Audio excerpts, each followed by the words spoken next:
things I've got to ask.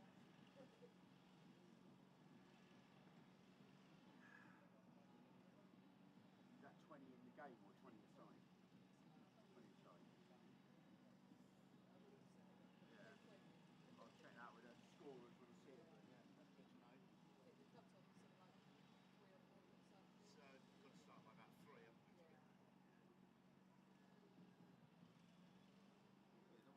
this way for nothing.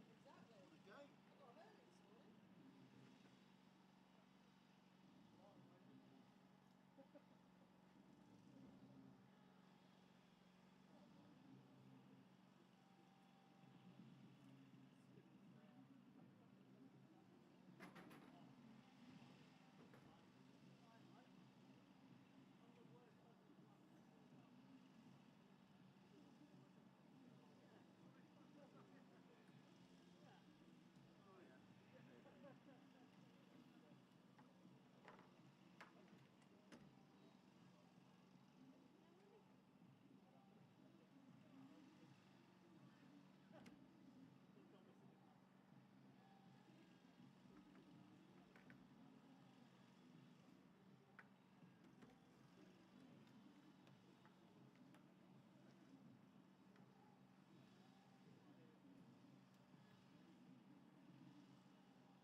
One, two, 1, 2, 1, 2.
this is the leading guys. Warm welcome to Rachael Heyhoe and her parents who have won English competition 5 days out of 7.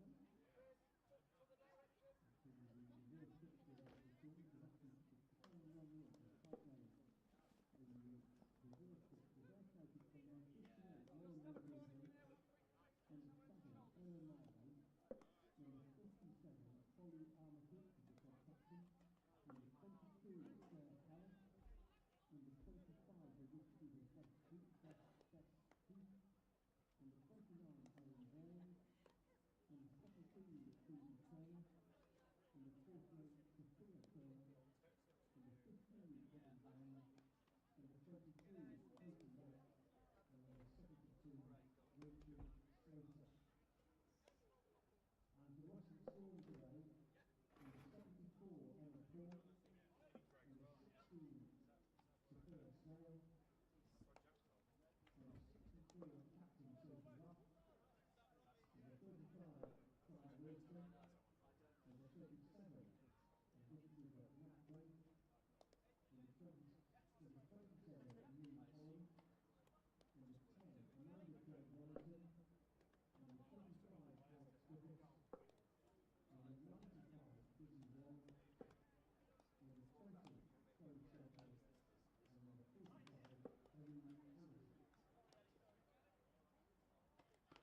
to the first of two matches here for the Storm at the 2024 Cheltenham Festival. And a welcome to our friends from the Northern Diamonds who've travelled down for today's match. And the second Storm fixture here is on Wednesday. It's against the Blaze, based in the East Midlands, and the side that won the Charlotte Edwards Cup earlier in the season. Again, 10:30 is the scheduled start. But after this morning's rain, 34 overs per side. They started at 1 o'clock, and with the Storm batting after they were put in by the Diamonds captain, Holly Armitage. Here then is the Diamonds team, again in full. Number 58, Laurie Winfield Hill. Number 7, Emma Marlowe. Number 57, and captain Holly Armitage. Number 22, Stair Callis. Number 25, Bess Heath. Number 29, Erin Burns. Number 17, Phoebe Turner.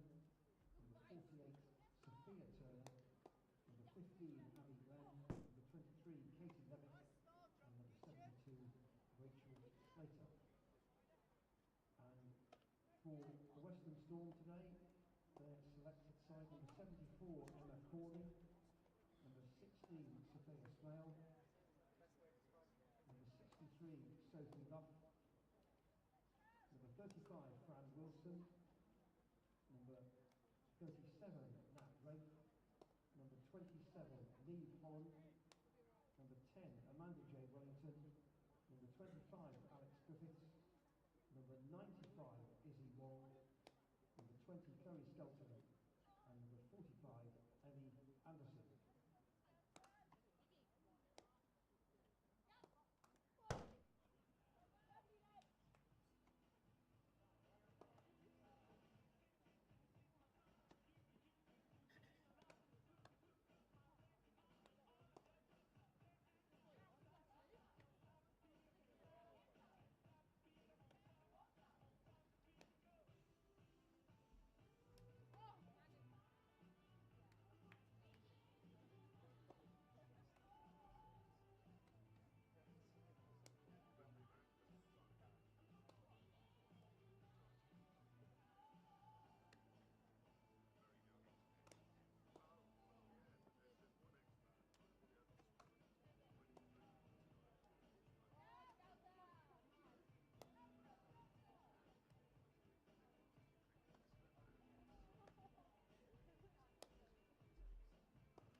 MATCHDAY, Sophie McClelland and Paul Pollard.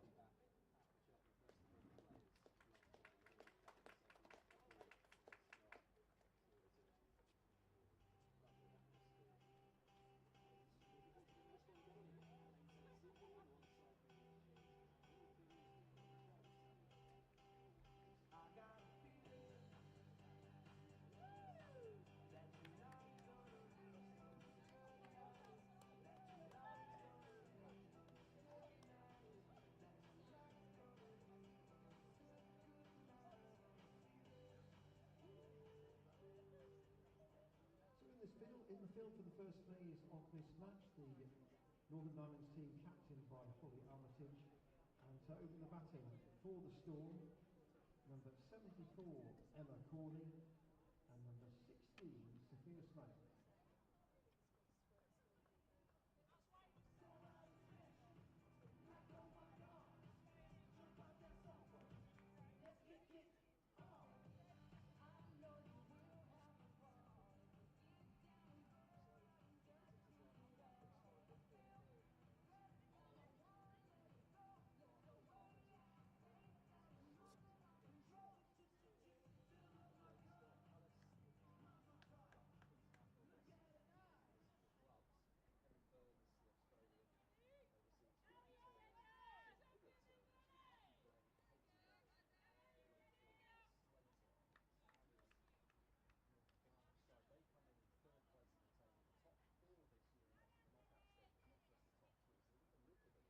And a ball first over from the College Chapel end, number 15, Abby Glenn.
Here earlier in the festival, saying she was hoping for a bit of grip and turn. Off the pad, there's no fine leg in place, so there's going to be at least a couple of runs. Oh, at least a couple of runs. Yep. Sophia Smale slipped at the non-striker's end, so that's definitely going to settle it. That it's a couple signalled leg by umpire Sophie McClelland and Paul Baldwin, the two umpires.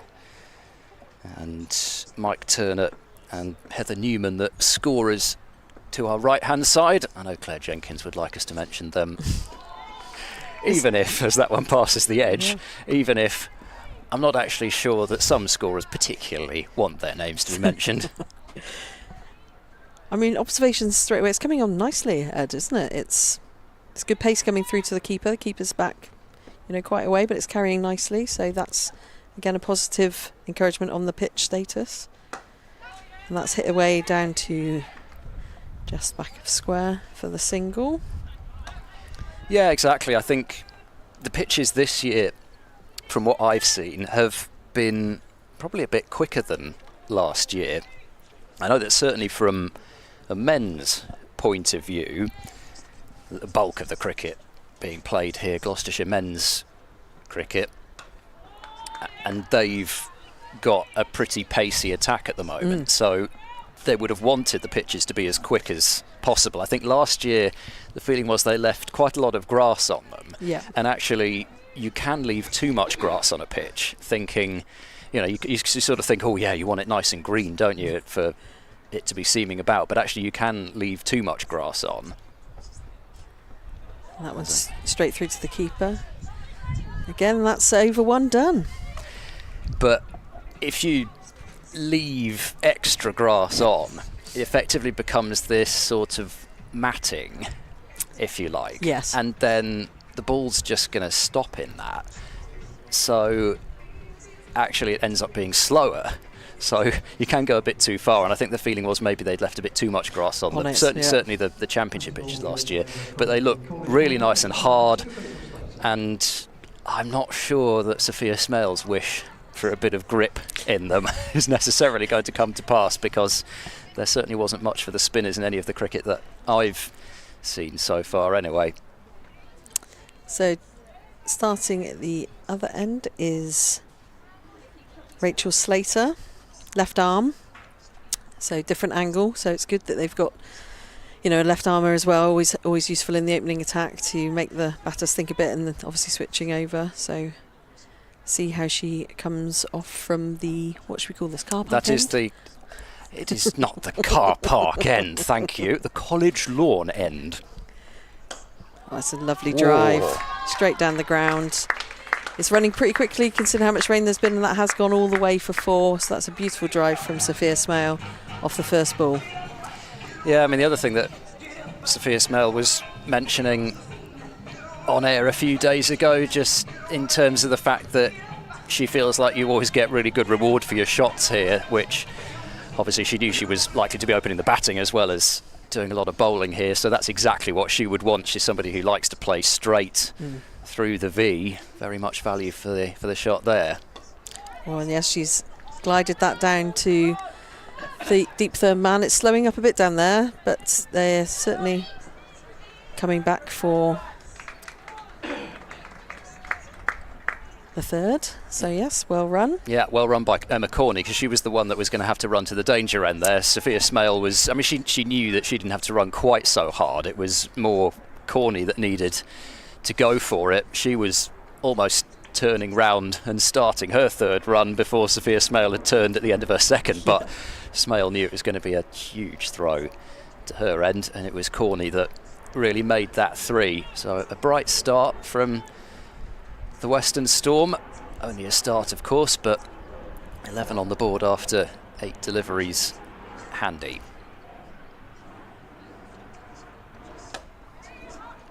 Again, just work that way. Looking for 2. So they are, like you say, starting with great intent here, and no surprises there in terms of turning as quickly as possible to get the second run. Obviously, all runs are going to count. There is potentially still a bit more rain in the air later this afternoon. It does keep moving on the Met Office website, but so I think, you know, they're just trying to put as many runs as quickly as possible on the board in the first sort of, like you say, the power play of the first 7 overs. Certainly you'd be looking to capitalise on that as much as possible.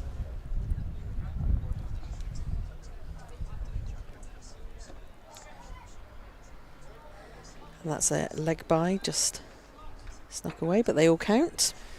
Yeah, exactly, and if there is an adjustment due to Duckworth-Lewis, then particularly for the side batting first, if you can get a really good run rate up, we only need 10 overs in this competition to constitute a game, so if you can get ahead of that rate, then Diamonds could be set something pretty steep in the second innings. Again, just trying to work that one down to third man, but didn't make contact. So I mentioned the position in the table of the Diamonds, 21 points, third place. Western Storm currently propping the table up with 2 wins out of their 7 matches, but that doesn't really tell the story of their season. They've had a couple of very close games that they've just been on the wrong side of, including a game at Bristol against the Southern Vipers, where I think really they played some of the best cricket that I've seen them play in that game. They just couldn't quite finish it off, and that was something which we had Danny Gibson on in the T20 match against the Vipers at Bristol, and Danny Gibson quite open and free to say, yeah, they're a young side, and sometimes it just takes being in those situations more to just really get over that final hurdle of winning those close games, just that extra bit of confidence that the Vipers have of having been in that situation so often. Many times, yeah. And they are a team that have pulled games out from absolutely everywhere over their time, really dominating this women's regional setup. So just that difference between the two sides is there at the moment, but as these players get more experience, it'll start to even itself out. It's a nice looking shot off the back foot from Corney, well stopped at backward point and saving potentially 3 runs, because as quickly as it runs down the hill, yes, we've had a bit of rain, but it's always going to run quickly towards that side. Sanford Road is the road that runs parallel to that side. The Thirlstone Road is the one behind us. Firmly hit to mid-on, but there won't be a run. It runs very quickly down the hill to that side. To this side, you've got probably, I would say, about a 45-metre boundary. It was 47 for the men's Vitality Blast match, which was played on the one pitch over to the left as we look at it at the moment. So, yeah, it's not a long boundary to this side. I mean, you can judge even just us looking at it. You've got the 25-yard circle, and clearly that is well within halfway to the boundary as the batter looks at it. So you've got, yes, it's up the hill, but it's a very short boundary. Short pulled, but not timed, caught at mid-on. And Winfield Hill takes the catch. And the Western Storm had got off to a bright start, but Sophia Smell getting a short delivery that she thought that she could tuck into and target that short boundary, but she doesn't get hold of it. And Abby Glenn has the early wicket for the Northern Diamonds. So early stages, the Diamonds will be very pleased to have got that wicket because of the start that Storm had got off to. Yeah, definitely. I mean, Sophia Smell was hitting the ball really cleanly and really well for those couple of drives that she had done, and I think that one just came on a bit too quickly, and like you say, she got tucked up and wasn't able to throw the hands through that one, and yeah, simple catch at mid. So yeah, disappointing for Sophia Smell. I think, she looked like she was up for it and in some, like I say, good form, but it does bring then to the crease the captain, Sophie Luff. So she is having a good run at the moment, so leading from the front hopefully, and probably coming to the crease earlier than she wanted to, with only 2.3 overs gone. Yeah, and I think it was really the first short ball that we'd seen as well. So often if you just bang it into the pitch after having bowled it full, you're just not quite used to how exactly the ball's going to come on, and I think that was part of what caused Smale to mistime it, really. It was the first short ball. It was the first ball also that she'd really tried to hit in the air as well. Yes, everything else she tried to keep down. So it'll be interesting to see how Luff starts her innings. She gets a delivery that she could drive, but there's a fielder in quite close at short extra cover. I think that's Armitage in there. Fairly recognisable figure in the field. Always somebody that very much leads from the front, whatever she's doing. Captains like to be at short extra cover. We think of Sophie Luff, short extra or short mid-wicket. Yep, that's nicely played. Nicely, down to deep fine, but retrieved, so 2 runs. So Sophie's off the mark with 2 off her second ball. Yeah, they're really asking their bowlers to bowl within a really quite tight window here with no fine leg. Yes, they've got the deep square, but you can't really stray at all onto the pads with this field, or that's what's likely to happen. But it is probably what they're thinking. It is a much longer boundary down there, so you might only get a 2 like that, especially with the outfield being slower at the moment. And slightly uphill, would we say slightly uphill that corner there? Yeah, it is slightly uphill, definitely, and it's also, a combination of factors. It does mean it tends to run a bit slower towards the corners here. Well, certainly the corners on this side of the ground in this magnificent, imposing pavilion that we're standing on the balcony of. Try to get a little bit cute there as Emma Corney. It's quite tempting with no even short third in place. There's a slip who I think now is going to step just a bit wider, having seen that shot. But not a great deal of protection fine on the offside. They do have a fine leg for Slater, trying to swing the ball into the right-handers. Clipped away, down backwards square for 1. I think as well what they're looking to do. So obviously it's left hand to right hand, so it might be slightly angling away. So they are looking to get that little touch on that feather down to, down to third is probably what they're looking for, because obviously the angle that the left arm is coming across is creating that space. But that one was clearly straighter, which was good. Yeah, you're quite happy as a left armer with that new ball to see people, I think, trying to run it away fine, because is it going to be the one that swings back, or is it going to be the one that goes on with the angle? Yeah. There's a wide ball. So last year we had the T22, this year T34. Not 35 to make it nice and round, oh no, T34. Nothing if not innovative, the Cheltenham Festival, 152 years in. Again, Sophie Luff just working that away down to square for a single. Yeah, it is interesting to see what will happen to the women's side of the Cheltenham Festival. Over the last few years, we've got quite used to having the Western Storm be a significant part of that Cheltenham Festival, and of course next year we'll see what happens. We will, yes. Western Storm morphing into Somerset next year. So certainly changes afoot for next year, and many good changes, but it will be interesting to see what sort of fills out the Cheltenham Festival. Whether, I mean, there may well be Gloucestershire women's matches, there may be other fixtures that they can get arranged here, sort of A games or something like that they might be able to pick up.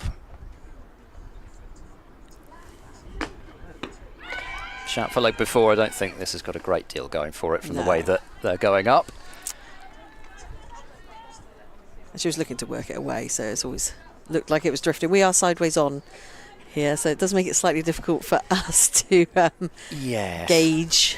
But it is a lovely view, but we just can't see what the ball's doing.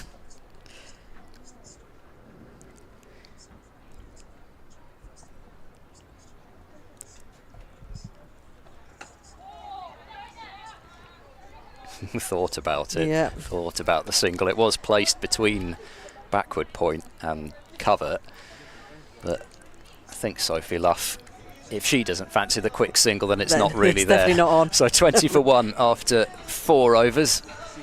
So starting to pull things back now. The Northern Diamonds, after a brisk start from Western Storm, they really are in basically absolute must-win mode, and even then they would probably need some help from elsewhere in order to make that top 4. But the Diamonds, they've still got their fate very much in their own hands, and they will be desperate to get any sort of a game in, as long as they win it, of course. I suppose. Yes. Yeah. So continuing with Glenn at the Cathedral End.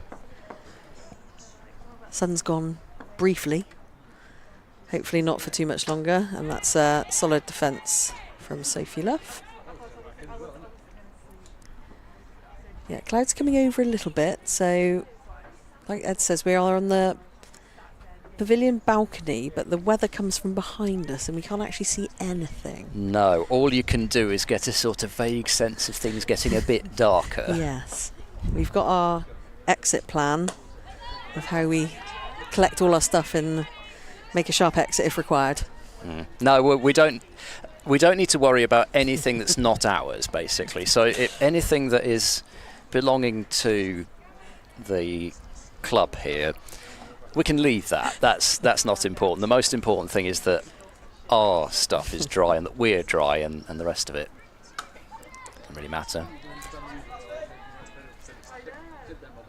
So Glenn certainly back on line here, so again solid defence from Sophie Luff. She made 95 a couple of years back here, Sophie Luff, when Western Storm took on the South East Stars. That was the first game that was played here since KSL days. Tries to whip that one away down towards fine leg. Doesn't get anything on it. Still will be a run for the wide, but I think Luff might feel that she's missed out on a boundary opportunity there. But yeah, last year Western Storm winning what turned out to be a really good game by just 6 runs. Versus the Sunrisers. Nice piece of fielding in the covers there. Saving what might have been again a boundary if that had got through. Sophia Turner that time putting body on the line as well as hands. Yeah, that was a great stop actually, because that was going all the way. So great connection from Sophie Luff there.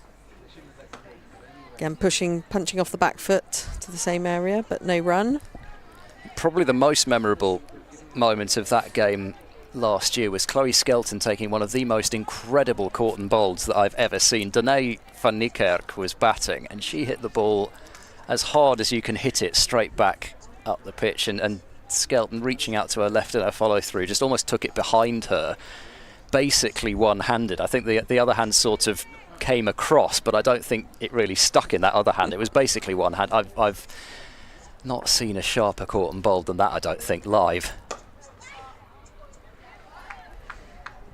Again, smart fielding in the covers.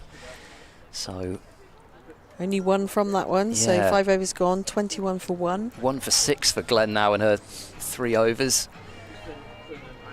And going pretty well for the Northern Diamonds. It's always hard to know, especially batting first. Is one of the reasons why you really want to be fielding first. Firstly, of course, if there is more rain and it gets shortened, then you know what it is that you've got to chase. I think Duckworth Lewis, now that Mr. Stern has got involved, is a bit fairer to the side batting first in terms of giving the side batting second enough of a challenge in terms of the run rate. But at the same time, for the side batting first, how do you really know what a good score in 34 overs is? It's not something you particularly practice. No. You can have a sort of an idea in terms of the kind of run rate that you want to go at, but I don't know about you, but 34 times 6 is not really something that I'm particularly fancying at this point. No. So Slater continuing. And that's worked away down backward square. They're easily 2. It's quite a way down that side actually, isn't it? So, yeah, it takes a big throw to get that back. But 2 runs taken. As long as you can get enough power behind the shot, it will run away. But at the same time, because the pitch is the closest to the pavilion and the Thurston Road side of the ground, it is quite a long way out there, especially if you can play it fine like that. There's plenty of 2s on offer. Yeah. Again, a much better line from Slater. Solid in defence from Corney. No run taken. And especially having lost Smale early, yes, you've got Sophie Luff and Fran Wilson, who so often are the engine room of this Western Storm side, but you want to be able to set enough of a platform that at some point, maybe with, say, 10, 15 overs to go, you might be able to send in the likes of Holland, Wellington, Griffiths, Wong. Pulled that one away, down to backward square. Single taken.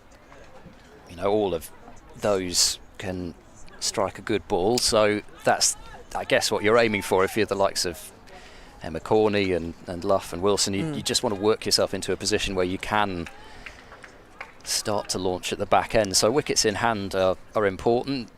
You know that the early period against what is a good Northern Diamond seam attack is going to be vital to see through. Definitely working that again down to just in front of square for a single. So I think the angle from the left arm is just coming across the right-handed bat, so it's easy for them to just, like you say, just nudge it around the corner and take the run there. I think as well for me, Nat Wraith has been playing brilliantly. Yeah, she has. She's had an excellent 50 She's had to come in, and sometimes when she was really up against it when others had fallen, she's really come into her own and batted with absolute maturity, but still with authority to keep the run rate going. So I've been suitably impressed with how she's started this season as well. Sure, that one went quite where Emma Corney meant it to, but she's still able to get a single. Yeah, and I think, you know, there's talked about it before this season a bit in terms of there is the sort of pitter-patter of footsteps now in terms of potential keeping roles in the West Country. You've got Katie Jones, who's clearly a very talented player, played England under-19s now as well. Oh, she's got a nick on that. Yeah, yes. She has. And Sophie Luff goes. So certainly would have been really looking forward to digging in after happy memories of this ground over the years, but not to be today. Bess Heath behind the stumps with a pretty comfortable catch, and Rachel Slater has got her first wicket, and it is a prize scalp. Sophie Luff gone for 4, and the Western Storm 26 for 2, the last ball of the 6th over there. I think as well, you know, like the previous, they were just, the angle that the lefter's coming across, she was just looking to maybe work that down to third man, just that feather touch, but just, it came through a lot quicker, I think, that one as well, and, you know, just got a little edge, easy catch for the keeper to take, which brings Fran Wilson to the crease. Yeah, Fran Wilson got a half-century here last year. She brought it up with a 6 as well, nicely over done. Towards this side. Oh, good grief, somebody's having some fun with the sound system. Not our choice of tunes, by the way, just in case there's any feedback, don't direct it towards us. No, we're not double shifting like I was last year. I'm still just tick that off the bucket list. Got to do the PA as well as commentating last year because the PA announcer didn't turn up. That was good fun. But yeah, Fran Wilson with the half-century at just over a runner ball. I'd certainly love an innings like that here, but you'd imagine she's going to have some tough overs to negotiate with Diamonds on the attack. Tails up with 2 early wickets. And continuing with Glenn as well. That Corney still on strike. That one did get a bat on a bit, snuck through onto the pads, but certainly bat first. Yeah, can't have been too far away from number 3, whether that be off inside edge onto the stumps or if it had just missed that inside edge, might have been close. I don't know, it's hard to tell again from the angle that we're at. Certainly you can hear, well, you can probably hopefully hear in the background, Diamonds are, you know, the volume's gone up for them. They've taking it to Western Storm, 2 early wickets for them. So good chatter in the field, good pressure on the incoming batter.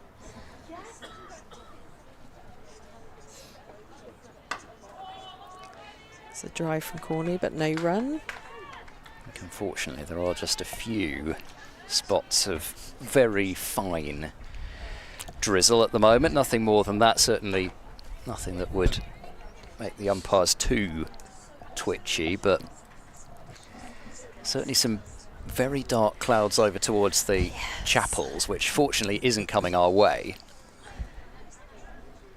Has that caught a bit of bat? I think it was just pad. Just pad down. See what Sophie McClellan signals. I think she's about to signal leg bite. There she goes. Down to fine. But yeah, it's certainly not looking quite as settled as it was earlier on. I mean, there was one point when the general feeling seemed to be there'd be a window of about an hour. Clearly there's been a bit more than that, but it does look as though it is absolutely bucketing it down to the west of us. Hopefully we'll miss it, but as we mentioned earlier, we've got no idea because we can't see what's behind us. Slightly fuller delivery then from Glenn. Wilson facing her first ball, but didn't get anything on that one. And I suppose this potentially last opportunity that Fran Wilson will have to play at Cheltenham, depending on the weather on Wednesday, which I think is looking magnificent either. Well, that's worked beautifully from Fran Wilson down to backward point. There is someone at deep third though who runs round, collects and throws in, so Wilson off the mark with 2 runs down to backward point, and that brings up the end of the over, so that's 7 overs gone. Western Storm 29 for 2. So indeed that is the first power play done, which means I think that we'll have 20 overs now of power play 2. The signal's been made by the umpire, and so 20 overs and then a final 10 over power play where they can put an extra fielder out. But Diamonds, if they so choose, and I don't particularly think they will at this point, they can put some more fielders out, but given the fact they've taken 2 wickets and the run rate is only just over 4, going to stay mostly on the attack. No slip now, but still plenty of catches in close. Worked out a fine leg by Corney, who will reach double figures. Yeah, I think, you know, new batter at the crease, you want to keep that pressure on. So I absolutely would be keeping as close as possible where needed to. So still continuing with Slater, so still the left arm to right.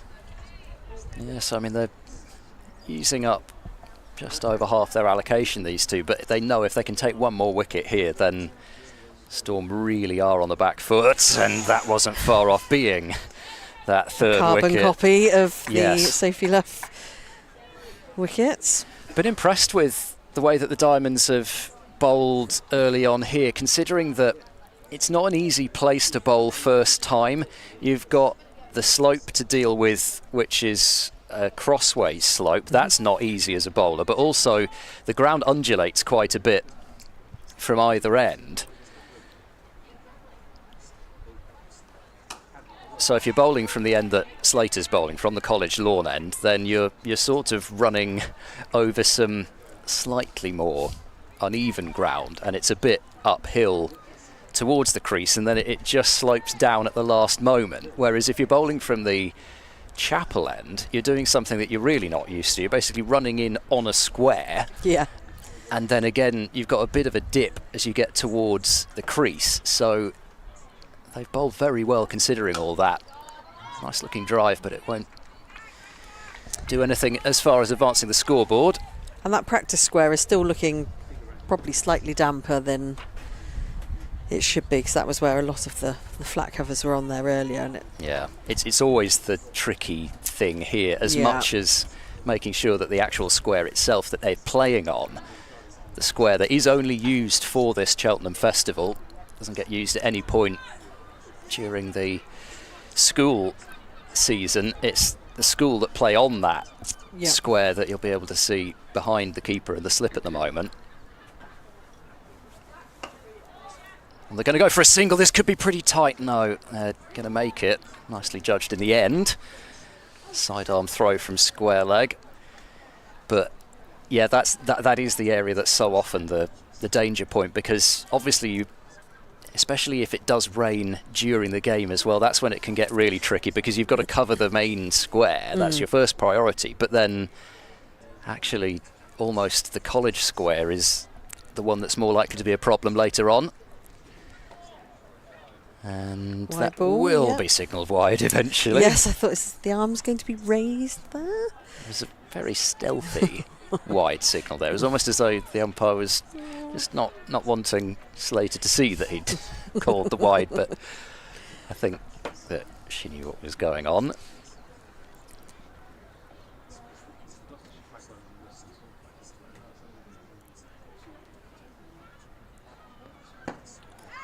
Thump of ball on pad, but no run to end over number 8. Storm 32 for 2. Kath Wilkins will continue, and then you'll hear from Charlie Taylor for the first time. Thanks, Ed. So yeah, Storm 32 for 2 off their 8 overs. So current run rate of 4. So obviously they'll be looking to increase that as much as possible. Probably going to be a change of bowler now. So I think we do have Abby Glenn still. Yes, so it's still Abby Glenn, so no change of bowler. So she was coming up for a 5th over. And with Fran Wilson to face. Good afternoon, Charlie. Hi, Kath. You all right? I'm very all right, and I'm pleased to see some cricket going on. This one is just pushed back towards the fielder at mid-on. But There are some quite ominous looking clouds over to our left. We can't see behind us where the weather's coming from, but there's a good clue over these beautiful old college buildings here, the library and chapel. They don't look very good, so let's hope they avoid us. Pulled for a single. Yeah, I'm just not going to look left. I've decided I'm just going to carry looking straight forward and then not worry about what's on the left-hand side and just hope that whatever's behind doesn't turn up. Exactly. As I see, if we look over to our right, it's beautiful. Lovely blue sky, but I think we've had that, sadly. That's what we've enjoyed, and that's actually what's given the ground staff here a chance to dry this up. Nice It's a looking lovely drive, yes. That's punched away by Corney, and it has gone all the way for 4. That's a beautiful drive down the ground.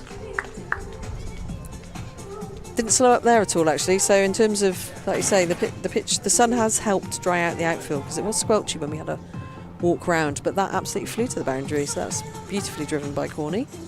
Yeah, that's one of the shots of the day so far, isn't it? Storm 37 for 2. Just struggling to get that platform going. Smale never really got going, did she? And then Luff caught behind very early on. They could do with a partnership. As Glenn comes in again. And this time, Solid in defence. yeah, just deciding to defend that one. Yeah. It's a beautiful ground. It's first visit here to Cheltenham College. It's lovely. It's a small crowd gathering. The hospitality tent is full, Well, so that is good news. But if you are in Cheltenham or the surrounding area and you want to come and watch some cricket, then please come on down to Cheltenham. If you can't make today, then Wednesday, Western Storm are back. And the weather looking significantly better for Wednesday, yeah, I think. So. and we're back as well for that We one, are which will be back. nice. Yeah, I spend a little bit of time around here only because my girlfriend's family live near Gloucester, so I come to Cheltenham and Gloucester fairly regularly, but never. They're not really a cricket family, so never the cricket festival at Cheltenham. So I'm pleased to be here today. Nice drive again, straighter if anything. And Corney's going to pick up another boundary here. Nice shot. Beautiful drive, yeah. She's connecting with the ball really well today. You can hear that off the bat, right off the middle. The chase was on, but it was always going for 4. And that's the end of the over. I can feel some very slight drops of rain here, I'm afraid. Ed was here. Ed with his sunglasses on, his blonde hair glinting in the sunlight, and then I turn up in a raincoat. This is the problem. I've brought the wrong vibe. I'm not thinking positively enough. But not enough to stop the game at the moment. What they've done now, because they've managed to start a game, that's better than not having started. Do you know what I mean? They've got things going. The ground has been prepared and ready. So hopefully any delays. I think I'm looking at the forecast. It does look more like showers. I don't think anything will come in and stay in. So it'll just be a question of how many overs get lost in those showers. So fingers crossed they stay away. But just to keep you in the loop at home, very slight bit of rain in the air at the moment. Change of bowler. So we have Phoebe Turner coming on, right arm.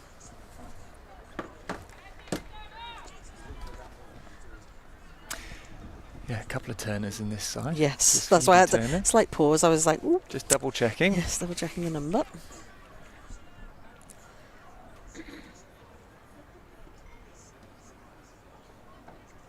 Oh. Worked down to third man by Wilson, but a good bit of pace from Turner there actually. Good opening ball.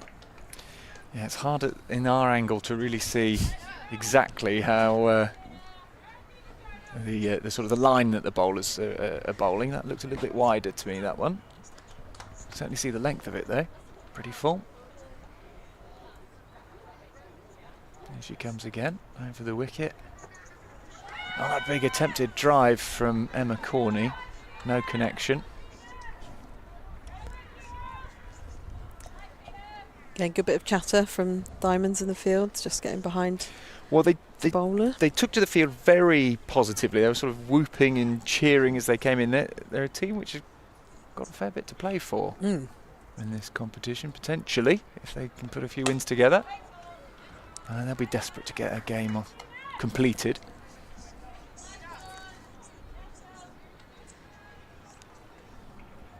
Yeah, Diamond's very much still in contention, so looking for a win here today for them to progress further in this competition. It's been disappointing for Storm so far. A win would take them off the bottom, though, of the table. Flicked into the leg side.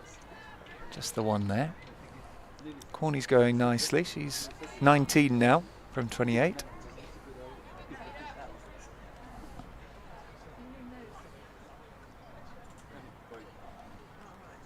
There's a good hubbub around some areas of the ground here. I don't blame... You looked at the forecast last few days, if you're thinking, oh, should we buy a ticket, should we not? I can see why. If you looked at the forecast, you think, I'm not sure we're going to get a game in. Looks wider to me, yeah. It's going to be given as one. You know, that's a shame, isn't it, for the festival, when you've only got a couple of weeks here. I want to really make the most of that time. So it's a shame that the weather's come in like this today, but you never know. I know we talk a lot about the weather, but the drops of rain have increased a little bit. I can see them on my paper here. I'll move that underneath the umbrella that we've got. Stay positive, people. Stay positive. Go around the other side. Go and find Gloucester or the Cotswolds or something. Just avoid Cheltenham, please. Turner in again. That's wayward, yeah.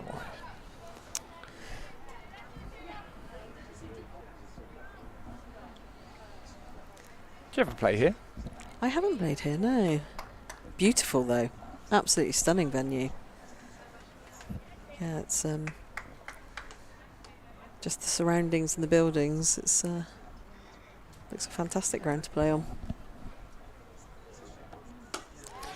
And Ed was making the point earlier on about the fact, with all these changes that will happen with women's cricket next year, that this isn't something that a lot of these players will be able to do next year, given that Gloucestershire won't have their top-tier women's side. We'll have a women's side, but it won't be one of the top-tier ones. And a lot of these Western Storm players you'd think would go to those top-tier sides, probably. It's defended again. So 46 for 2 at the end of that first Phoebe Turner over, which seems a bit of a shame, doesn't it? Such a lovely ground for it not to have top women's cricket taking place at it. I'm sure the men's team will still come here next year.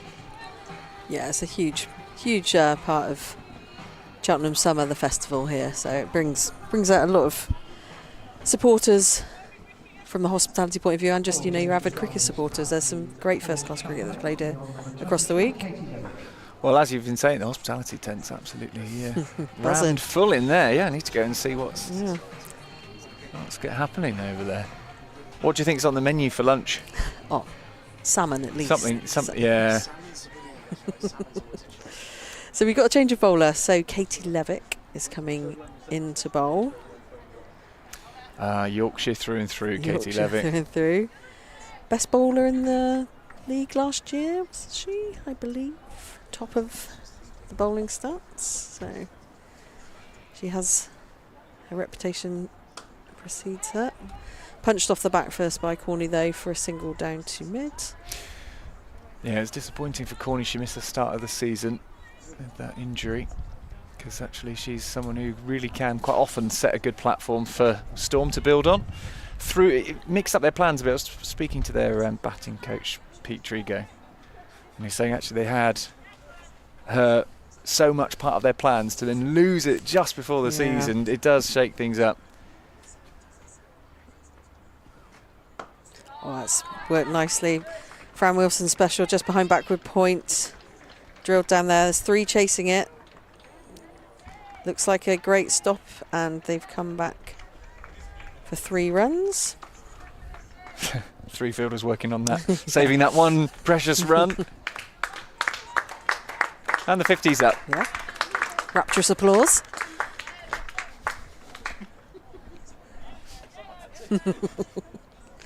Led by Ed. Again, punched off the back foot by Carney.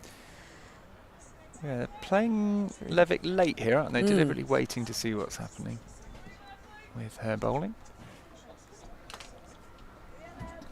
probably wise. They don't want to lose another wicket running down the wicket to meet the deliveries and missing it or something like that if it is turning.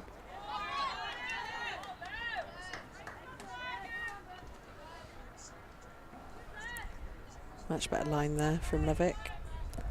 And the sun's back out. It is, yeah. It's going to be one of those days, I think. In comes Levick again. Again, just worked. I'm not sure if that came off the bat or off the pad. And Wilson just trying to work that back down to fine. No, off the bat. Was that a dog barking or a man sneezing? Quite a big dog, I think. or quite a big man. Corney come down the wicket a little bit to meet that one, but punch back to the bowler, and that's the end of the 11th over. Wow, dramatic skies over the these old buildings here, the library and the chapel. Really dark skies compared to the sun that we've got now on the ground, which is something that I must say, and I think you came up, Kath, because you live south of fair Bristol as well, like I do, coming up through past Bristol today. Couldn't believe, I just thought, I was driving up, I'm going to commentate on a cricket match. How are we going to get anything like a cricket match in? Honestly, the windscreen wipers were on full, you know? They weren't even just on, they were quick to get rid of all that rain. It was... if someone had said to me it was November, I probably wouldn't have disagreed yeah, with them. no, it could easily be. You know, just, that's a wide ball. So still with Phoebe Turner. Yeah, she's not quite found her line yet, No. Turner. But yeah, it's an incredible turnaround here. When we arrived here, it was sort of consistently raining. And then within about 15 minutes, I was chatting with Ed up here. Within about 15 minutes, it was even harder, wasn't it? It was really coming down here for a long time. Full toss, low full toss, but Wilson just works it through for a single. No, not convincingly played there, and Erin Burns nearly able to make a very good stop, but squirted underneath her, so that run was then an option. Keep an eye on the ground staff; they're the ones who always know, aren't they? They're quite happy at the moment. Yeah, they're all chilled. Yeah.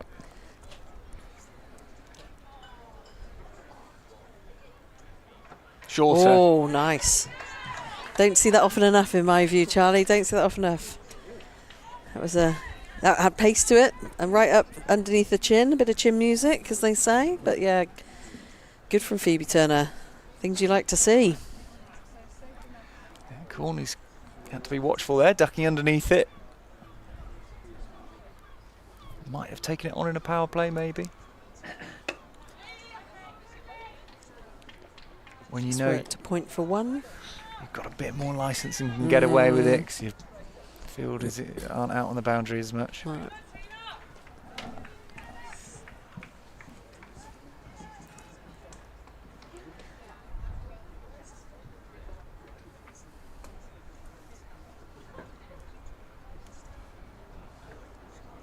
That looks a wide, yeah. Even from sideways on, that looked wide from here. So just lacking a bit of consistency from Phoebe Turner. Showing some great potential, great pace, but just lacking a bit of control at the moment. Bit of a coming across, bit of a crosswind now. Might be messing things up a little bit.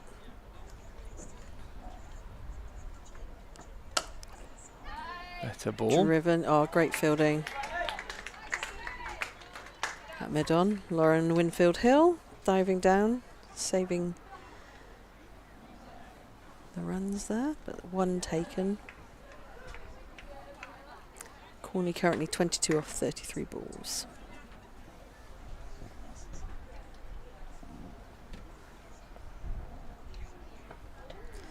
So off the pads, down to fine leg.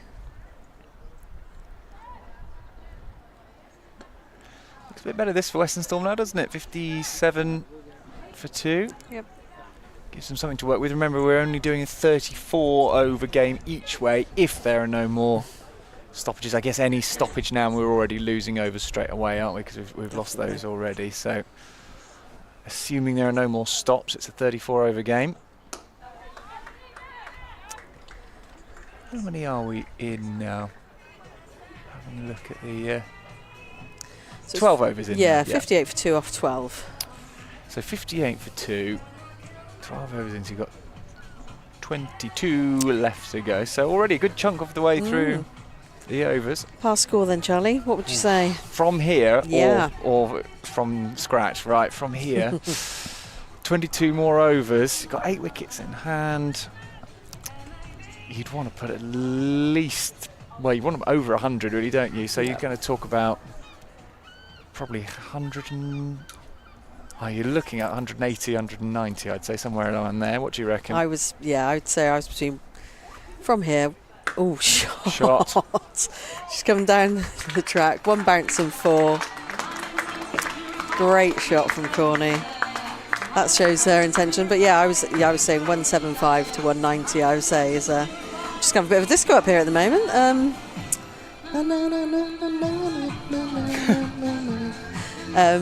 So yeah, I'd say 175 to 190. Yeah. Top end of that, you'd be happy. Quite a rectangular outfield here, and I'll explain what I mean by that after this ball, which could be a wicket, but it's going to drop just short of the Backward point there. backward point fielder. Can't quite see who that is at the moment. Facing the wrong way, can't see the number. In that the straight boundaries, if you are hitting down the ground or directly behind you, are very long, and the square boundaries are quite short, in particular the one towards us here.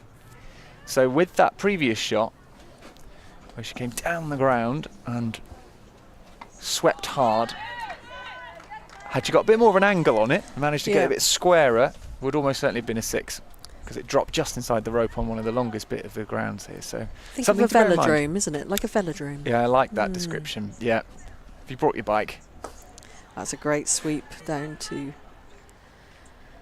backward square for the single from Wilson. It's ticking along nicely. You know, they're rotating the strike, picking up the 1s and 2s here, and then when the bad ball, not there has been really a bad ball. I think that 4 Corney hit was brilliant batting. So, but good use of the feet increase here by Storm, looking to score off every ball at the moment to keep that run rate ticking over nicely.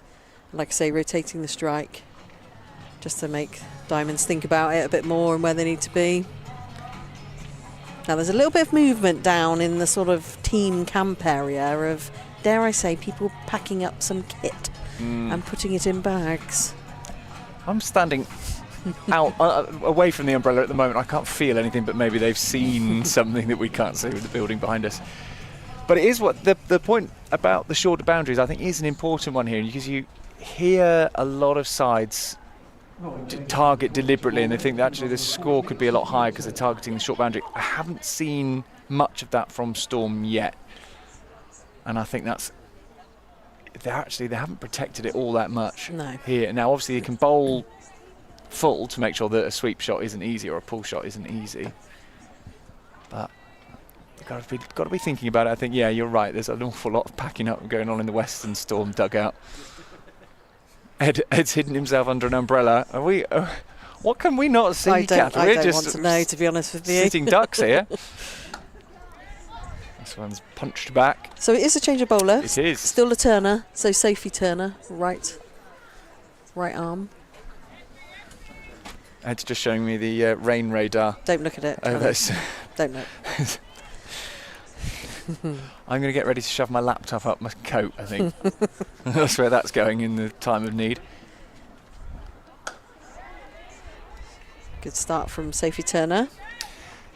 Tough, isn't it? When you lose the toss on a game like this, you know you're going to be batting first, because the team always is going to. It's better to chase. And Western Storm have made the most of that this year as well in that game at Taunton, which I was at, where they chased it to perfection. A game which was heavily impacted by rain at the end.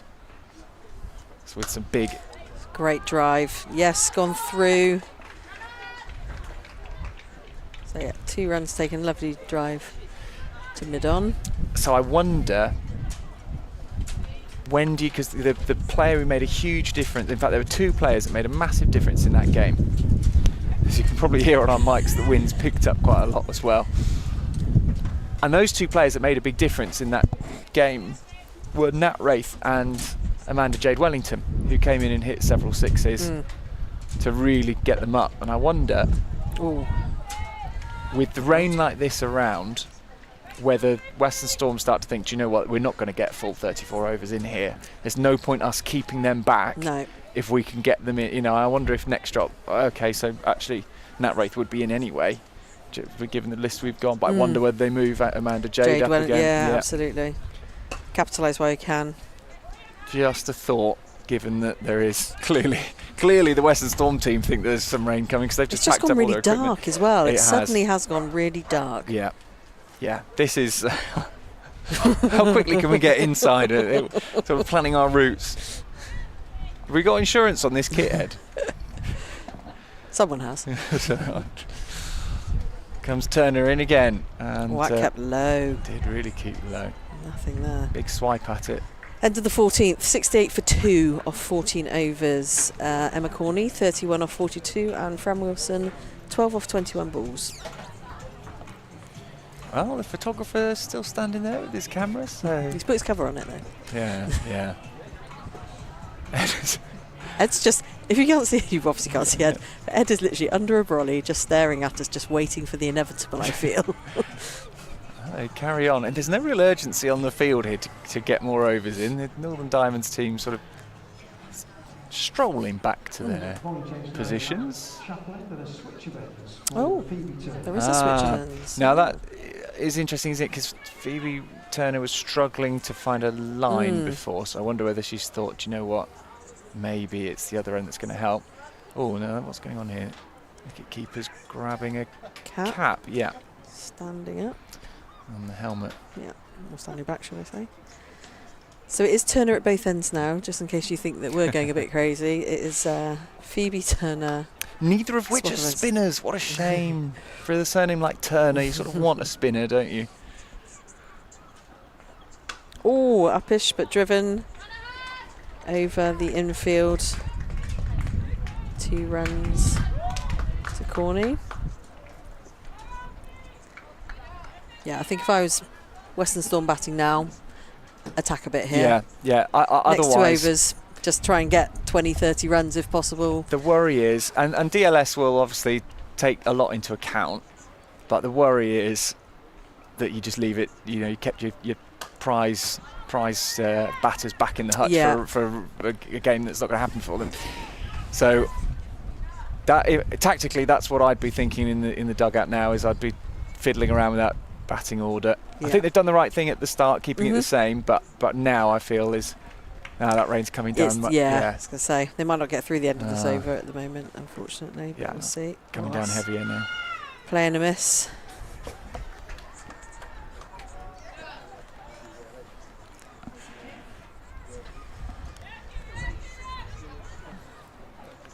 A few hoods going up in the crowd. Oh, such a shame. This should have been on. It was marked on my calendar as one I was really looking forward to. Get to mid-wicket, no run. Definitely hear the rain coming down now. I wouldn't be surprised if they bring them off soon. Yeah. I'm getting a bit wet standing here now. Northern Diamonds taking in some kit, which I don't want getting wet. Beer tent starting to fill up. Oh, it's pulled just behind square, but there is a fielder out there, so only 1 run. Yeah, rain they'll have to coming come off now. Yeah. They can't play in this now. It's not fair. They're going to continue. So far, this is heavy rain to continue it, isn't it? I think this is. Yeah. They've got to come off. You've got to be fair to everyone. Down to backward point, but fielded. I don't think it's fair on the fielding side and the bowler, really. That's the end of that over. The umpires are going to have a chat. I think they're just having a quick chat. The fielders are trying to get into position. They're probably keen to push on. I mean, Northern Diamonds want this game to happen. Yes, of course. They want this game to happen, so they're going to play on. I mean, it's coming down now. Let's be honest. It's raining. This is raining now. This isn't spitting. No, we are carrying on. We are continuing. Right, on we go. On we go. So, Storm 71 for 2 off 15 overs. Just moving my binoculars in under the umbrella now. I couldn't tell if these were parasols or umbrellas. They're a bit of both, aren't they, really? They look like the sort of umbrellas you get in beer gardens. They've got the names of soft drinks on them. I mean, I'm under one, so I don't mind. Yeah, so. no, you're What's this one? Yeah, a lemonade brand on the top of it. Or tonic, depending on which of those two you're more likely to consume. So Sophie Turner continues. So it's probably going to skid on a bit more, and that's worked through backward point. Not going to make it to the boundary, but slides, stop, and that's 2 runs to Corney. It's going along nicely. Yeah. I think what you said, 20 to 30 runs off the next couple of, if you can, just punish it and risk losing a wicket. You've got 8 in hand. I don't think we're going to get to 34. Maybe we will, but you've got 8 in hand. You've got 2 big hitters that and Holland can hit a long ball as well. Yeah. Don't be too conservative. Don't think about what's going to put you in a good position to win the game. If it is really shortened, Northern Diamonds will know exactly what they'll need. They'll know it every ball, really, with the way DLS runs now these days. Make it as difficult as possible. Ooh. So keep standing up to Turner, who's bowling at good pace here. So that's to keep. Obviously, the batter's in their crease, and that's so it, isn't it? She's standing up so that they can't, work out of the crease to meet the ball. But that, is coming through quite a lick. Slower ball though, drifted down leg side, so it is a wide, and it's racing away, but they've run 2, maybe for the third. Oh yeah, she's gone for the third. Yeah, good decision. Great running. And that's the risk of having your keeper up as well, isn't it? You get your line wrong. And it so was that 4 wides in the end. Yeah. 51 run partnership. Not the way you want to bring it up, but there you go. Corney scored 27 of them, and Wilson 12. Oh, gosh. Sliced away through sort of gully area, and it's run away for 4. There was a diving catch from Steer Callis, but never in contention, really. It raced away. Well, I don't mind that at all. No, it says 4 in the book. It's exactly what we're saying to do here is take a few risks. Took a risk, got 4 runs for it. Gath, you're desperate for it. Do you want to go down Popwild later in Cheltenham? Yes. I did a stag do in Cheltenham once. That's where we ended up. Full. Oh, that was definitely a slower sort of out the back of the hand ball, but full in the end. But Wilson's not really read it at all. Not at all. Unfortunately.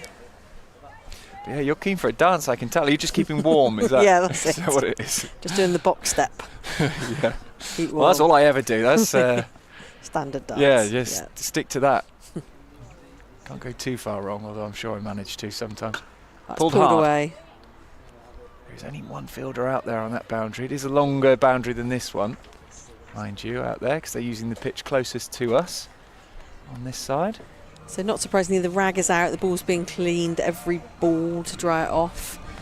And that brings up the end of the 16th over. So Storm are 82 for 2 off 16 overs. I'm now going to hand over to Ed. Well, thanks. For hopefully a few more overs at least. Thanks so much, Kath.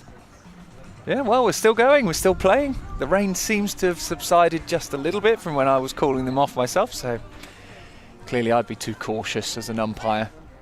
Be too worried about getting wet. Although they do try and stay out now as long as they can. Oh, I would say the hills are disappearing in front of our eyes. Look at that. It's sort of like a fade on them from one side over to our right where they're quite clear. And then on to the left, you can't really see anything now. In comes Turner.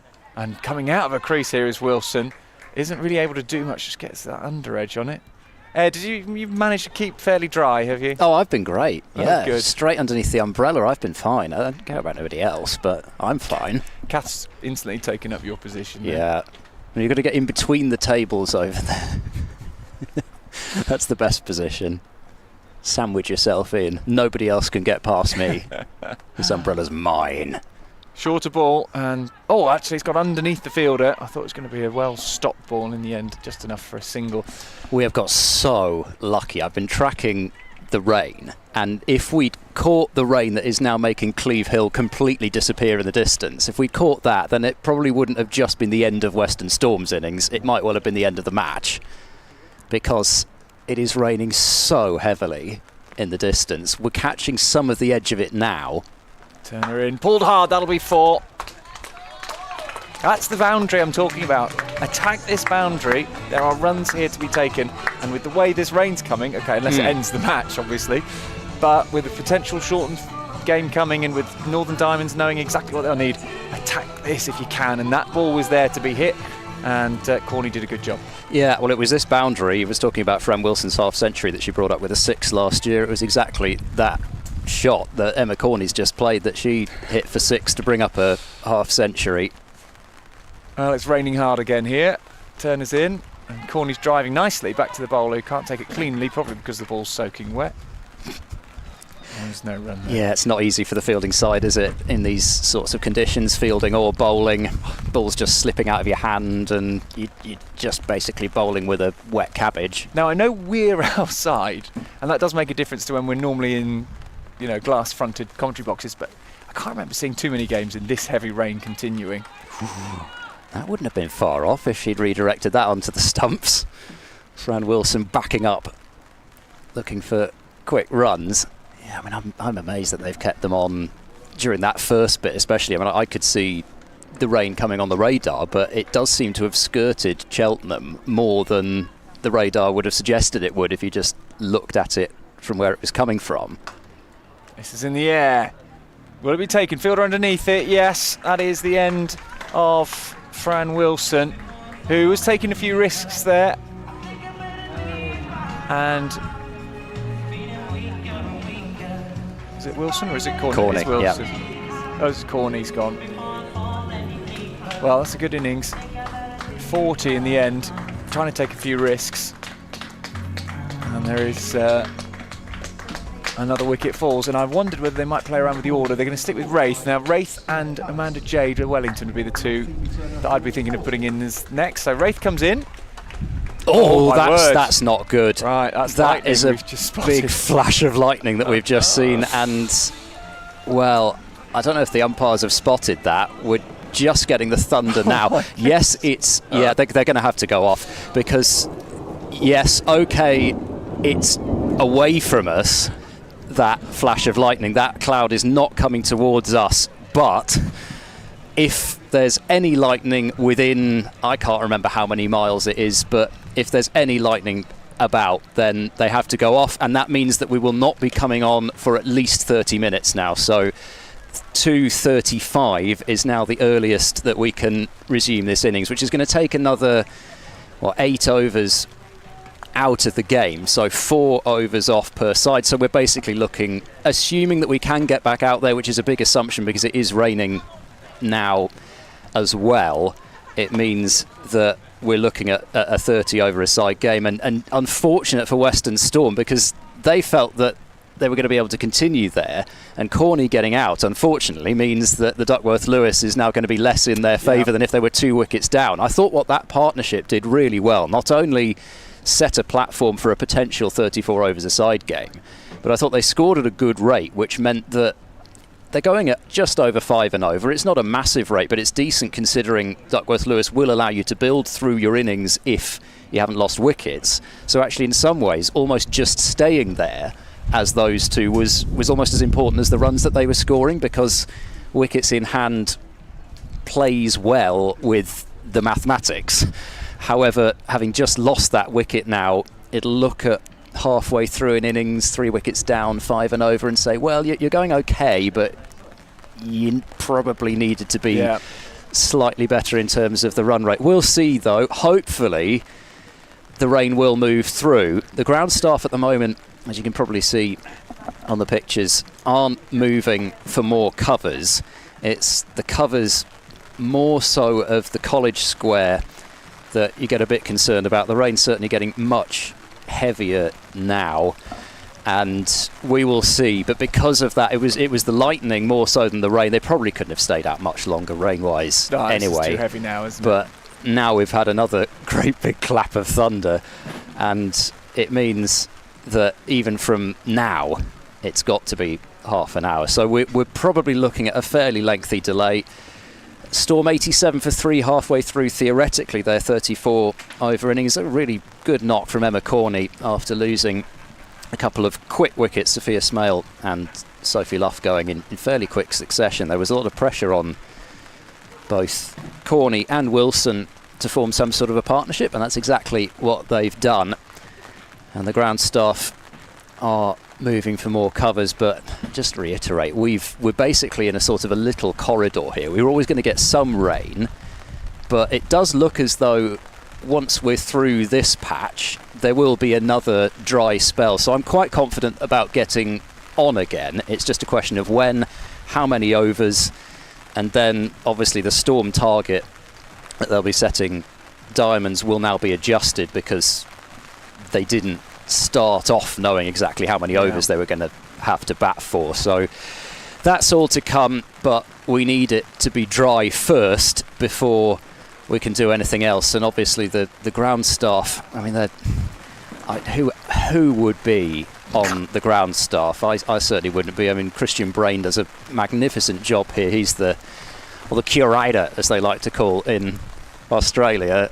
He's the one responsible for preparing this College Square for the festival, and a fantastic job he's done this year. I must say the pitches have been certainly very sporting and producing good cricket so far, but having to control that cover at the far end as the wind got underneath it as well, it's not easy. No. So it looks a lot like a sort of a one of those massive kites you see people actually sort of take off with at one point there. It was so windy and so big, but although I will say it looks the brightest it's looked for a long time over to our left. That's where the worst of the weather has been. And I would say, you get the sense of it being a lot brighter. And on the small amount of the sky that we're getting that we can see, there's certainly some brighter stuff up there. So, we're going to have a delay, but it's already actually lightening off. That's with an E rather than without. We've had some lightning as well. So it means a delay, but hopefully not too much, because it does seem to be getting a bit better now. I think we will just step aside, and we will be back as soon as there is any further play. Western Storm 87 for 3 after 17 overs of the initial 34.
ladies and gentlemen, the advice we usually do is that the play does not start within the first minute of 20 rounds and the play is being taken off. So as a result, play resume at 2:35 and we will now be in 30 overs to 5 match.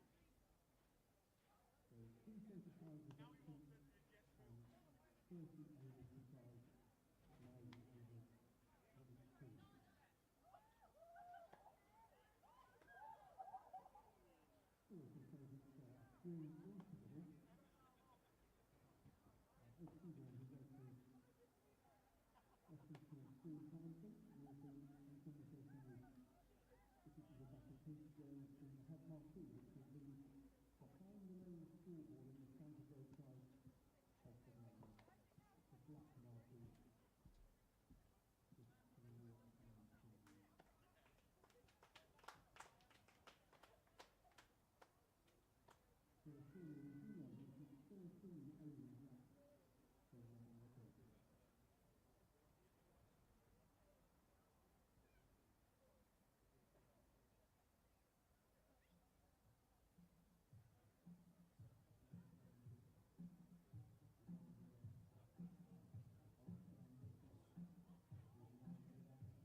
Well, hello again. Welcome back to the Cheltenham Festival, where we are ready to resume in the sunshine as the shower clouds for now have passed and given way to blue skies. And it is now a 30 over a side game, so that makes it at least a little bit easier in terms of calculating run rates for us. And Erin Burns it is to get us back underway from the College Lawn end. With Fran Wilson ticking along to 19. Nat Wraith will face her first ball after the wicket of Emma Corney for 40. Batted very nicely and has set a platform. And now, at least Western Storm, though, they've got some wickets in hand. Almost the overs being taken off means that they can probably just go kind of fairly flat out from here. Yeah, should be able to. Wraith will need to get in a little bit, obviously. That's her first ball. Oh, could be buzzers. Got to watch the bounce off that practice pitch. At least one. Probably will just be the one in the end as deep square gets around. That's a nightmare when you get a half volley off those practice pitches, the college square there. Pitch is wet. Yes. The outfield is wet. Just don't know how it's going to bounce. It all got very dramatic, didn't it? With that, we had a big lightning strike, thunder crashing around the ground, wicket fell, all in the space of about 20 seconds. Off pads, Wraith wanted it, but Wilson didn't, and she was running to the danger end. So Storm's run rate not too bad, just over 5 runs per over. We'd want to get that, certainly now we've taken a few overs off, they want to certainly get that pushing more towards 7, you feel, if they could. Burns in again, bowling in a cap. Don't mind that. You don't mind that? I don't mind that, no. I spoke to an unnamed Western Storm player very recently who cannot stand it. Really? And I know that our colleague at times, Melissa Story, absolutely can't stand it either. I like it. Nicely cut. Thought about 2 there, but it's such a short throw. Oh, lordy. That's bounced up off the pitch and onto Bess Heath's helmet, which means we're going to need a concussion check. check. We will have to, because the pace that hit her with, ouch. That horrible bounce off this field there. Well, she's laughing about it. I mean, we've certainly a little bit concerned when that bounced up, because as you say, it bounced up quickly. There's nothing that Bess Heath could do about it. It looked like it was just going to be a nicely bounced throw in front of her. And there's certainly some impressive sunglasses on display now from the Diamonds there, and Slater it was who sent that throw in. It's a good thing she can laugh about it. Bess Heath certainly can, so no harm done. And the concussion check's been completed. Thankfully, I think just a bit of a formality in the end. Round the corner that one goes, and nicely down to field it. That's Levick at short fine leg, who just had that awkward bounce for the overthrow earlier on in the over, but she gets down well. So 93 for 3, 12 overs left in the Western Storm innings. Wilson and Wraith looking to launch Western Storm towards a really competitive total. Holland, Wellington, Griffiths and Wong, probably the batting that Storm would be really happy to use. Not that Chloe Skelton can't bat, but in terms of ball striking, that would probably be the core of what they would want to come. Ellie Anderson also down there. And it will be Nat Wraith to take strike, or, as the scorecard says today, Nat Roth. So we'll see whether she can unleash some Wraith on the Northern Diamonds bowling attack. Nice shot, able to push it out towards the fielder, coming in from the boundary at just in front of the point. And just a single from it though. Sun's out now. It couldn't be more different to how it was when the lightning was around and the rain was coming down. We had heavy rain earlier on, even heavier rain earlier on when I was coming here. And yet we're still seeing a game of cricket, which is brilliant. So well done the ground staff. You've worked very, very hard actually to get this going. Another, it might be two. No, they're just going to stick with the single. Good decision in the end, I think. Yes, 2 to the edge of the circle only works when you've got a fielder coming in from the deep, I think. You've got a fielder running round from the infield. Holly Armitage as well. Strong arm. Nope. Levick in, and again, cut away. And that'd just be a single. So you think back to that game you were referencing, the South East Stars game at Taunton, short boundary to one side. You have to imagine what Amanda J. Wellington's probably thinking when she gets to the crease. Well, I would certainly be thinking about putting her in next, I think. Even if it doesn't last very long.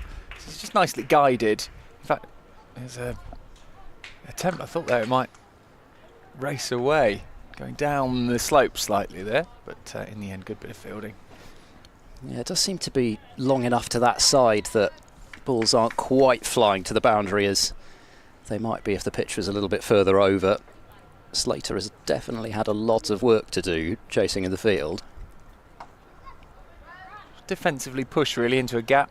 I'll pick up a single off the bat of Fran Wilson.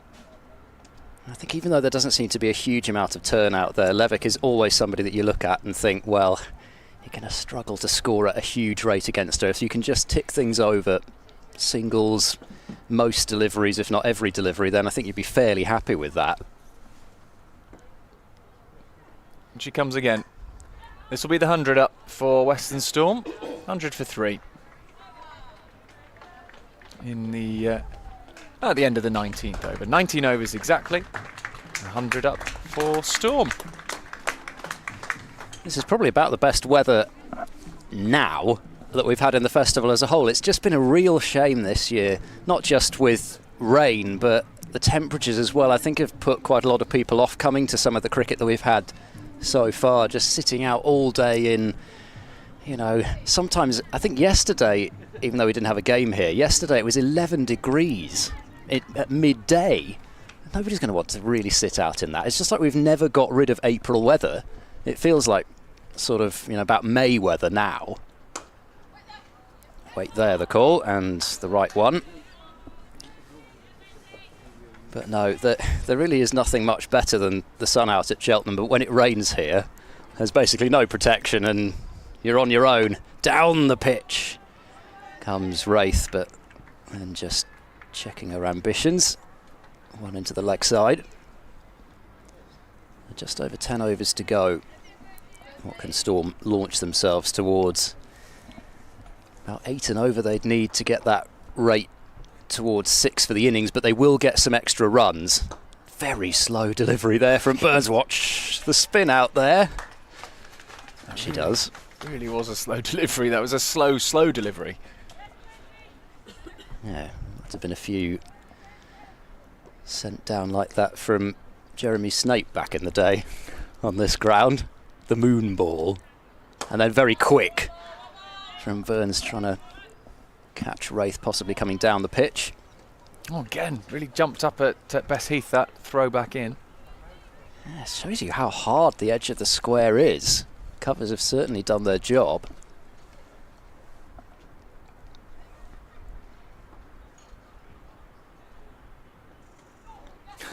Trying to use the pace, but there was basically none there. Still able to get a single. Yeah, just guiding it past the keeper, wasn't it? That was all it needed.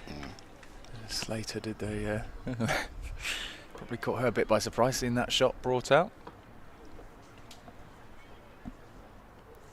Now that's fairly filthy, it has to be said, from Erin Burns, but it's done the job. You see her sort of on her haunches out there as she's waiting for the throw to come in, thinking, how did I get away with that one? But just slow enough that all the pace had to be manufactured.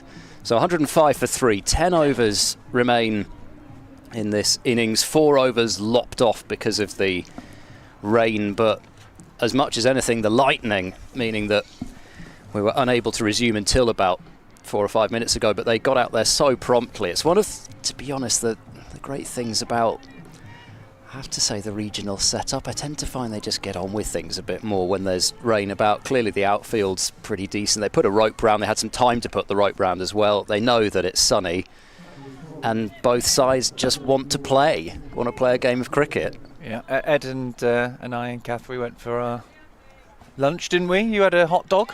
Hot dog with onions. With onions. And how lashings of ketchup. Oh, yeah. I would say it was chewier than expected, which made it quite hard to eat in terms of the bread, trying to tear off pieces out of this chewy plastic bread. carton I was given. Is that chewy bread? Is that a thing? Is that a Cheltenham thing?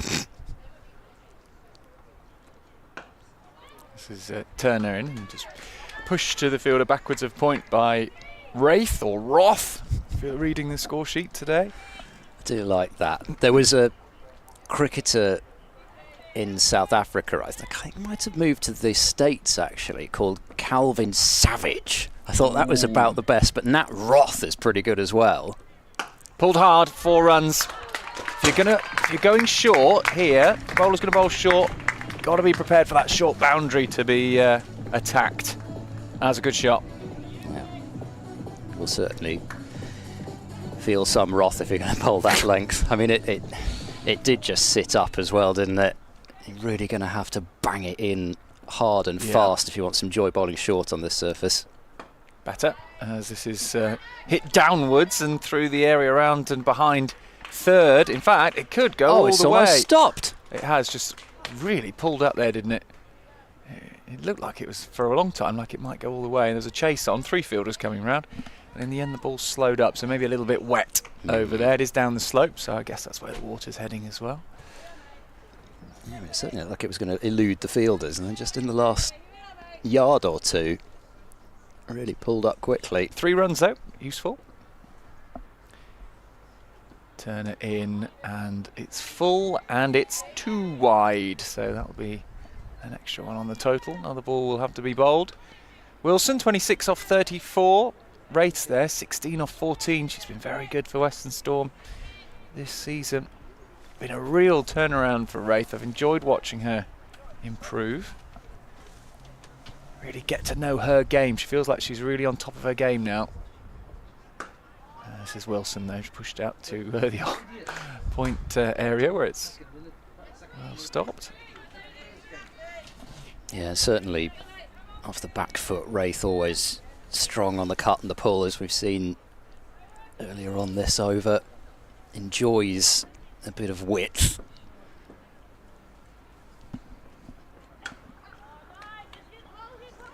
That's tight. and actually well run in the end if she'd hit. We've got not such a great view for the LBWs, but we've got a really good view for the runouts. Yeah. In fact, we've almost got a better view than the umpire with a bit of height. And she would have been fine even if that had hit. Yeah. It was a brave single. In the end, a good one. Well, willing to take a few risks here, Western Storm.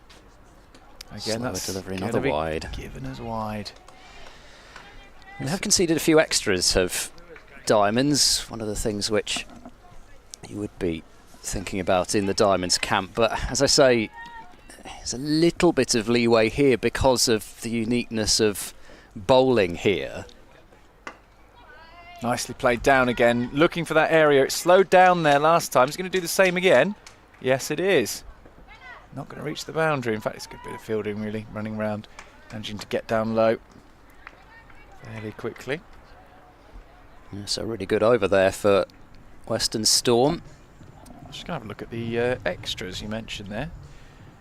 This was a couple of balls ago. Scorecard not quite caught up, but there were 19 extras of the 114 for 3 as it was back then. That's quite a lot. Yeah, That's a big number. that is a really handy chunk. I mean, it's the difference between Storm going at 5s, roughly, in fact, just under 5s, and already just about pushing 6s. So they will be annoyed about that. 13 wides and 6 leg buys.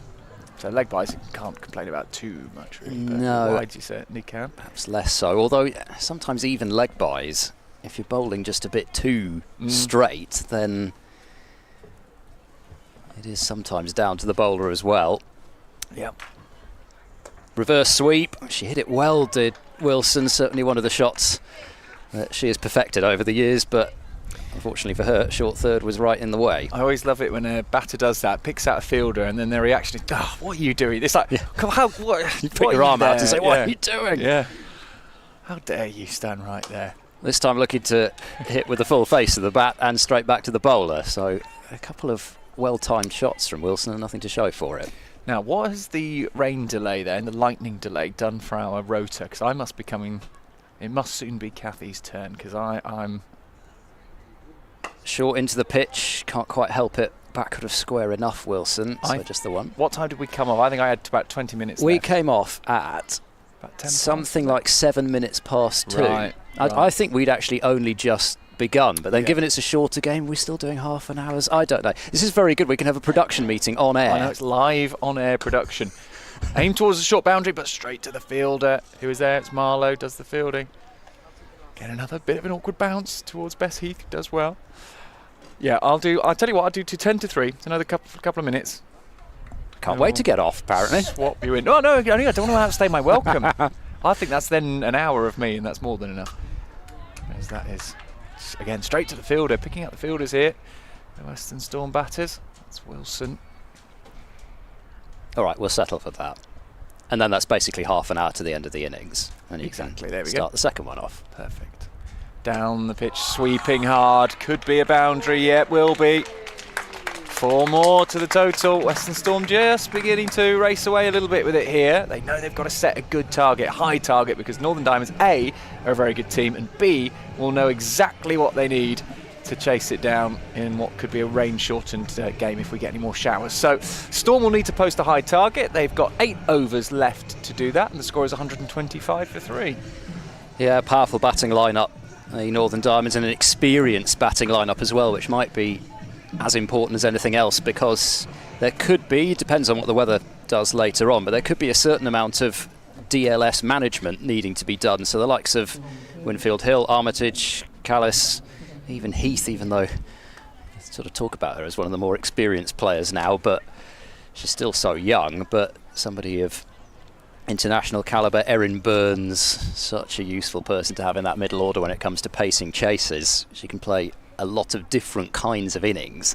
So yeah, nothing's going to feel particularly safe for Western Storm, especially given what the likes of Winfield Hill and Armitage in particular have done to Storm's bowling attack over the years.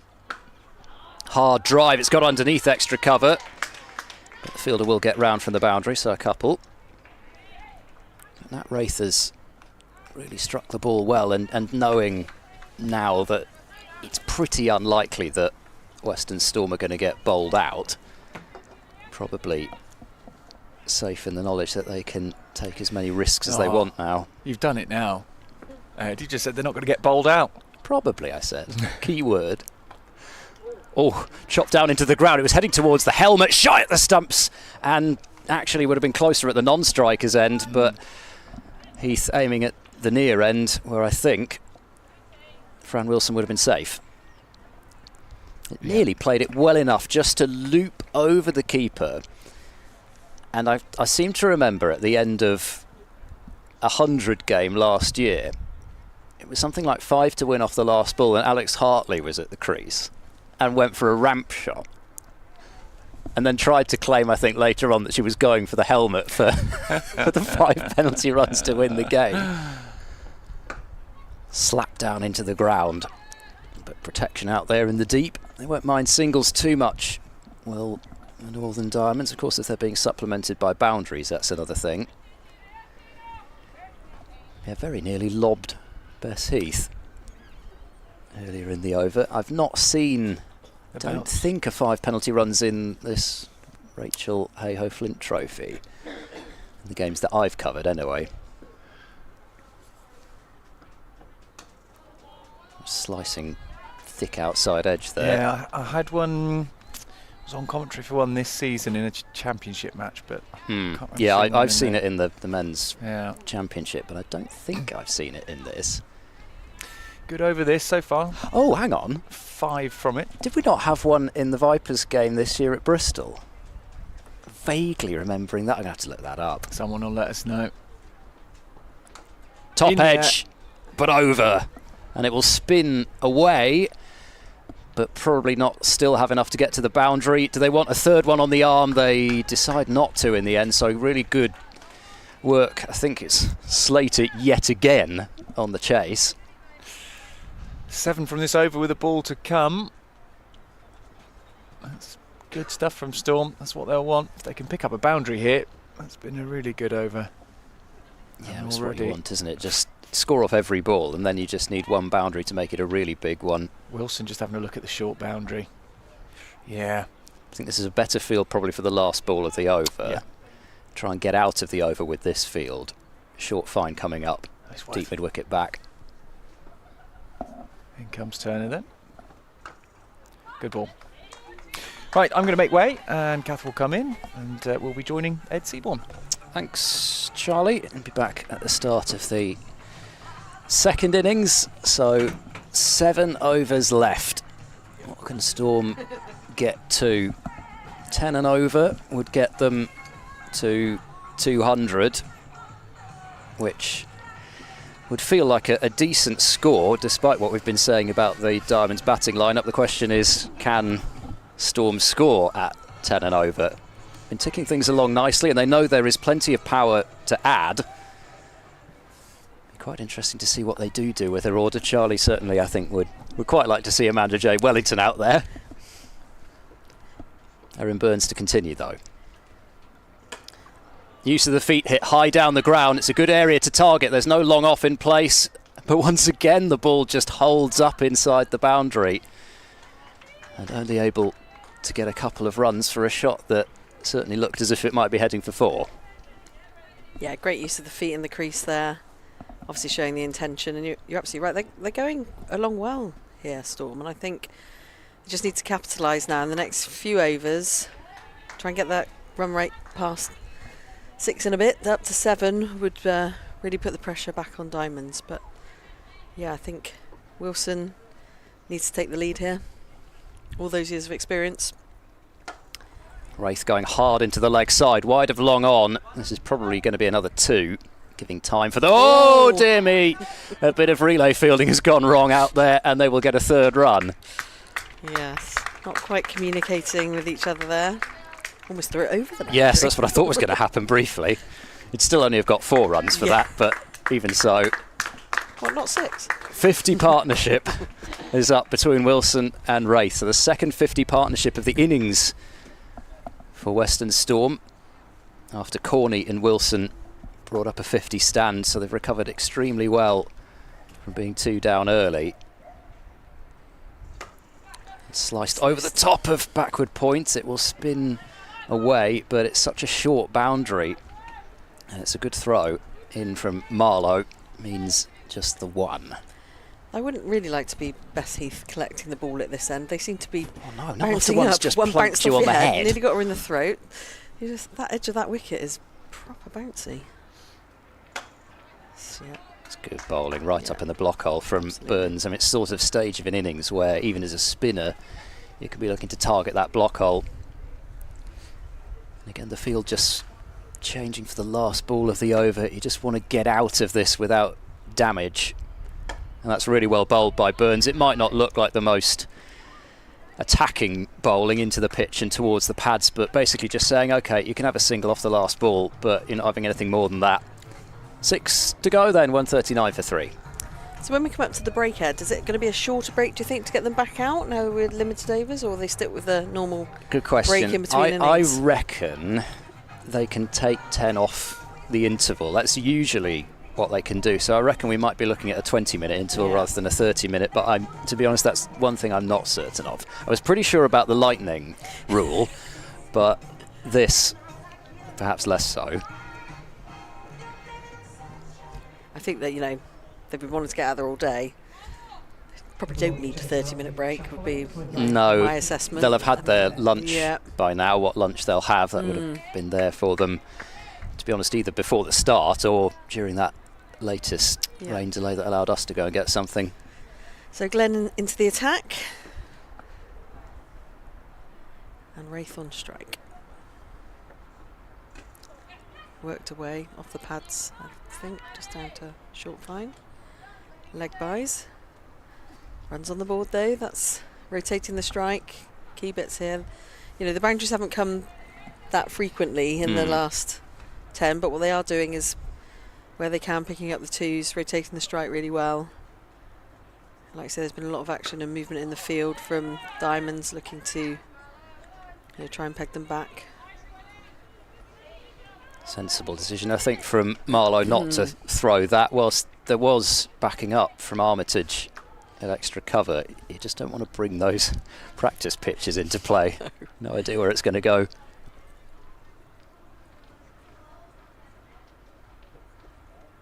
Absolutely drilled back past the bowler. Just the one for Wilson, who's going along nicely. And again, though, that's the sort of area that the Diamonds want to target. I think they bowl very well to their fields here. Yes, okay, there have been singles being picked up, but they've not had a huge amount of easy opportunities to target short boundaries, and Glenn wants to be hit down the ground here. That's where the long boundary is. It's picked up nicely. It's going all the way. It's a big six. Huge six from Wraith there. Didn't look like it was going to carry it. It just kept on going, that one. Absolutely launched it into the, back of beyond. It's somewhere out there. A little Can't quite bit see. heading towards the Northern Diamonds dressing room, I think. Over the top of the dugouts it went. It cleared those. Would have gone about 6 or 7 rows back of the stand in front of us if it had been hit a bit Effortless, finer. that one.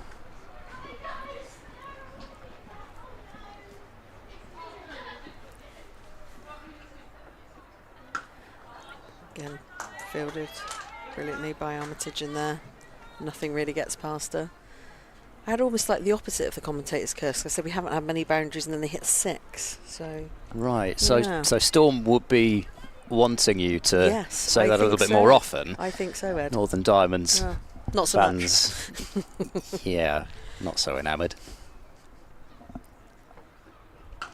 Or drill. Oh dear, perhaps I shouldn't have spoken. That has absolutely been drilled down Armitage's throat. Easy catch. Wraith's gone for 34. Great innings and great partnership from her and Wilson, but that was literally straight into the hands of the captain, and she was never going to drop that. Now this is great music for a wicket having just fallen. Things can only get better. Now, well batted Nat Wraith, 34 from 28 deliveries. Hasn't been easy for her, basically going out effectively to start her innings, and then all of a sudden, having got herself up to start, she had to go off again before she'd even faced a ball. But she's accelerated things pretty well, and Charlie Taylor has got his wish. Amanda J. Wellington is coming out to the middle next, which means so just a slight change in the order. So can instead of potentially Holland, target that short right decision. boundary. Yeah. You almost wonder about somebody like an Izzy Wong even coming up, because you know how quickly she starts. At this stage, it's kind of about who can go from ball one the best. But we'll see what Trevor Griffin and Western Storm have lined up, but you can certainly see why Wellington has come out there. She won't be on strike. That wicket falling off the last ball of the over, and a return to the attack for Rachael Slater. So they're going back to their opening bowlers, and I think now that means that Glenn is bowled out, having bowled 6 overs. So 30 overs aside now, fairly easy equation. So Glenn's bowled out, 6 overs, 2 for 24. Excellent figures for her. She got the first wicket to fall of Sophia Smale, and then that wicket off her last ball of her spell. So a couple of overs left of Slater. Looks as though, as a lot of left armers like to do at the back end of an innings, coming round the wicket to the right-handers. It's a wide though, and it's Just come off away. Something. We'll see what the umpire the gives. umpire signals. I thought I heard a little noise, but it must just have been the keeper's gloves rather than anything else. So that's 2 runs taken. handy for Storm. It'll bring up their 150 with the 3.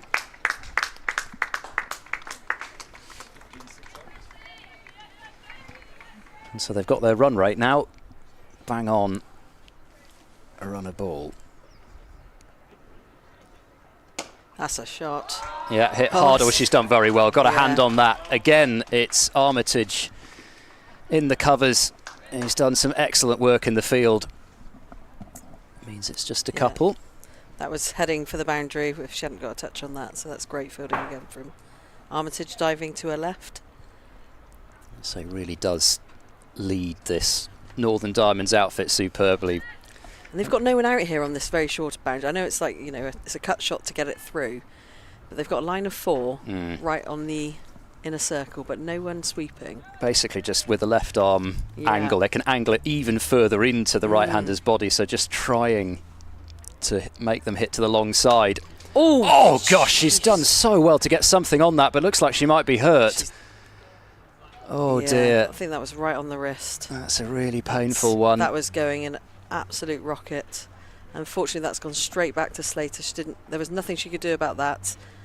She obviously tried to take the catch as she followed through, but that is... Oh, that's really nasty. Got it right on the wrist, I think, but yes, clearly in agony, and physio is now on the pitch, so they'll be taking a quick break here just to check she's okay, but doesn't look good from here, Ed. No, it really doesn't, and it just shows you how hard the ball is hit modern day. I mean, she even put her hands, it was almost more, I think, self-protection rather than trying to take the catch, but she looks like she's in a lot of pain there, and that is really not what you want to see. Definitely not. Fran Wilson with the strike, and yeah, there will be a significant delay here, as there should be, health and safety being absolutely paramount. So drinks coming out onto the field for the rest of the Northern Diamonds players, and for the Western Storm batters, they can have a few moments to get their thoughts together as far as I don't think Slater will be finishing this over. I think she's in a world of pain there.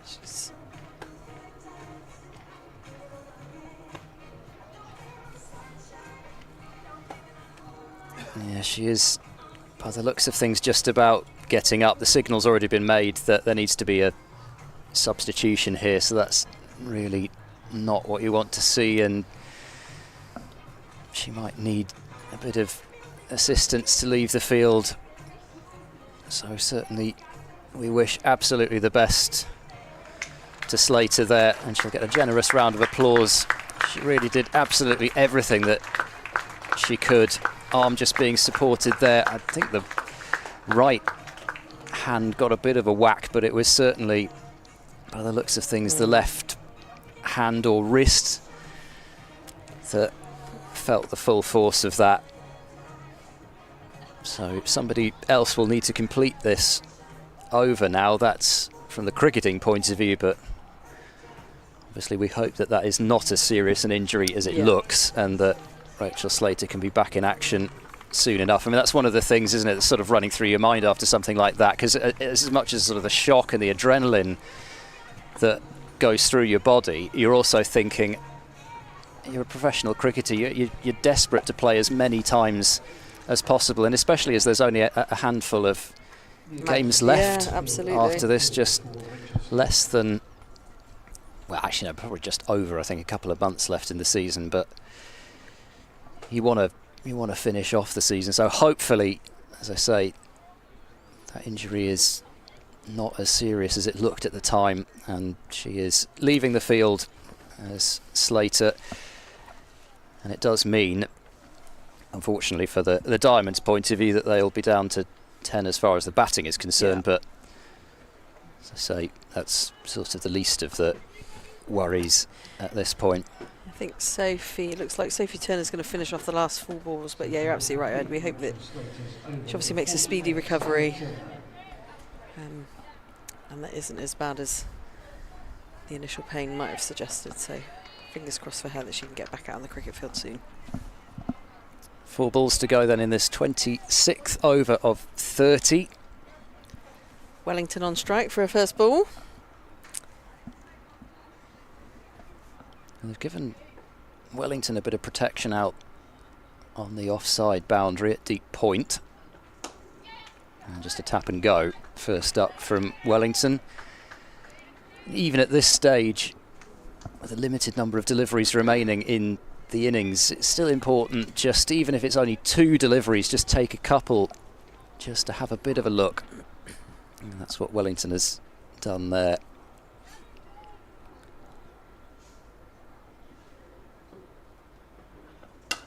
Firmly hit back again towards the bowler, Last one that Wilson drilled, but it's not going to go. There's a fielder out there, so they're going to look for 3, but no, decided against it, so 2 runs taken. But yeah, Wilson drilling that straight back to the bowler again at some pace. Just a slightly darker cloud coming over, but certainly nothing like what we've had. There's a great big cumulonimbus cloud in the distance, which is what we've had fairly recently. That will be wided, so more extras being added on. I think they've done as I said earlier, they've done a pretty decent job of protecting the shorter boundary in terms of the way that they've bowled, but just occasionally, I think, perhaps less so on that occasion, but sometimes some wides have been conceded almost going too far the other way. It's a tricky balancing act.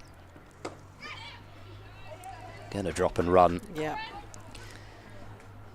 So interesting that, I mean, I wonder if that indicates that Fran Wilson thinks actually that Western Storm have got a pretty handy total on the board as it is. As I say, they will get a few more runs added on to their total. Probably not a huge number, but a few more runs because of the 34 over game being reduced to 30. Wellington goes leg side this time. This will spin away from the fielder, and Wellington wants to come back for a second. That's good running. It's a long throw out there. I think as well they brought out Amanda J. Wellington to do a job, so I think Fran Wilson, as much as she can hit the ball as well as anybody, is going, well, you are going to give you the option to, you know, take the strike where I can, to go for the big shots, whereas I think potentially Fran's ticking it over nicely, and where the ball's there to be hit, she'll do that, but Wellington's come in to obviously increase that run rate and that score as quickly as possible in the last 4 overs. This could be interesting. Katie Levitt coming into the attack, somebody who takes wickets for fun, should be turning the ball, what little turn there probably is, away from that short boundary, but you feel that both these two might still try to target that leg side.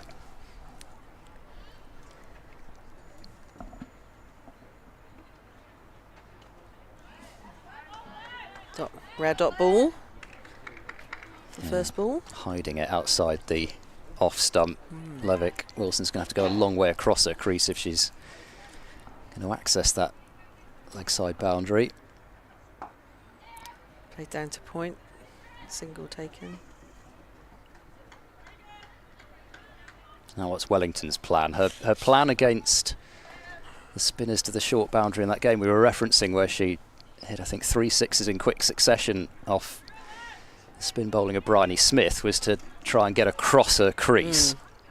A bit harder to do that against the leg break here, but what she got planned. She went for it though, so sweep round the corner, but fielded nicely. Just the one. I think as well, you know, Levitt bowls it quite flat, so it doesn't get that flight, so it comes on to you quite quickly as well, so it's harder to then come across your stumps to pull square leg.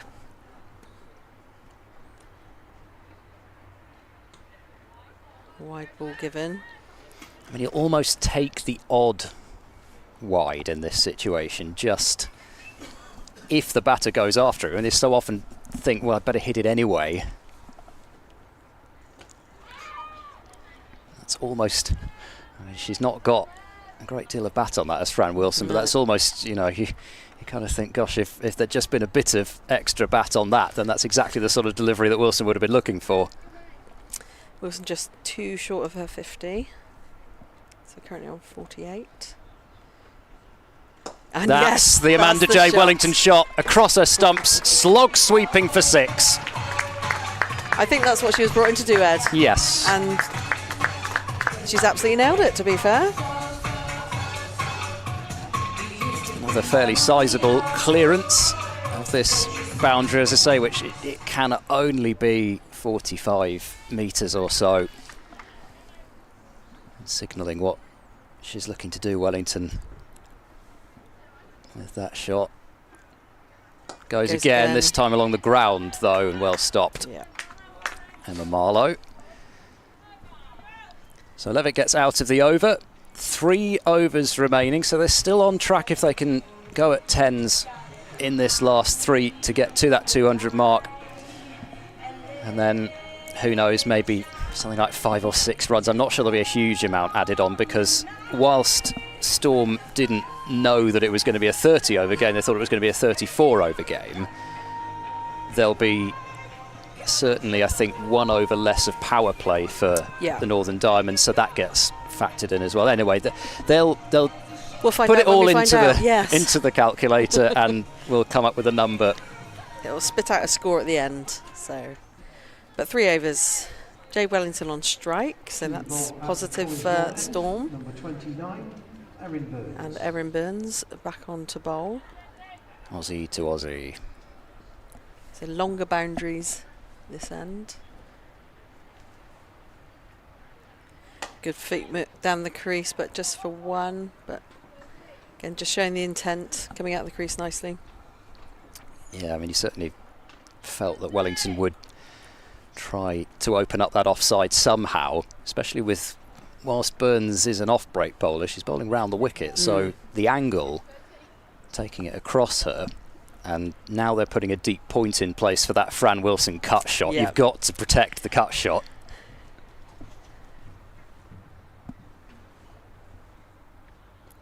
Oh, big shout. Just tried to pull across the line, but umpire unmoved by that. I think it was only the wicketkeeper and half the bowler going up for it, so no conviction really.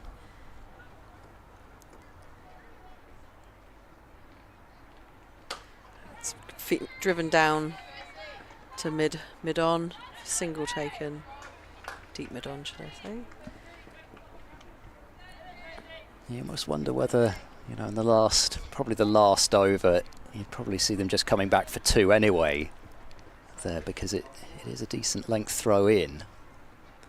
Significantly slower ball. She almost saw her coming to play the reverse sweep. Throw goes in, direct hit, but ball's conveniently made its way back to the bowler. Single taken. Good over from Burns. Storm wanting at least 1 boundary and over at the end here, so important couple of deliveries left now.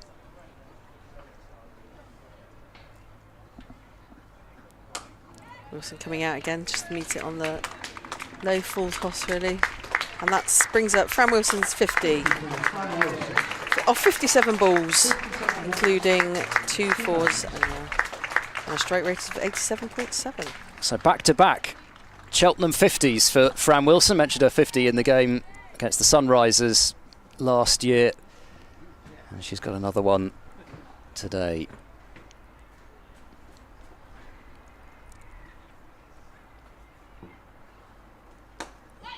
brilliant cut shot through a diving point, but to no avail. That's 4 for Jade Wellington off the last ball of the over. Storm now on 179 for 4 with 2 overs to go.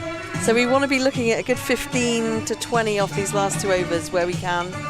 Storm would want, something like 20. Again, roughly 10 and over at the end. I'm not entirely sure about the plan there. I mean, far be it from me to question somebody as experienced as Erin Burns, who bowls a lot at the death.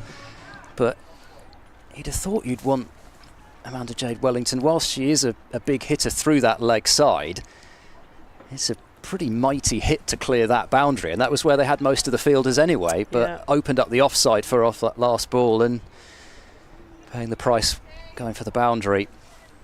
But now a short leg side boundary might be it's certainly where Wilson was looking there, just surveying the field. Phoebe Turner back into the attack. And she's gone big, that's going towards us. That's going to land raw. It bangs off the left turret as we look at it of the pavilion and downwards, and thankfully nobody was down there. You've got to watch those ricochets. I mean, I've had a ball just go over my head here before, which has come off the roof and then made its way down off the roof. Landed very close. Huge strike from Wilson. That the biggest 6 that we've seen so far. That would have had a shot at clearing that longer boundary. And exactly what Western Storm would have wanted at the start of this over. Put a bit of pressure on the Northern Diamonds. Take a little bit of pressure off yourself as well, just in terms of, you've got that one boundary in the bank. Oh, she's launched again. Oh, that's out with a hit, misses. That would have been the end of Fran Wilson. I think Lauren thought she might have had it might have been hard to tell from here, but Lauren gave the impression, Winfield Hill, that it was closer than out by a mile. Yeah. Out by a mile. So, she'd almost given it up at Wilson. She hit it so hard.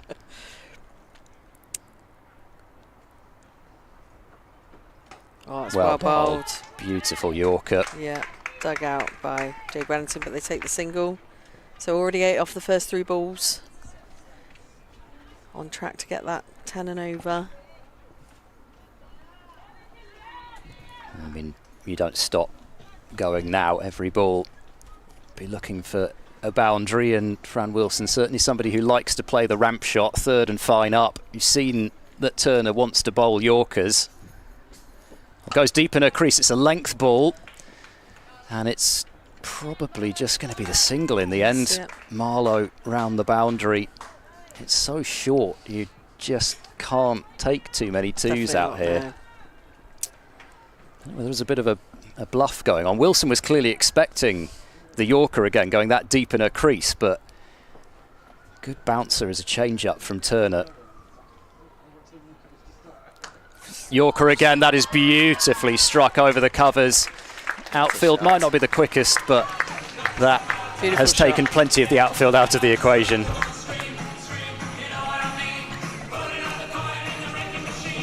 Oh, the guy who's on the music is amusing me no end today. Oh, I don't even know where he's got this catalogue from. Oh, blimey. 13 off the over and 1 ball to come. This is the danger that Wellington poses at the back end of an innings. Reverse ramp, or reverse sweep actually more like, but it's only going to bring a single. Puts her back on strike for the last over as well, so great over there from 14 off it. 1 over to go, so Western Storm currently 193 for 4 with 1 over to play. Wellington on 23 off 11, great strike rate. Yeah, so they certainly fancy their chances. It's going to take a tremendous last over from Erin Burns to mean that Diamonds aren't chasing 200, because, as I say, you have to remember that Western Storm are going to get a couple of runs added on to whatever they get. So who knows? Erin Burns is certainly capable of bowling the sort of wonder over that only goes for a couple of runs and takes a few wickets. So you're certainly not counting your chickens yet if you're Western Storm. But they've got the right 2 people out there in this situation. You've got the hard-hitting Wellington and you've got a well-set Fran Wilson. Coming around the wicket again. Wellington down, punches it. Well, they look for 2. They will look for 2. It's a longer boundary. It's a good throw in, but easily 2 taken. So that's well run. Yeah, 2s and 3s to that longer side are going to be very important in Diamond's chase as well.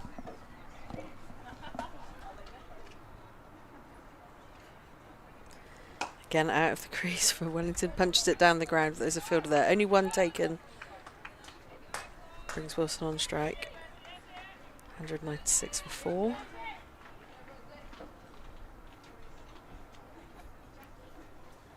Turned into quite the game, actually, hasn't it? Wilson's launched that one. Slows up, unfortunately, plugs a bit. Fielder is going to make it. 3 of them chasing and a teamwork to get the ball back. So 2 runs taken to Wilson, but good aerial shot over the infield. Down into deep middle. And another 50 partnership comes up in the last over. Wilson's shared 3 of those. Held the innings together superbly. It's what she can do. Classic reverse from Fran Wilson. They've planned for it though, and there's a fielder on the shorter boundary. Fielded in just 1 run. 2 balls left. MATCHDAY Wellington on strike. I think she's going to go big. Well, she's got to try, hasn't she? Question is you? where, reverse Why or just you? try and hit straight? Straight. Oh, blimey. Full toss. She did the reverse. Didn't get hold of it at all, but 1 run. I bet she just can't believe that. The 200 comes up with 1 ball to go in the innings. She's just thinking, oh, if only I just stayed still and hammered it. Yeah. Premeditated the reverse sweep. Last ball. Oh, it's going to be a run out as well. Yeah. Run out at the non-striker's end. Wellington off the last ball. So Storm finish exactly 200 for 5 it will be, as Wellington is run out for 27 from just 14 deliveries, providing the finishing touch on the innings. But it was an innings that belonged to Fran Wilson, 61 not out from just 62 deliveries. Emma Corney making 40 as well. Storm have certainly got something that the Diamonds are going to have to go at a decent rate to chase. Hopefully the weather allows us to have that chase. It's certainly got a bit darker in the last few moments, but this is probably the time that you want a bit of rain. The ground staff can preemptively get some of the covers on, at least over the playing area. And some applause for Fran Wilson as she makes her way off. Coach certainly very pleased with what those 2 batters have done. Trevor Griffin giving both a good hand as the players come off. The Diamonds taking a few moments to digest what they've seen in that innings. And I think even though they will require, so I'm seeing actually already up on the board, 204 to win. So that means just the 3 runs added to Western Storm's total. I didn't imagine it would be a huge number of runs that would be added on. So assuming that is correct, 204 runs the Diamonds will need from 30 overs. They will certainly feel rightly that they've got the batting lineup, the sort of explosive power that can chase this. But equally, if they lose some early wickets, then I think Western Storm would feel that they've got a decent total on the board as well. I completely agree. I think you're absolutely right. I mean, Diamonds in the batting department have been absolutely exemplary this season, and I think if I was Western Storm, I'd be feeling I'd have a little spring in my step. 200's a great total to get to. 204 to win, something for the bowlers to really get their teeth stuck into.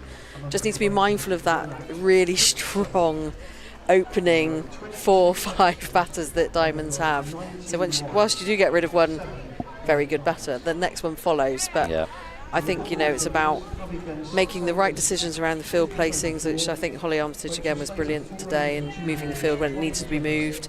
Protecting that shorter boundary, but also almost enticing people to attack the shorter boundary as well by not having a sweeper out there, just to sort of, put that into the mindset. So, I think Sophie Luff's got it's tough when you've got a shorter game and you need to really think about how you now use your bowlers, whereas, they're limited overs for some of our key bowlers now, and then how you manipulate that field to put the pressure back on Diamonds again.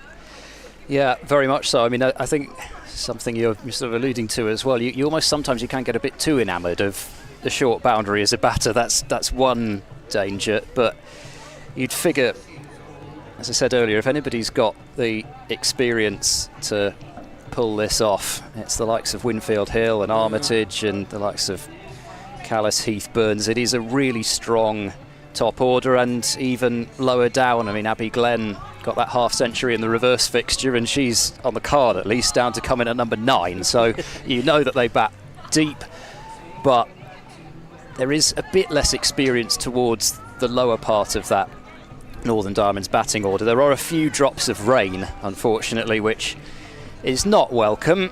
However, as I say, you want it to be coming during the interval. It says play to resume at 3:51, which means then that the interval is still half an hour, so they've not shortened the interval at all. Anyway, we'll be back whenever the resumption of play is, as the board says should be 3:51, so I'll be back just before that. Myself, Ed Seaborn, Kath Wilkins and Charlie Taylor will take a bit of a break, and we'll be Back soon. with you for that chase. 204 from 30 overs required by the Northern Diamonds.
So welcome back, everybody. We are looking to make a start any second now. So during that interval there was quite a bit of rain, but not anything that's affected the start time, which is good. So we are back on. So it's myself and Charlie Taylor. Good afternoon, Charlie. So the revised score. So the reason the score is revised is because it was supposed to be a 34 over game, and that was reduced to 30 due to the rain. So the winning total required by Northern Diamonds is 204, which I felt was a little harsh, Charlie, to only add on 4 runs.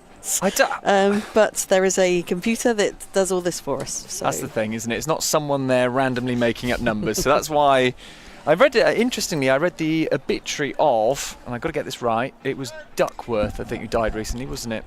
Yes. And it was very interesting reading that. My dad had sent it to me. He often sends me cricket-based obituaries. He loves reading the obituaries, and anything cricket-based he sends to me. And I read it, and it was very interesting how he came up with it, how he was really, a mathematician who had an interest in cricket, and decided that he was going to do something to make this better, the system better, and it is a lot better. Yeah. However, when you see 3 runs added on for the fact that Western Storm started their innings thinking they were going to have 34 overs and ended it 4 overs shorter than that, it does feel a little bit harsh, doesn't it? But we'll trust the numbers. I'm going to trust the numbers.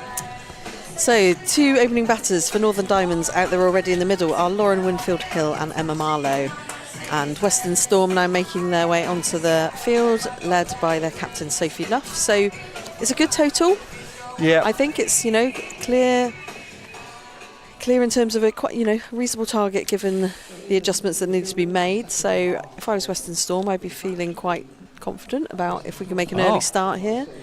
It's a good total to defend. So they need to make a good start. They need to not be wayward with this shorter boundary. And, an early wicket maybe would set the tone nicely. But as we know, Northern Diamonds, currently 3rd in the table, doing really well. They bat all the way down this order. So whilst you do get rid of one excellent batter, the next one follows in. So, there's some good big hitters coming in for Northern Diamonds. What's good is we've got, considering, and I'll keep saying it, you and I, Kath, not together, but we drove through absolute... it was mayhem on the M5 rain-wise. We were slowed down right to about 40 miles per hour at some points, which was, it just shows you how serious the rain was, that drivers who tend not to be particularly patient people were going 40 miles per hour instead of 70. It was serious rain, and yet here we are, and we've got a real game on. We've got a what should be a really good game one way or another here. And Izzy Wong is opening the bowling. Always exciting. Love watching Izzy Wong. Totally agree. And we are off.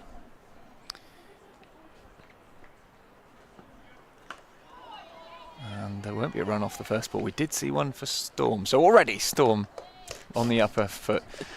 Izzy Wong was part of one of my favourite ever memories of cricket commentary, which was last year at Edgbaston. She was on strike. She was batting, and she was the 3rd wicket out of 3 of Shabnim Ismail hat-trick to win the game. It was an incredible moment. I was lucky enough to be commentating on that one in the 100.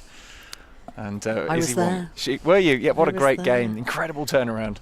Wong was unlucky enough to be the 3rd wicket out of 3. It's a big drive there from Lauren Winfield-Hill. No connection. Good pace though, good start from Izzy Wong. First 2, looking very lively, which is good to see. Yeah, runs needed to win, 204. That's the real number you've got to keep in mind here. Anything less, well, not quite anything less than that, but pretty much anything less than that is a win for Western Storm. Of course, one less than that would be a tie. Another good ball from Izzy Wong. As Ed rejoins us, he's going to be on commentary in a moment. He was called in to do something spectacularly glamorous and showbiz, which he can tell us about later on during the innings break. He's got a bit of a fan base here as well, hasn't he? He has. Some lovely ladies brought him up a slice of cake. Which So he's a bit of a local celeb, I think, at the Cheltenham Festival. He's very much adored around these parts. This is in the air and will be 4 runs, I think, through Lovely cover. Drive. Yeah, it's a nice shot by Winfield Hill. It was there on offer. She dispatched it lovely. Really Yeah, and nicely. I think, you know, the outfield hasn't slowed, even though that slight little bit of rain there. But, you know, Izzy's bowling fast, so it comes off the bat equally as fast as it comes. So, yeah, that's just a classic drive from Winfield Hill there through the covers. 2 balls left. There is a slight risk with bowling Izzy Wong early up. She's very quick, and what that means is if you get something on it, generally it runs away. However, she can also cause a lot of problems, which is why she's so exciting to watch, really. Nicely angled. This will just be a single.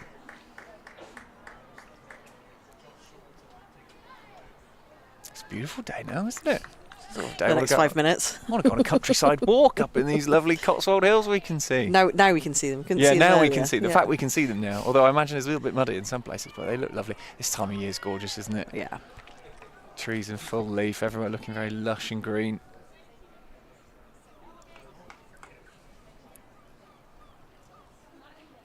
Five on the board then already, so the target becomes less than 200 now.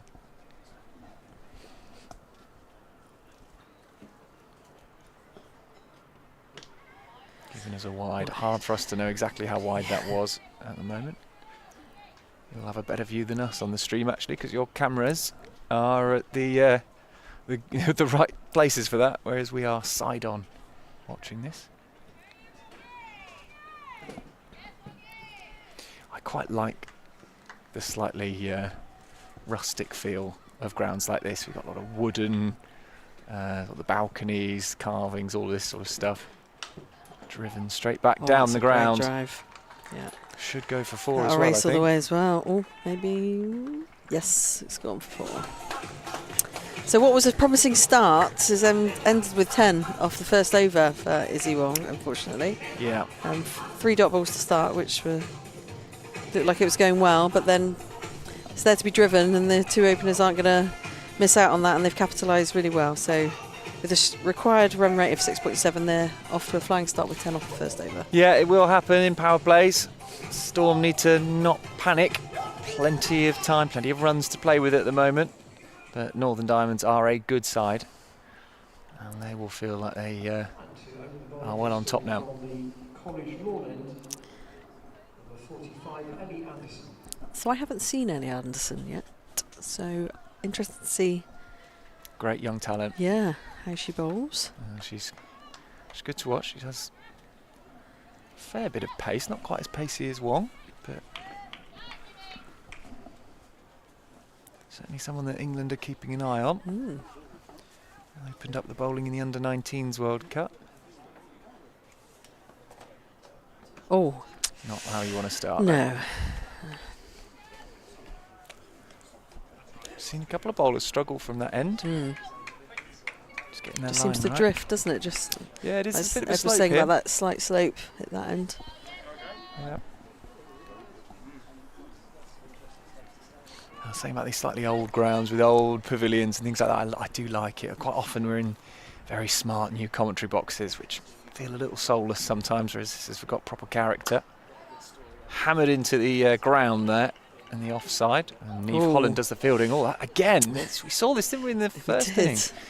If the ball is thrown in on the bounce to the wicketkeeper, that bounce can sometimes be pretty horrible. And Nat Wraith has done well to avoid that hitting her head because she's not wearing a helmet at the moment. She's not. We saw it bash into Bess Heath's helmet, and she had to have a concussion test in the first innings. Winfield Hill, though, is be concentrating on hitting it as hard as she can, and she's lofted this one through the mid-on area. Won't go all the way, but they will pick up a couple.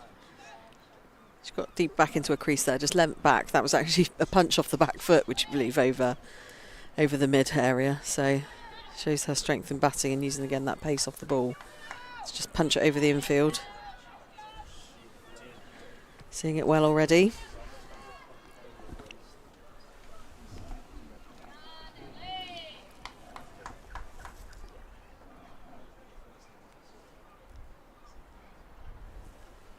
In comes Anderson.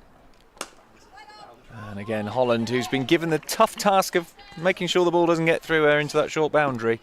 Not easy when you're within the circle doing that, but she's done a good job of it so far. Excellent field in Neve Holland. Pride of Langport.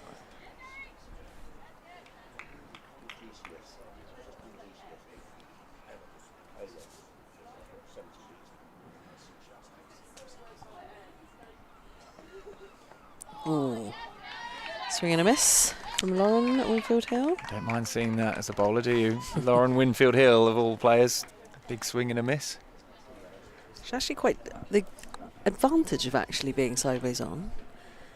You can see where they are in their crease, and she's actually quite deep in the crease. So, you know, normally I think she likes to attack. She'd come out a bit, or certainly, but you know, she's adjusted slightly, come forward a bit of it. She is trying to play deeper into her crease and let that ball come onto her and be able to then drive it off the back foot. In the air, and gone! Don't send it towards Fran Wilson, because she'll take the catch. She always does. What a catch, low down at point. And Winfield Hill's got to go. And that's the breakthrough that Western Storm, we were saying earlier on, weren't we, Kath, about how desperate they'll be to make an early inroad. Getting rid of Winfield Hill, that would have been top of their priorities list. Yeah, Lauren can't quite believe it, I don't think. She's, you know, she was hitting it really well to start with, and that one just had a bit of width. Got back on it, but like you say, Wilson's there. She's always going to scoop those up, never going to drop those. So great catch to claim the first wicket, which brings in the captain, Holly Armitage. So like I say, one goes and the next exceptional batter comes in. So captain to the crease in Holly Armitage. But they'll be pleased that she's here so early. Absolutely. If you've got to get through them early. Yeah. Don't leave it till the end. So Western Storm have made punch back there after a expensive first over. They feel like they've traded a couple of blows there now. Yeah. Good catch, Fran Wilson. Got a great view of that. It came towards us, didn't it? And we saw Wilson. Just dipped as well at the last minute, but she dived forward, so hard to take, but never in doubt. She did really well. And how many times, countless times I've seen Fran Wilson take good catches. It just seems to be that it's her spot, that's for sure. She just takes them. She's like a cat in the field, isn't she? Nothing gets past her. Brilliant work. Diamonds 13 for 1. It's the last ball of the second over. Yeah. Dot ball. Shouldn't take anything away from Anderson as well, who's already causing problems for Winfield Hill before that ball, and then putting a bit of pressure on the batter. So yeah, very good work from Western Storm. 13 for 1.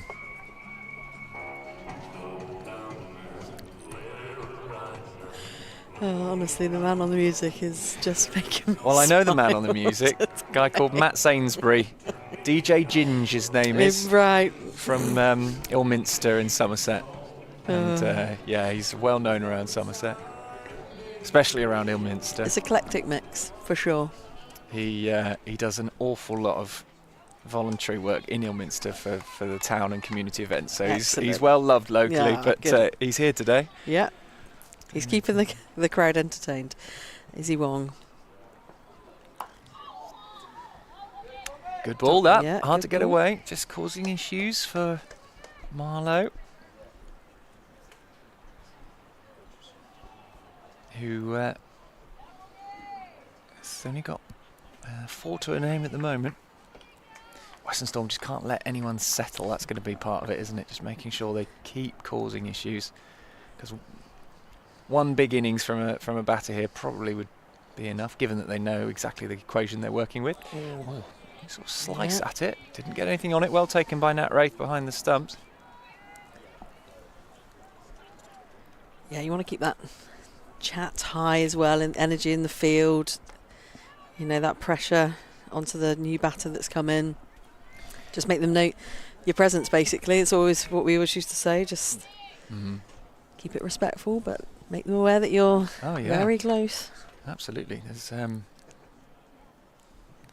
really important part of the match, the game. Oh, it's through.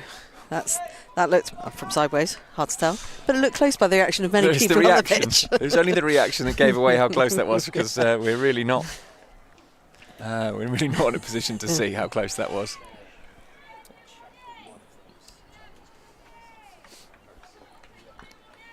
.13 for 1. over this beautiful ground. You've got a fairly different view from over to the left. You've got these beautiful old chapels. Straight in front of us, you've got Cheltenham General, which isn't quite, certainly from this view, quite so pretty. Turned into the leg side. Mix up. Careful. Ooh. Nearly bashed into each other Yeah. again. But in the end, no run.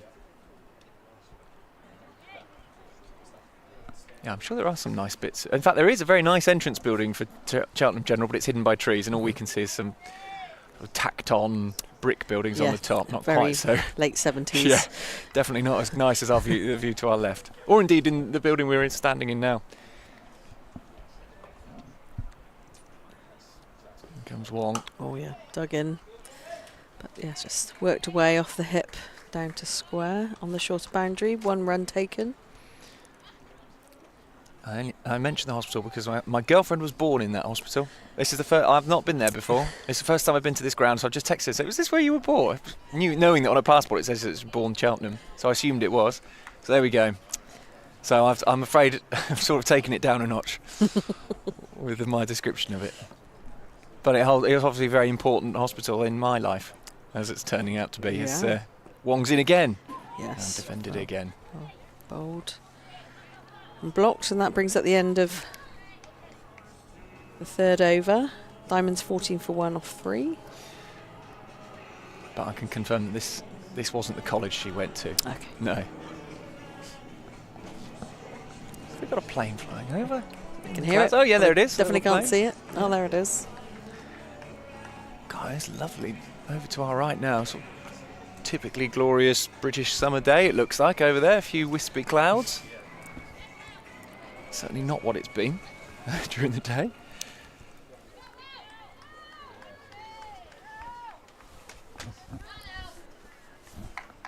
So Anderson to continue.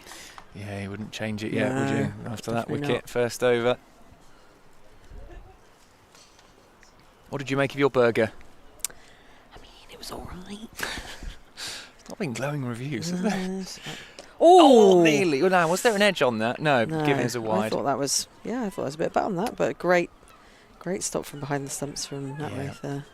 Yeah, There's no one covering that, so if she hadn't got a left diving glove to it, it probably would have yeah, with the pace being bowled. raced away for 4 byes. Yeah. 4 wide byes. Yeah, 5 wides overall, wouldn't it? Yeah, Mm. 4 wide byes, as you say. Yeah, so save 4 runs there for sure. Still 1 added onto the total though, and she'll have to bowl it again. In she comes. Better line. Oh, Off strike batter definitely in for that one. You see it quite often these days, actually, don't you? That sort of fingertips onto the stumps kind of run out. It's taking a look at the other game that's happening, which might involve a team that's based in this county and has played here. As this is down the leg side. another wide, unfortunately. Now Ed has said he doesn't want to know the score, so I'm going to say it quietly because he's out of earshot. Yeah. Somerset have posted 194 for 6 in that game against Gloucestershire. I don't think he's heard. Nope. Gloucestershire are 2 without loss in reply, but after 0.0 overs, so that must be a wide or something going on there. A couple of wides. So there you go, 195 to win. This is going to be given as a wide. She's lost her way here, so it was leg side wides to start with, and now It's on the frustrating. offside wide. So Don't want to make it any easier for Northern Diamonds, really. It's not. no. At the moment, it's a challenging total. As we've said, though, one batter really getting hold of this game could make a big difference. Oh no! So that's the 4th wide of the over. It's going to be double figures in Yeah. this over. Then 10 balls at least. We've only had 1 legitimate delivery. We've had 5 balls.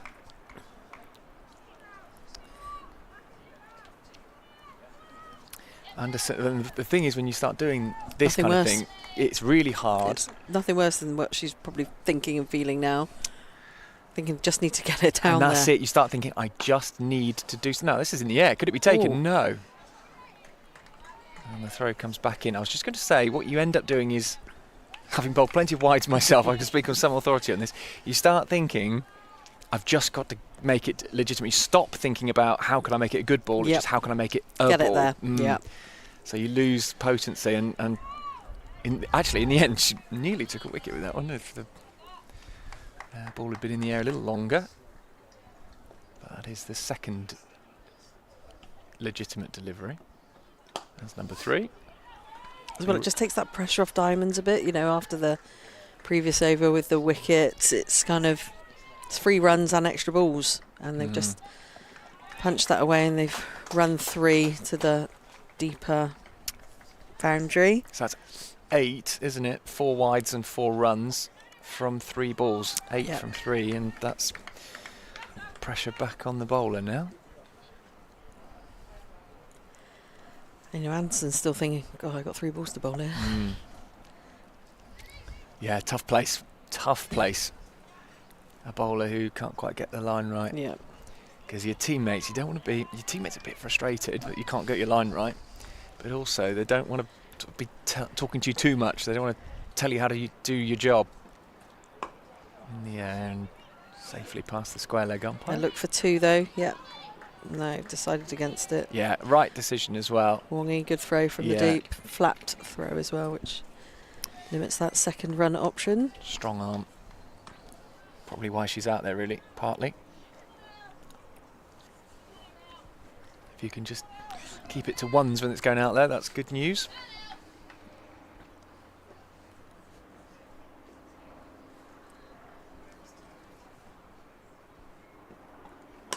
That's could be 4. Yeah, cut easily for 4 through, straight through point.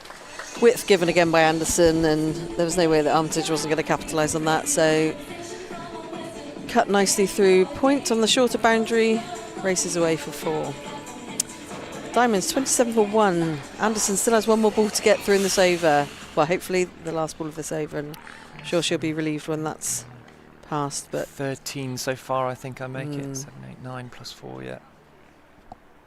13 off the over. 1 ball to come. All will be forgiven if this is a wicket, mind you. With Armitage on strike.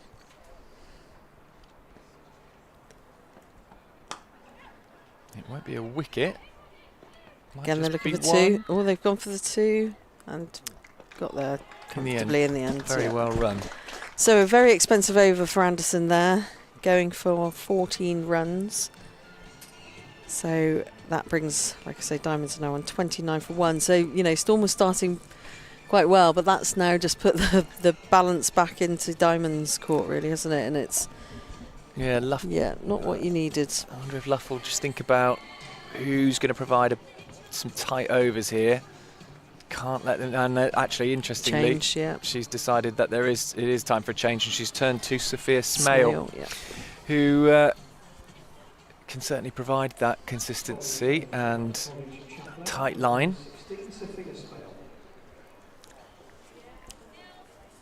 I'm still not, if I'm honest, I'm still not entirely convinced about her opening the batting, but certainly very pleased always to see her with a ball in her hand. I think she's a fantastic bowler.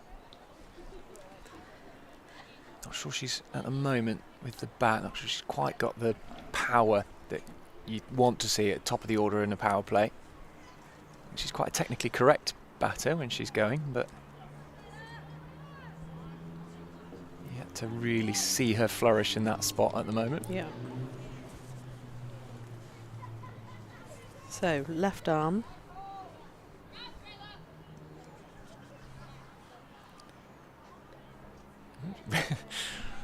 Lost her run up there. Needed to count it out again. There we go. Shorter boundary. Yeah. I'm sure she's not delighted by that, but, you know, it's a challenge.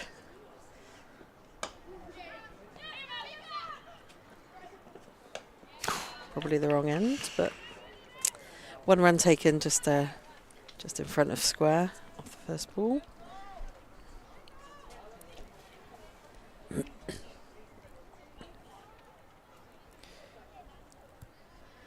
Smale, who's been an excellent signing for the Oval Invincibles, Not too far away from 100 season now.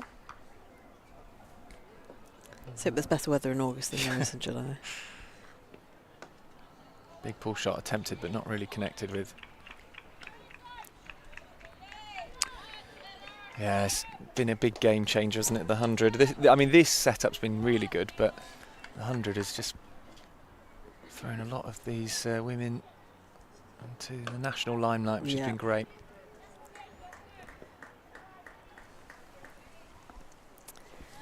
Seems like runs are a bit easy at the moment, Charlie. Yeah, it's just they're already ahead of the required run rate. That's it. So going along ones and twos is enough. Just feels a bit just dab and go and not massively challenged at present. Another single.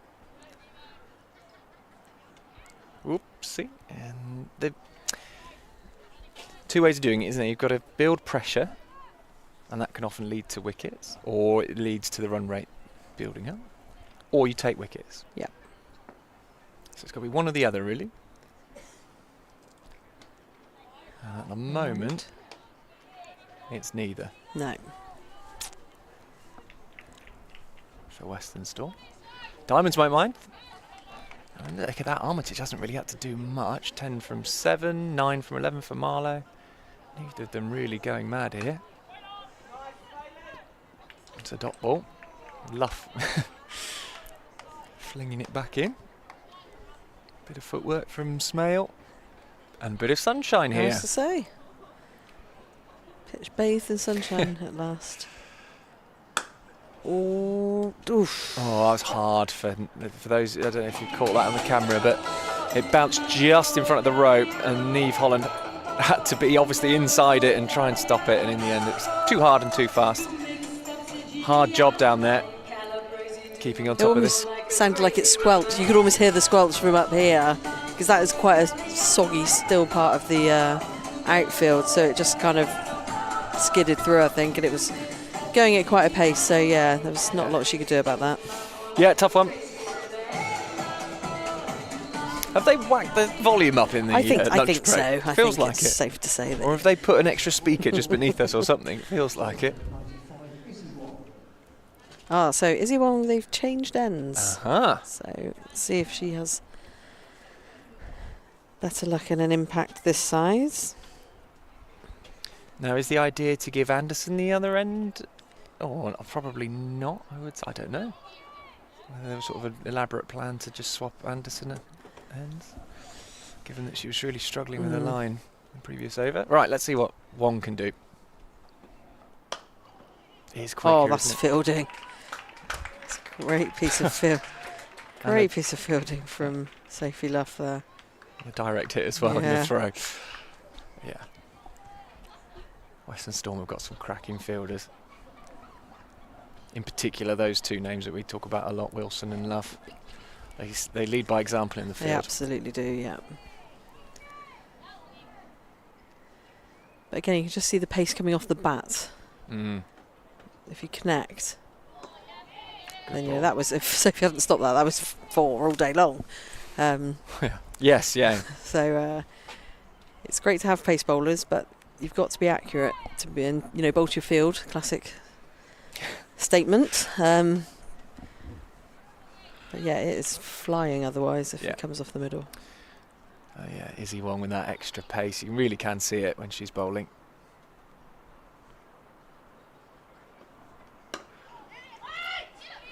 I was going to say, that's a risky run. Direct hit from Skelton, and that will be an extra run. Ricocheted off, it was a direct hit. And I get why Skelton threw it in, because it looked like they were going to take the run, and then they chose not to.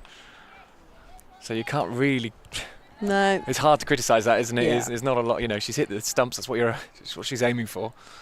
But yeah, a bit of a shame, that pressure just off now. Yeah. 10 off 14 Marlowe, whereas Armitage is 14 off 9.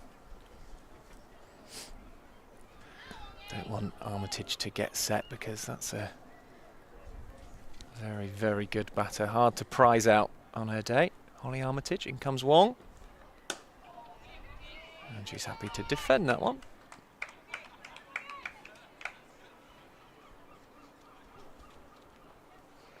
Wong, who was in the England setup for a while when she burst onto the scene, she's been left out a few times now. I think coming to Western Storm as well, probably the thoughts there is just to really focus on getting her game in shape, bowling in shape.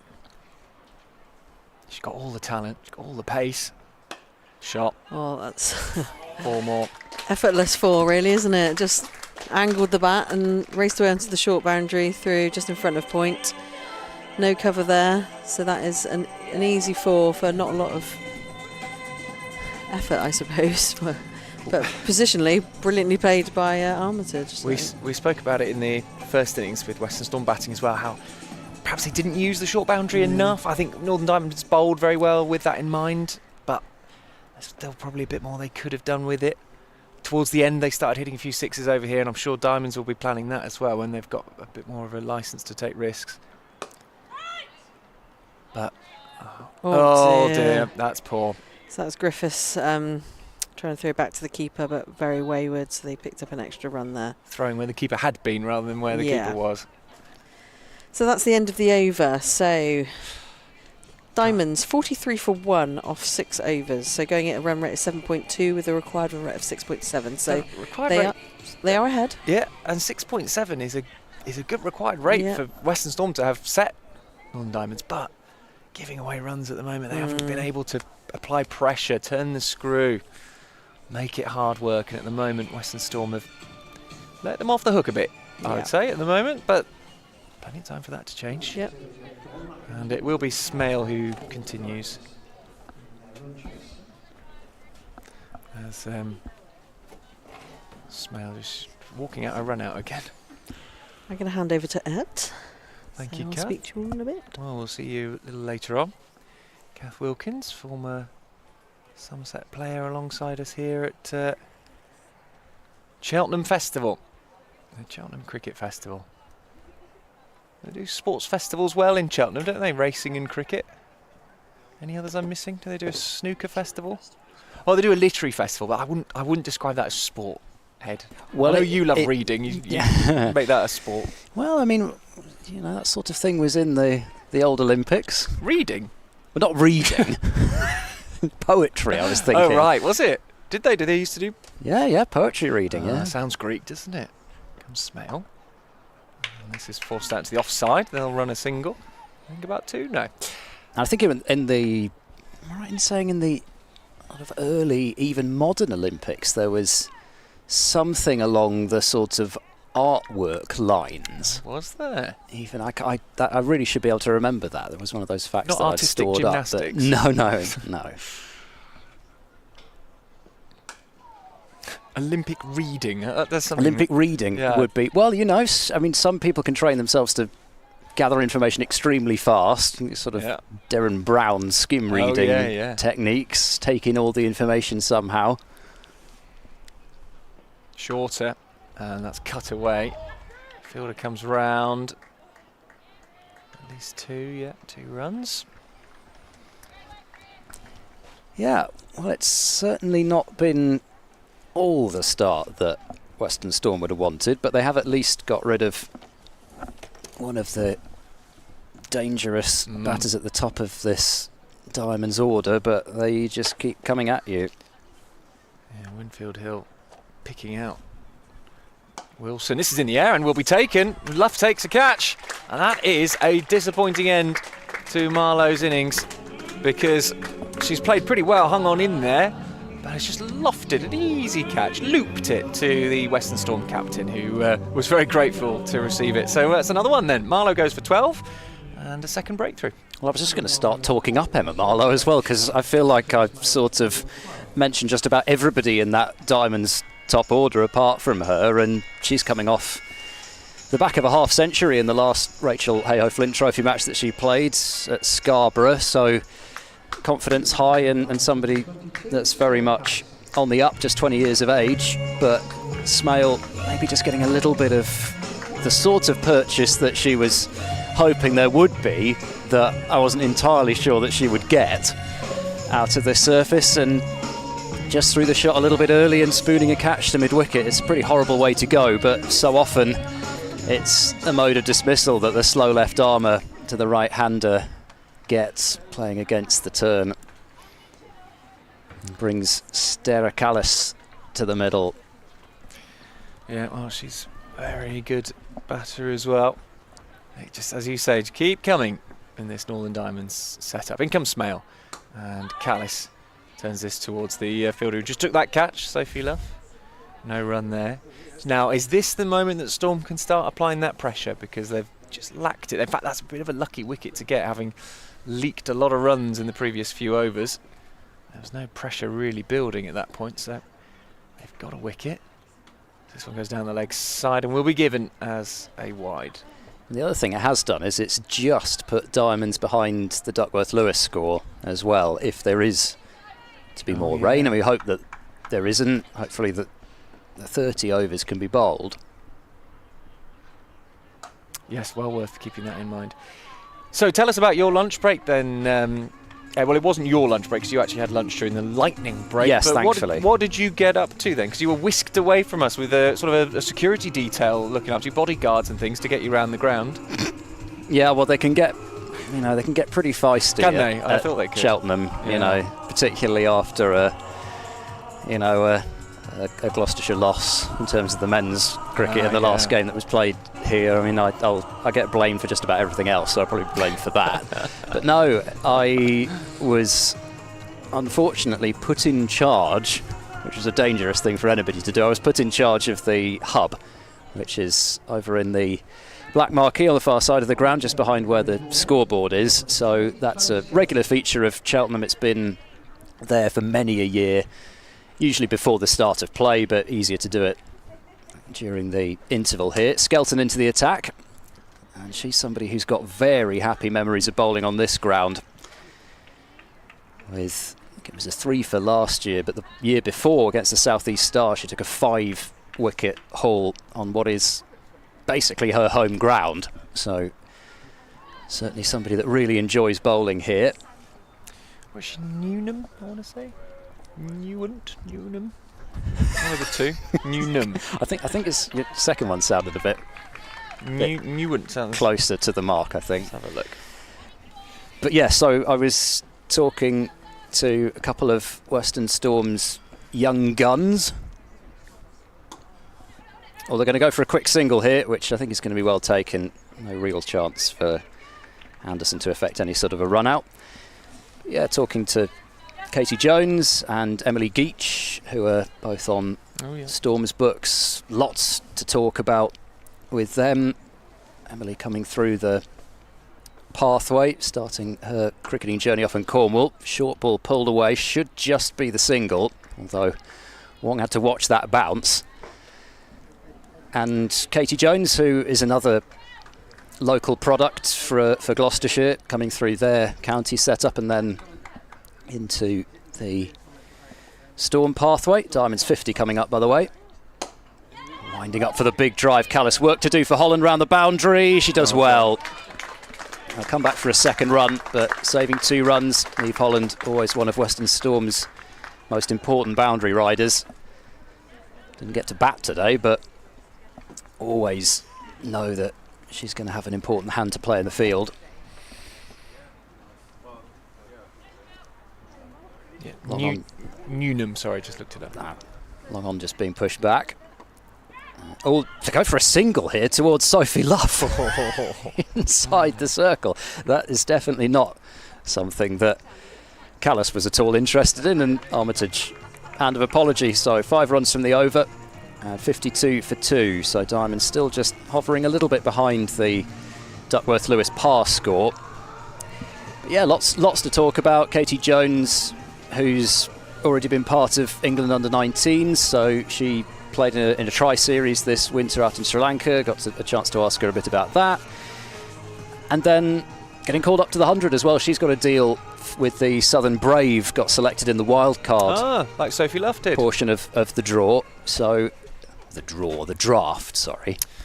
So it does feel a bit like a draw, but it is a draft. It's like a lucky dip sometimes, doesn't Yes. it? You could call it the 100 lucky dip.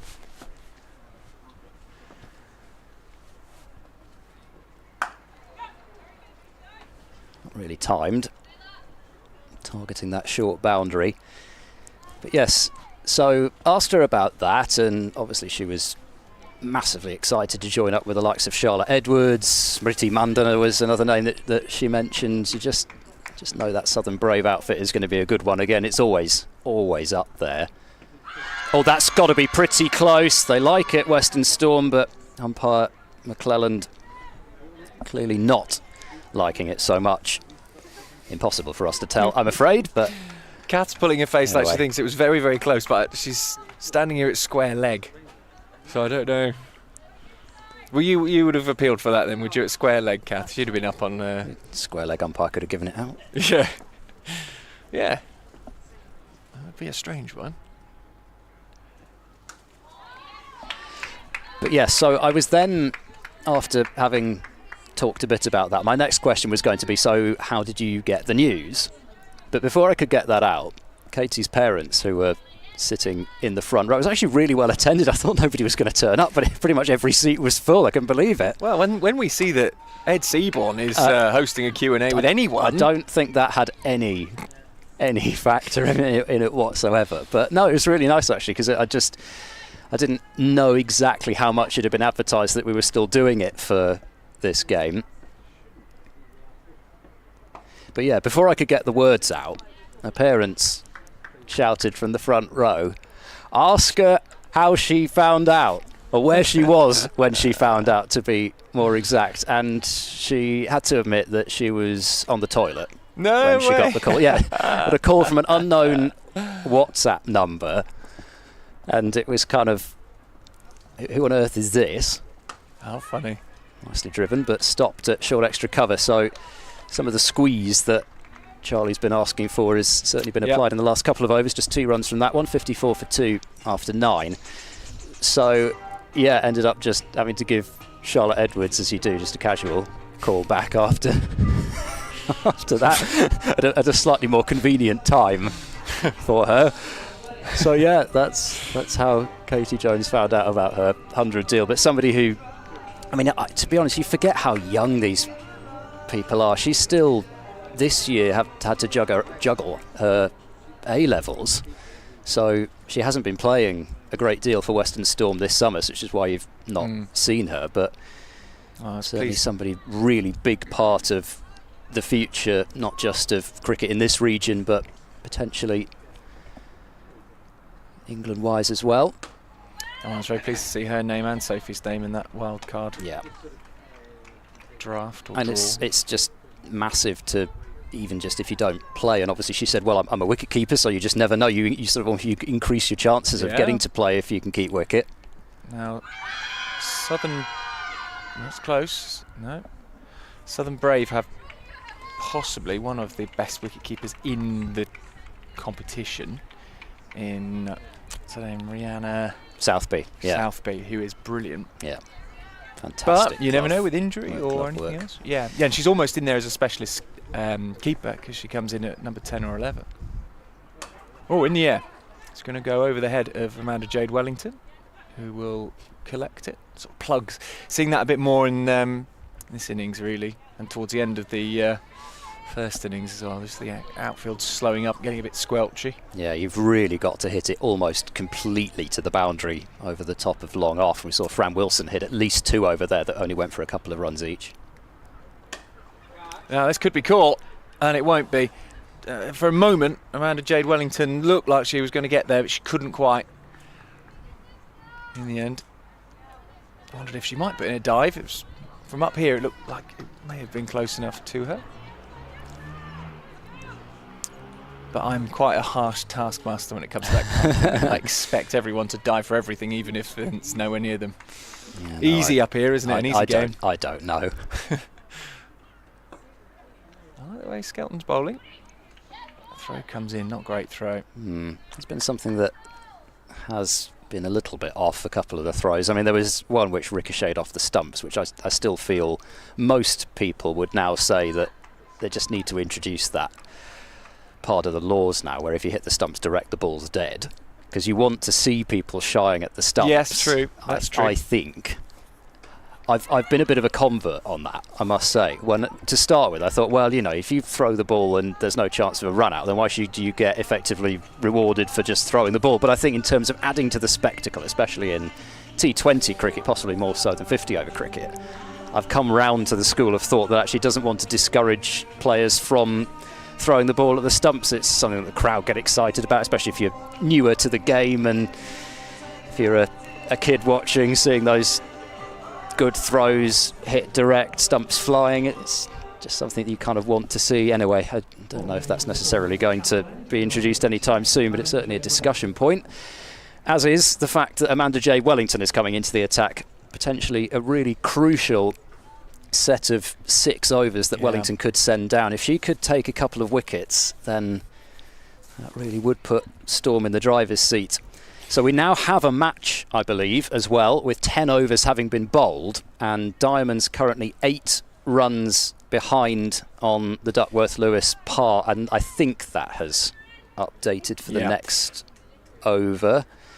It actually shows how good a target Storm ended up setting, I think, because Diamonds have not, you know, they've hit a few runs. The fact they're still behind it. Yeah, they're not doing too badly in terms of the run rate, but 7.3 it sits at now, and there is more rain about. I mean, I'm looking over towards the west again, and it's clearly raining over there again, where thankfully the majority of that thunderstorm missed us to that western area. Well, wickets will be huge here for Western Storm. They'll make a big difference to the DLS score, if nothing else. They'll also slow down progress for the Northern Diamonds. Armitage there, 23 off 19. She's going to be a very important part of this chase for the Diamonds. In the air, Amanda Jade Wellington's got something on that and managed to slow it right down. We've already seen one nasty injury today with the ball smashed back at the bowler again. We wish Rachel Slater all the best for what looked like a really nasty wrist injury. She was in pain, wasn't she? I hope she's okay. It's not as bad as it first seemed.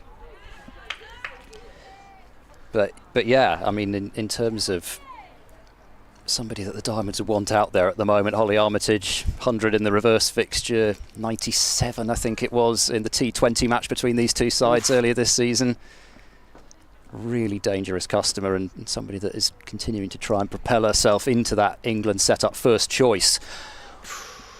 Now what you need to get someone out like that is top quality, and that's what Western Storm have got here in Amanda Jade Wellington, one of the best on the circuit, one of the best in the world, you'd say. Yep. Brilliant bowler. Crazy to think that she's considered at the moment 3rd best leg spinner in Australia. She'd walk into just about every other international side. So she's driven back down, well stopped. Brilliant bit of work there. Is that Anderson, I think so, yeah. Great work. Certainly looks like her. So, very good over then. 1 run from it, not too far from a stumping.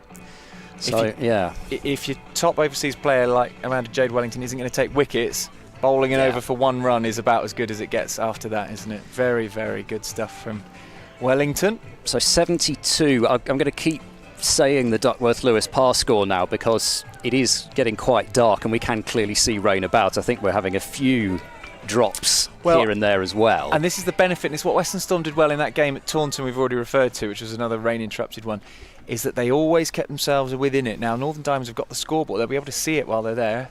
Skelton comes in. This is driven towards the short boundary. Will be 4, I think, yeah. Great effort from Neve Holland, but not enough. She nearly got her left hand to it.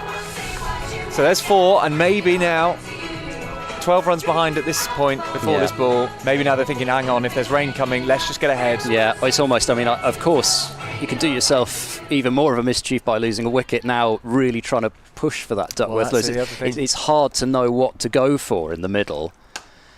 I think she's got a hand on that as Skelton. I mentioned her astonishing caught and bowled here last year against Danae van Niekerk, and that perhaps wouldn't have been quite as good, but it would have certainly been one that anybody would have been happy with.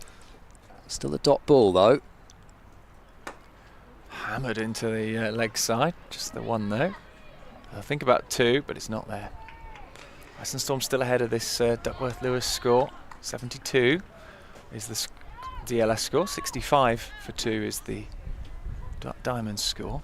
I think this is probably a good move from Sophie Luff, just to slow things down a little bit here, because you just never know when the rain is going to hit. And as long as they're ahead of their over rate, then you know, there's no reason to keep rushing through whilst they are still ahead of things. Yeah, needs a bit of savvy captaincy. This is in the air and will be dropped. Oh, you'd have expected that to be taken. Amanda Jade Wellington letting one through the middle of her hands there. Well, that should have been taken, and there's no doubt there. In my mind, that is a drop.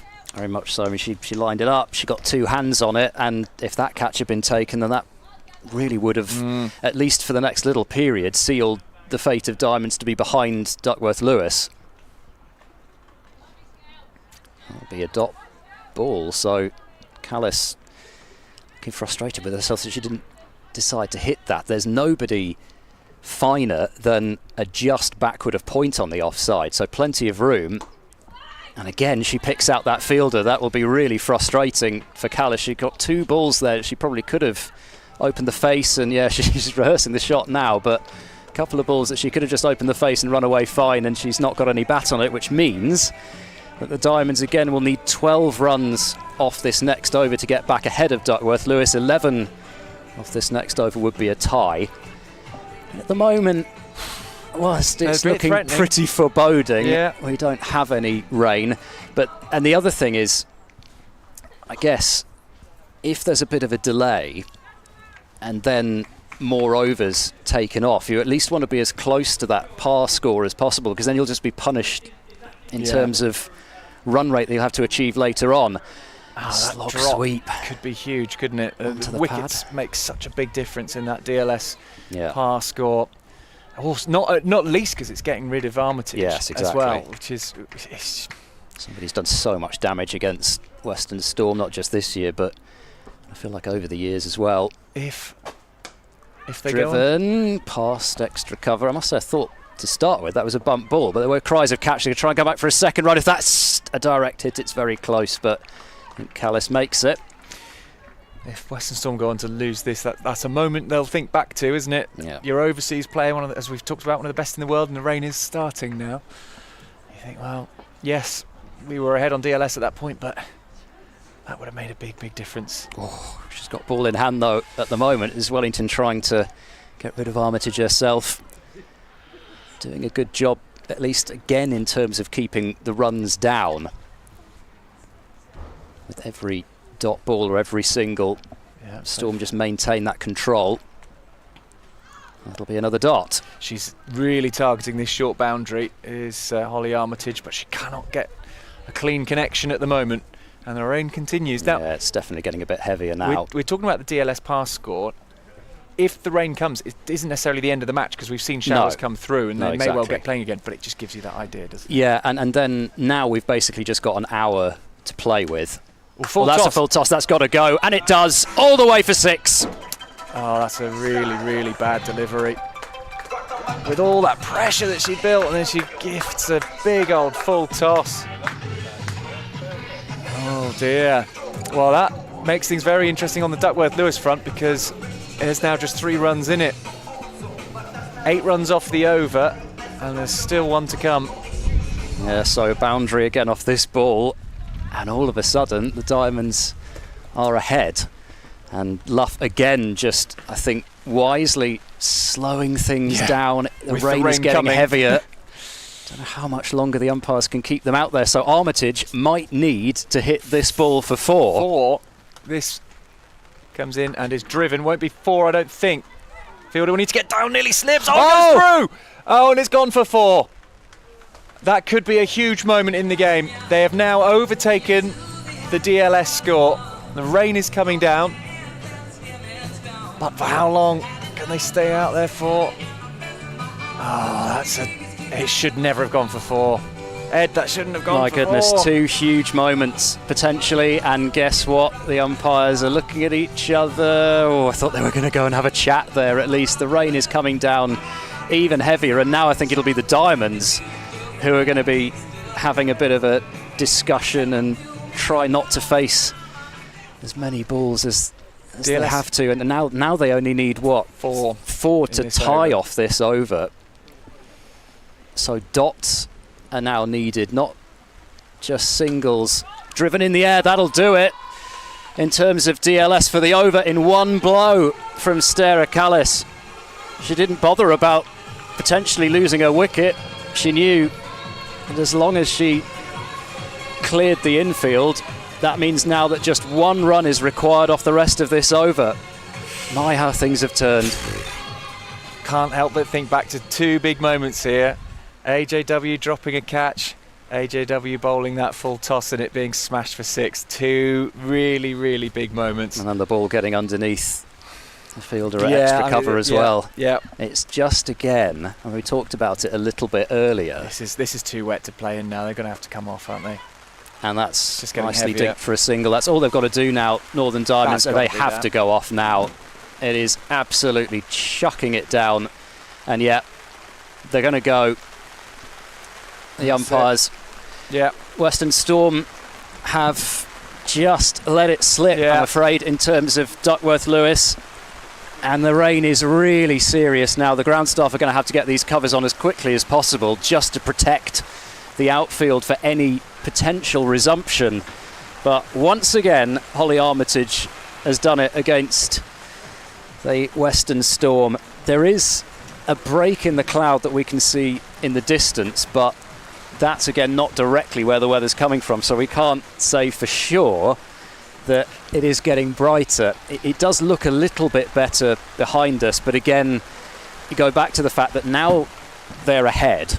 Now they've got a head on the par score, and they're only 2 wickets down. Any revised target is going to favour the Northern Diamonds, even if they can get back out there. I think we'd probably best protect our own kit, because this rain is Oh, here we basically go. coming in sideways underneath our umbrella here. So we're going to close down the mics with the news that if things remain as they are at the moment, it is the Northern Diamonds who are ahead on Duckworth Lewis, and because we've had now 13.2 overs, that is then enough to constitute a match. I must say it is already actually getting a bit lighter, so maybe we won't need to quite rush off as quickly as I thought, but yeah, it's been a funny old afternoon in terms of sunshine coming out. Still been raining when it was sunny earlier during the break. I mean, I was doing the bit in the hub earlier on, and rain was pelting the roof of the marquee, and yet it was bright sunshine outside. And we got here, you wouldn't have thought there'd be any cricket at all, but we know that we're going to get some sort of a game, and that the Diamonds are going to pick up potentially some really vital points. They need the points to keep their noses in front in the push for the top 4 positions. Bright sunshine now, and in fact there's just a little mini rainbow that I can see just looking out into the trees there. That's pretty amazing. Right over the just ground, a little rainbow, very low down. Not even reaching into the sky at all, just over the marquee. Yeah, there we go. How lovely. Yes, so I think we will probably step aside until there is any sort of a resumption. Actually, I mean, the way it's looking now, fairly hopeful actually that we will get some more cricket in, but of course we are losing overs with every, I think it's 3 minutes, 3.5 minutes, something like that. With every one of those that goes by, that's another over that's going to be lopped off. There are only 16 overs left in the game, so very much Diamonds have wrestled control away from the Western Storm just in those last few deliveries. The drama of these sorts of rain-affected games, it really can just come down to the odd ball or two. So we will step aside, and if there's any definite news one way or the other, or any resumption, we will of course be right back with you.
Short break, and we are straight back out. Umpire's very keen to get the players back on the pitch, so the covers are on momentarily. Again, great work by the ground staff here at Cheltenham.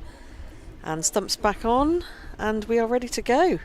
Yeah, it looks as though we've only lost the 1 over for that break as well. So it is 116 to win for the Northern Diamonds from 15.4 overs. So a run rate just come down a fraction, but not by a huge amount. It's just gone from a little over 7.5 to just under 7.5. So it's not had a great deal of effect on proceedings. But again, if there is more rain, you're looking at that scoreboard and playing the scoreboard a little bit as much as you are playing the sort of to win column. You're looking at that Duckworth-Lewis score. So Storm need wickets. They do. So Skelton still has 4 balls left in her over, so she's continuing. Oh, slipped under the bat there, but no. There we go. So we have lost, by the looks of things, a little bit off the target. So Armitage just pulls that for 1. Which I think it's... no, I see what's going on. I've looked Good. at the... Glad you do. I've looked at the scoreboard and it's showing a different number from the one that it was before. It's now showing WASP. WASP at 31%. Yes, I think that's a little bit lean on the Northern Diamonds. Oh, drilled back to the bowler's end and hit the non-striker, but no run taken. So yeah, we've got cut off of 4:56, which is like now. Cut off 5:45. That's the one underneath that. Oh, yeah. I was going to say. Oh, that's the actual time. I was going to say. That seems silly. Pulled away for 1, but they're going for 2 because there was a slight misfield out there in the deep, so they've taken 2 runs. Alert stuff. So as it stands at this exact moment, Diamonds are 4 runs ahead on DLS, and they only then need to score 3 runs off this next over to go back ahead of it, which shows you why wicket's so important. And of course, Western Storm had an opportunity to get rid of Holly Armitage. That literally did slip through their fingers, but they've got an opportunity to come back out now, and I guess having had a couple of minutes just to settle themselves down and go again, I know there's still plenty of overs left to bowl from the likes of Wellington, plenty of chances to change the game again. Forced into the ground, back towards Wellington. Armitage having plundered her for a huge 6 in the previous over that she bowled. I'm sure this is something Armitage will relish the opportunity to get after somebody like Wellington, and that's a beautiful shot. Reverse paddle.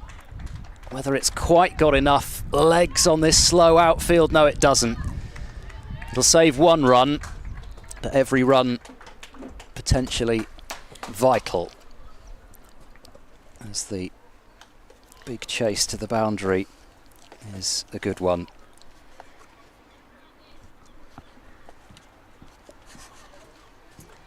Yeah, Diamonds 89 for 2 in the 14th over. Emma Corney, it was on the chase Still there. Yep.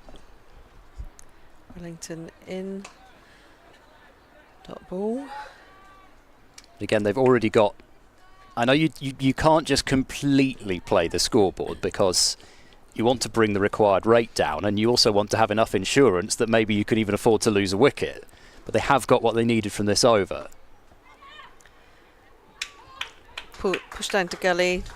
Diving stop, but it has bounced off the fielder, so they've taken 2 runs. So like I say, they've got their runs in the bank now for this over. Yeah, you just want to play sensible cricket, don't you? You don't need to take any risks off what figures to be one of Storm's primary weapons at this stage. And you can just take what's on offer. And of course, you don't want to be passive. Oh, they're going to take a run here. Yes, they are. And again, it's not easy with this wet ball out there. There are excuses. The outfield is not absolutely level. It is an outground here at Cheltenham. It's just the way it is. But every run just moves Diamonds that bit further ahead. Same place again, a misfield. Bounces off the knee. Single taken. And that's the over. So Diamonds 93 for 2 off 15 overs, with remaining 14 overs, with 106 runs to win. Yes, I mean, I guess in a way, if we're looking at this, if you forget about DLS for a moment, which I seem to be completely unable to do, but you know, it's important because I don't think that's something that people can see at home on the graphics that they've got. So in terms of, oh my word! Wow! Here we go, ball by ball pass scores. Just been delivered by Jono. I've never had one of these sheets before. This is really exciting. Jono from Western Storm has delivered a crib sheet for us. I'll let you make sense of that. Okay, come back to me in quite a long time. Maybe this time next year. Here's Skelton. Oh, that's another lovely shot. Armitage has pulled one of those off already for 3. It's going to take some serious work from Corney to stop them getting 3 again, and yeah, no chance. It's just got too much on it towards the boundary. Again, a long chase to save a single for Corney. Just had that bit of paper over to add. The 50 partnership up between these two, and a terrific partnership it's been too. Yep, Storm had the chance to break it, but exactly what the Diamonds were looking for after that loss of Marlowe. Just put them behind the 8 ball, and Callis winds up for another booming drive. It's really one of her trademark shots. She's got such a big backlift, and you just see her winding up for that drive. Very strong through extra cover of mid-off. No stopping that. Flailing dive from Wilson. It was just, yeah, always going to be 4 on that shorter boundary, so that's a fantastic drive. So the thing I take from this is basically another wicket basically removes 6 runs from the Duckworth-Lewis pass. So they are almost basically at the stage where there's no single there, as Armitage sending Callis back this time. They are already pretty much at the stage where they are able to lose a wicket and still be basically level now. So they've bought themselves enough wiggle room. Yeah.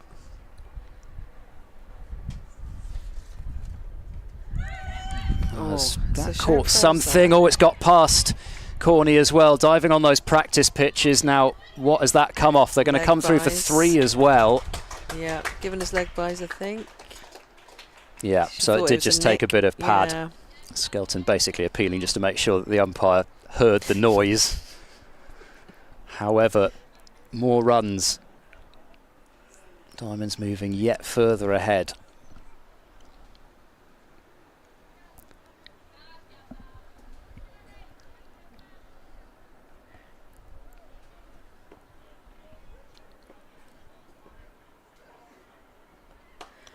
Pulled in the air, will be safe. Down towards long on. Well, from a Storm point of view, you've just got to hope that you can get these remaining overs in and use the fact that actually they are just behind the required rate. Not that that will prove too much of an issue if the likes of Armitage, and then they've got Bess Heath coming in next, one of the cleanest strikers of the ball in the country. Erin Burns, like I say, somebody who you just expect to be able to manage a sort of a situation like this. Wellington continuing. Yep. Reverse. Ooh. Maybe just a bit of bat on that. It was a strangled shout. Yeah. Scoreboard's also behind now, which yes, presents us with a little bit of a problem. It is a bit of an issue here. Oh, there we go. It's caught up right there. It's the Wi-Fi is the issue. Sometimes the Wi-Fi connection's not that strong. Well fielded, yeah. That's Skelton in the action once again. She's had a lot of work to do. The ball's being hit very hard at her, basically every ball, it seems.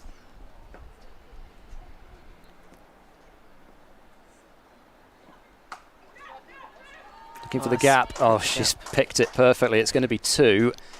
They might think about 3 again, but yeah, they're going to go for it. And the throw has come in, but it's such a long way out there that they're back.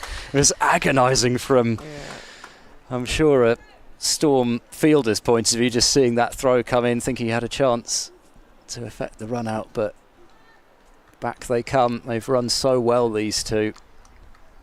And instantly looking for it, you know, she was already thinking 3, not just the 2. And like you say, the boundary's so big, it was always going to be potentially one for the throw.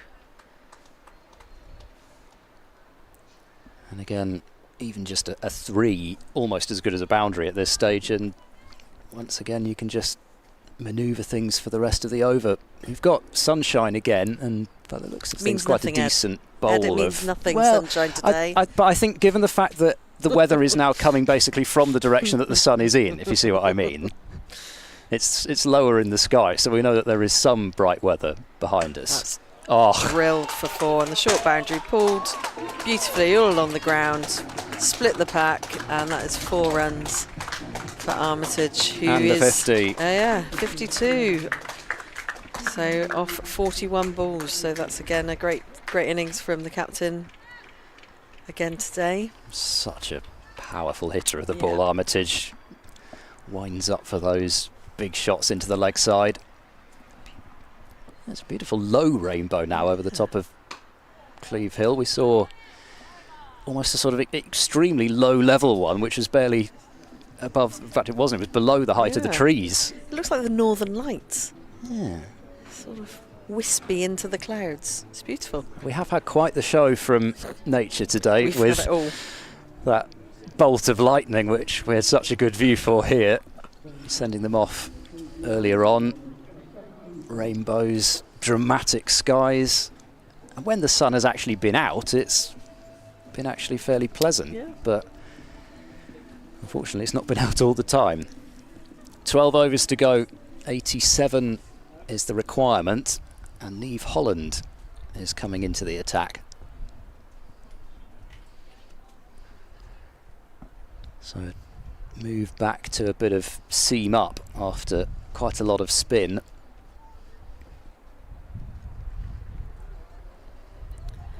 And these two are going along really nicely. They, you know, stating the obvious, but the partnership needs to be broken to give Storm any sort of edge in. You know, Callis is 30 not out, Armitage 52. So, you know, they've already got their 50 partnership and they're batting extremely well together. So you could do with mixing it up a bit here, Storm, and putting a bit more pressure back on them. See if we can get a wicket.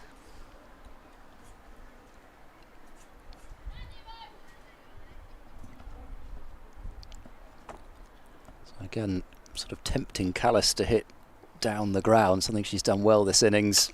There she goes again, but this time it will be knocked down by Sophia Smale. Once again, it's basically a matter of just sticking as much of yourself in front of the ball as possible and hope for the best, I think.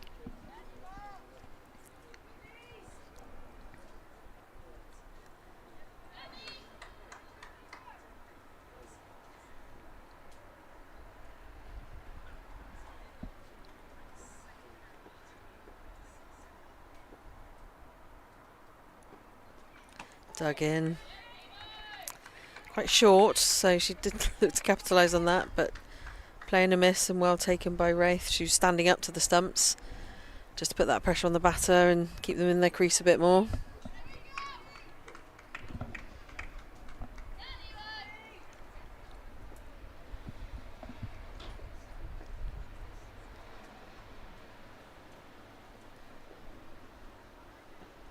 Again, digging it in.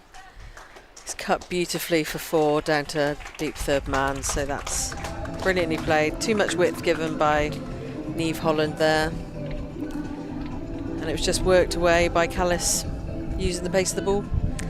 Yeah, away nicely. She sort of had a dress rehearsal, didn't she? The previous ball missed out on that one, and it's very hard to cut down all of the angles here, with it being not just a short side here, but as I mentioned earlier, the rope basically is parallel to the pitch, so cutting angles down is very hard. You haven't got the sort of the the play of an oval-shaped Yeah. ground to allow you to get round the boundary to stop those sorts of shots. And then if you do what Storm have done and move their deep third very wide, then opens up the possibility for a fine edge just to fly away for 4. Yeah. It's a wide ball. Brilliantly taken though by Wraith behind the stumps. She knows if she misses it, it's gone for 4. Yeah. So, yeah, great leg side take. This is basically a deep backward square and then a deep wide third. Might also be able to run 4 if it pulls up short of the rope down there. That's unfortunately wide, short and wide. Just lost her way a little bit here, Holland. Dare I say it, the wind's picked up a bit, and to my left is cloud. Slightly menacing. Yeah, we've lost our I mean, it wouldn't be sunshine. Wouldn't be right if it didn't rain the next 20 minutes, to be fair. It's been like that all day, so. Oh, it's played on! So Holland gets her wicket. Can't believe that Callis has got it, kept low, but she went to cut it and it's played straight onto her stump. So great for Storm to get that wicket. So Callis 34 off 37 balls. Clearly disappointed by that because not a great way to go. So brings to the crease Bess Heath. Beth Heath. So yes. Well, it doesn't quite completely open the door for Western Storm, but they have just pushed it ajar with that wicket. It means if they could somehow remove Armitage at the other end, get 2 new batters in, then who knows, but Diamonds will still feel that they are the ones in control here. The required rate just over 7, still plenty of wickets in hand. And Bess Heath, somebody who can not only strike such a clean ball, but she's got all the trick shots as well. They're going to have to really think a lot about, and Sophie Luff will certainly be doing that, but they have to think a lot about where exactly they put their field so strong on that reverse hit. Which they're thinking about, so Corney's obviously making sure she gets her place right down, exactly. down in deep third. You basically got to have somebody down there, whereas to other batters you might say, well, okay, it'll take an edge maybe to get down there, whereas Heath, you know that she can manipulate the ball pretty much if it's bowled anywhere. Yes. With that ability to hit that reverse shot. So Holland. Oof. Bit of a nutmeg. Off the mark for 1. Yes, the unintentional nutmeg. I think there are 2 types of nutmeg, really, aren't there? There's the nutmeg and then there's just aware a nutmeg. of it and not got a clue. Yeah. Anyway, up the other end. Most important thing from the Diamonds' point of view, umpire just having a look at where Holland is landing. Yeah.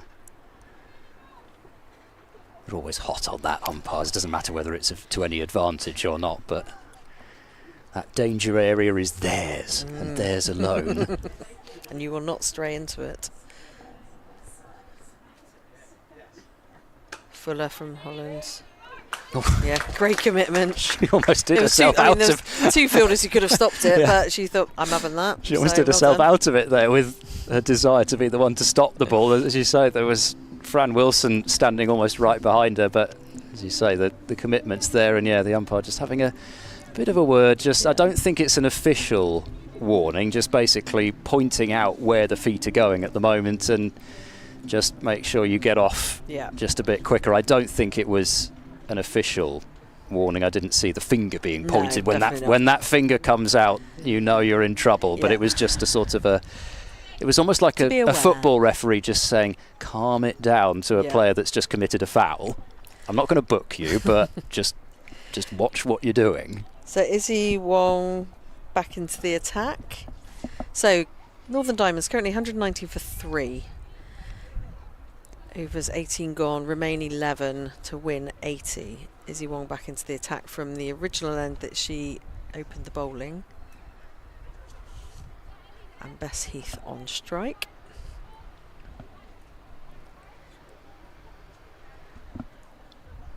So if I can decipher this DLS, I'm glad that you're doing that. Storm 'cause would don't ask need to me. take a wicket this over, Oh, absolutely.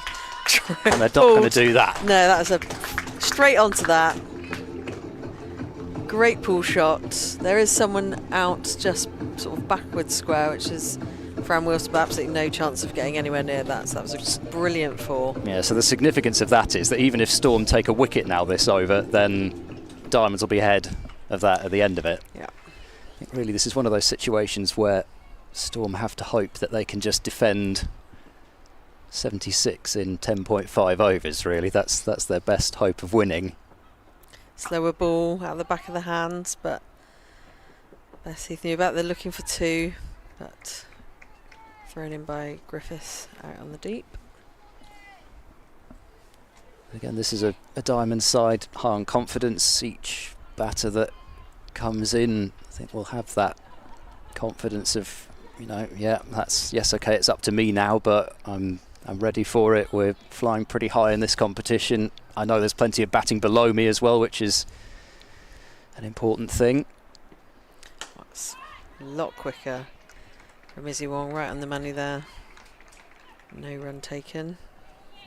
Just that confidence of what's below you so often can be one of the most important things. You know, the effect that knowing that you bat deep, knowing that there's people down the order who've made runs this season just really frees you up. I mean, it's not a sort of a question of leaving it to somebody else, but that comfort, yeah, knowing that they're again, right, well, they've gone for a quick single, they will get it. Again, right into the block hole from Izzy Wong, so it was good pace. I think they pretty much had to bring her back this over. If you need wickets, got to turn back to one of your primary wicket takers. Yeah. Somebody with the pace of Izzy Wong, somebody who can make things happen one way or the other. That's what pace so often does. Yeah. And going on the attack now, Storm in terms of Luff coming in a bit closer at mid-wicket. Oh, it's pulled off.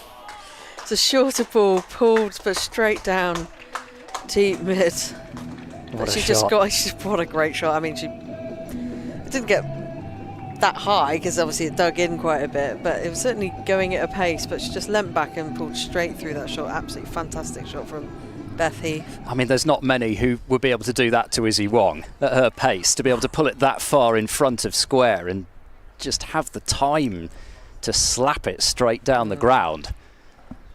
It's a really impressive hit. Oof. Follows up with a right up underneath the chin bouncer. So there's a swing and a miss. So that's the end of the over. So Diamonds 129 for 3. Another good one. Over's gone. Another good one for the Diamonds. A couple of boundaries from it. Yeah. They had to, as I was saying, I think, to go back to Izzy Wong, but just briefly before that last delivery being a dot ball, it did mean that the required rate was basically at the current rate, and they know there's still power to add. 10 overs remaining. Storm need a sort of an over that produces a couple of quick wickets. Holland's got one. Starting her second over, hoping for another. Armitage just looks in such control out there.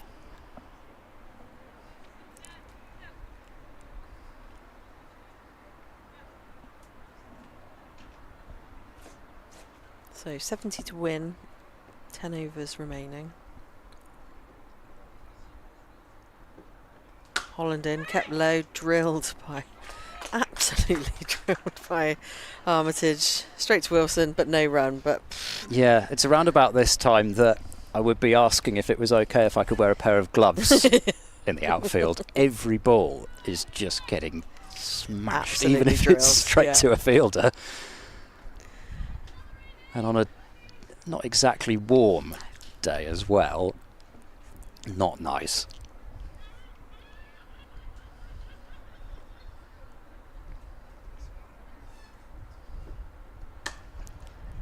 Oh, it's come Drilled off back to Holland, the but ball, yeah, yeah. she's at least saved any runs. She might have paid a bit of a price in doing so. We have seen some balls smash back straight today. I mean, the power in the striking. I mean, it's one of the things which has come on so much Yeah. in the game over the last few years, but today, just been extraordinary, the pace that they've been able to generate.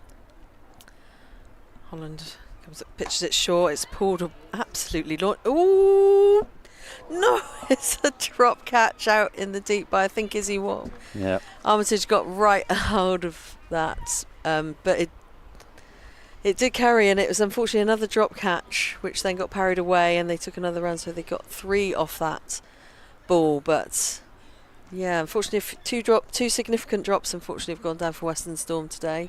Yeah, and she did pretty well, I think, to get there and to judge it. It was quite a lot of ground that she had to make up, but having got there, I think she'll be annoyed that she didn't take it. The one thing she did at least manage to do was, after having dropped it, just bat it back in, at least saved 1 run. But that could have been an enormous moment.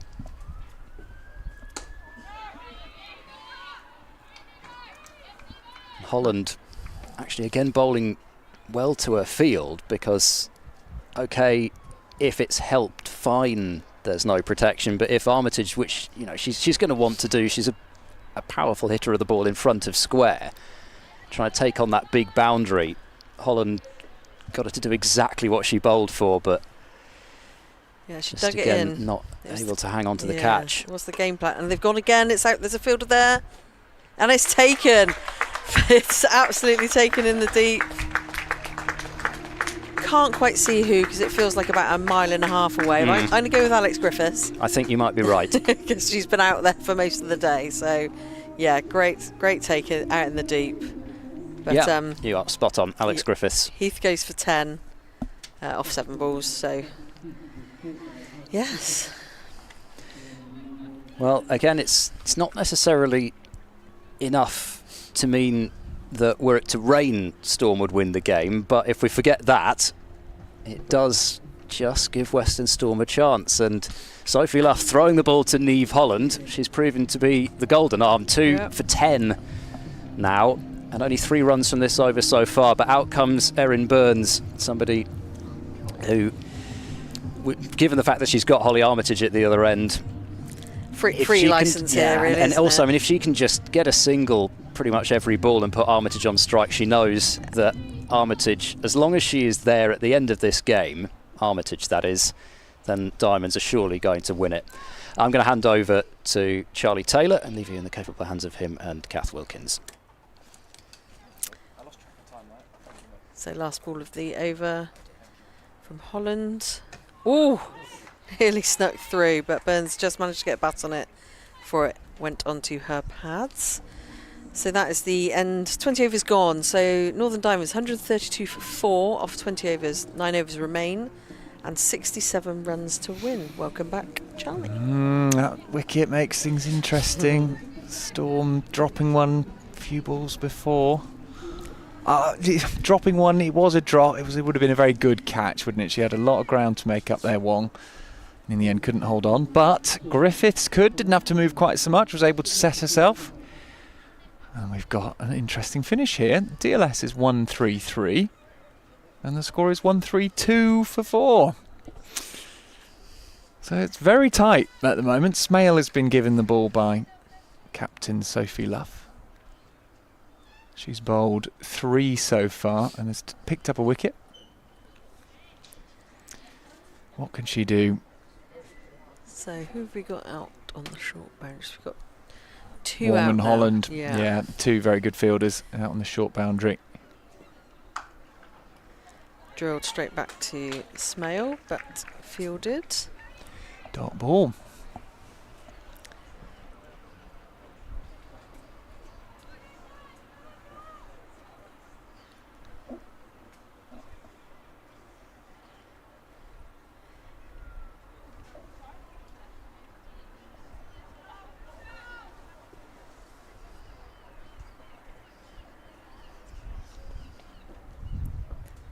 Smale will come in again to Armitage, who's been brilliant so far. Again, Driven drill straight back. to her. Hits the stumps at the non-striker's end. And actually, maybe that saved a run or two. Not sure if you've got a hand on it. Again, it's hard for us to tell from here. But non-striker safely in a crease anyway. But yeah, important thing. 2 dot balls. 2 dot balls, yeah.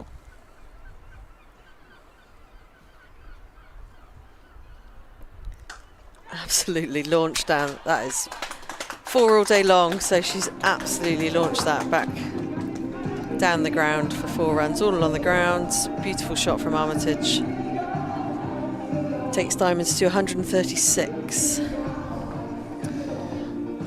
I'm just looking at the DLS par scores here because we've got the full sheet, which is quite a treat. We don't normally have all of these. Interestingly, it's when the 6th wicket goes down that really starts to jump up the DLS. So if they can just get one more and then one other, then that will just really start to impact the DLS. DLS seems to be quite kind to you if you're 5 down. They think, yeah, you're probably going to get there. We'll add a little bit on. But after that, you're sort of jumping up by 7 runs. And beyond that, 10. So that would make a big difference if they could pick up a couple of wickets. Well, no, my sheet's gone. No, it's blown off the table. That's it. Having just said how pleased I am to have it. So someone's listening to me up there. Smells coming in, and it's actually again Armitage sends it down deep mid on. It's fielded and turn throw. 2 runs taken. Right, I'm going on a little adventure underneath the table. It's a bit wet down here. Let's move the cables. Got it out of the drainage channel at the end of the balcony. Smell in again. Armitage playing in that V brilliantly today. So single taken, and that brings up the end of the over. Diamonds 139 for 4. Put my binoculars on it. Off 21 overs. It's not going to blow away. 8 overs remain, 60. So a required run rate of 7.5. It's getting a bit interesting. It certainly is. As I say, I think they're a wicket away. If they can, it's Armitage, isn't it? Armitage is the big wicket. Ed said if she's there at the end, they've won. If they can just get her to make a mistake, or keep her off strike at least. Well, that would help, wouldn't it? Certainly build a bit of pressure. Although Erin Burns is a very good batter as well, so certainly not like they've got a bunny at the other end. But the way Armitage is hitting it, she is so good, so powerful. So just one sweeper out on the short boundary, splitting between point and deep cover, and pushed away off the pads. Call is 2. They're taking 2. Big throw Wrong in from end. Smell. Didn't quite get there, but I think, like you say, it was always going to make the ground up. Yeah, it's hard, isn't it? Because the wicketkeeper's waiting at that end, and if you're going to throw it full pelt, that's really the end you want to throw to. But if anything, the batter was on the way back a bit quicker. Armitage again, 65 she's on now. Well, that's in the air. Going to be safe though. Yeah. Smell it is who had to watch it come over her shoulder. 2 runs taken. Yeah, another 2. 4 so far off a couple of balls in this over.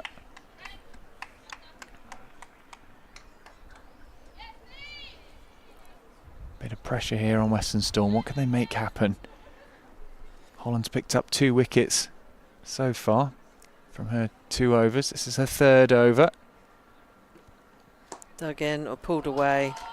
Big gap there. Big gap. It's 4 runs. Fortunately, no chance Griffiths could get there. Just used the momentum of the ball going down the leg side and just helped it along its way. Down deep backward square for 4 runs, bringing Diamonds to 147. Yeah, the big gap there. It's not a ball to bowl when you've got a gap there, because you've just, as you said, it's sort of helping it rather than actually hitting it. Just guiding it into it. She's into the 70s now, Holly Armitage, 71. I said if there was one batter that got in and stayed in, that would probably be enough. Well, she's 71. Feels like it's getting to a point where it has to be now that they get her, really. You don't want to leave it too late, because by that point the job will be basically done. And they still need over 50 runs as it is. Still going to take some getting, but with Armitage there, that seems a lot easier for the Northern Diamonds. 147 for 4. What can Holland do here? It's Armitage on strike. Short and in the air. Umpire McClellan has to get out of the way of it. Just the 1 run this time. Well, at least she's off strike. That's from a Western Storm perspective. Ed's got his eyes to the skies. What's happening, Ed? Bit of rain coming down. Very, very light.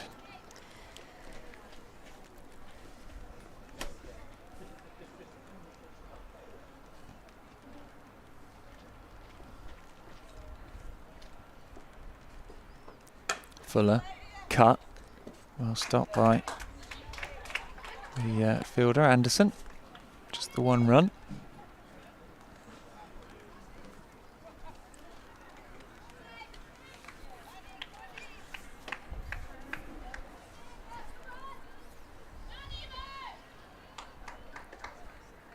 Crucial period this. If Western Storm can just nick one of these 2 out. Armitage this time. Fantastic stop. So that's Sophie Luff there, the captain, sprawling, stopping it, getting anywhere near the boundary and keeping it just to 1. What it will do is keep Armitage on strike, but that is the 150 up for the Diamonds from 22 overs. Sorry, excellent work for giving them a great opportunity to win this match and push up towards the top of the table. Yep, so 49 needed off 7 overs. Easy maths. Easy maths. And MATCHDAY Wellington comes back into the attack. Yeah, so what have they got? 5? No, they've got 6 overs each, have they? Yeah.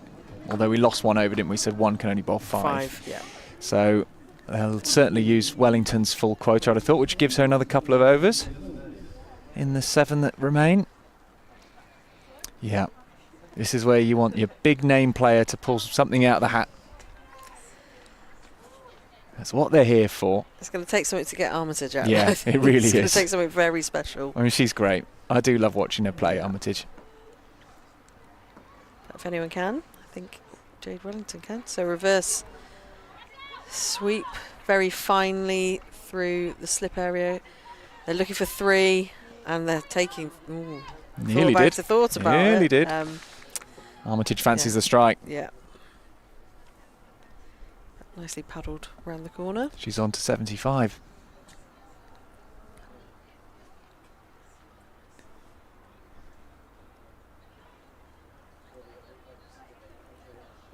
Wellington sort of leans forwards first few steps of her run up. Straight back towards her. Wellington unable to stop it. In fact, it will come through just for 1 in the end. Duckworth Lewis for the end of this over is 146.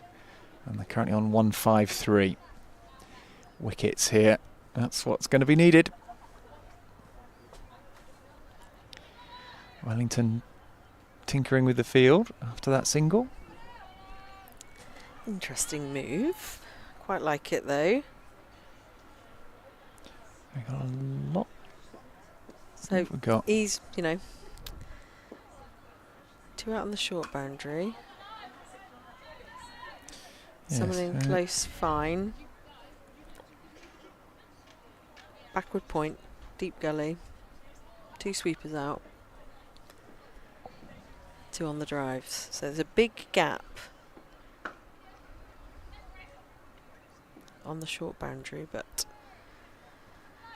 just cut away through the covers for a single. Erin Burns and Amanda Jade Wellington, I should think, know each other fairly well.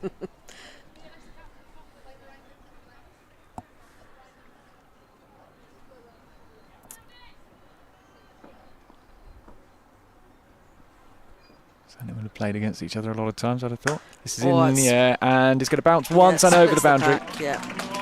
Split the 2 sweepers, 1 bounce and 4. Yeah. Takes Armitage on to 80 off 62 balls. They've tacked that short boundary much better than Western Storm were able to. So Diamonds 158 for 4.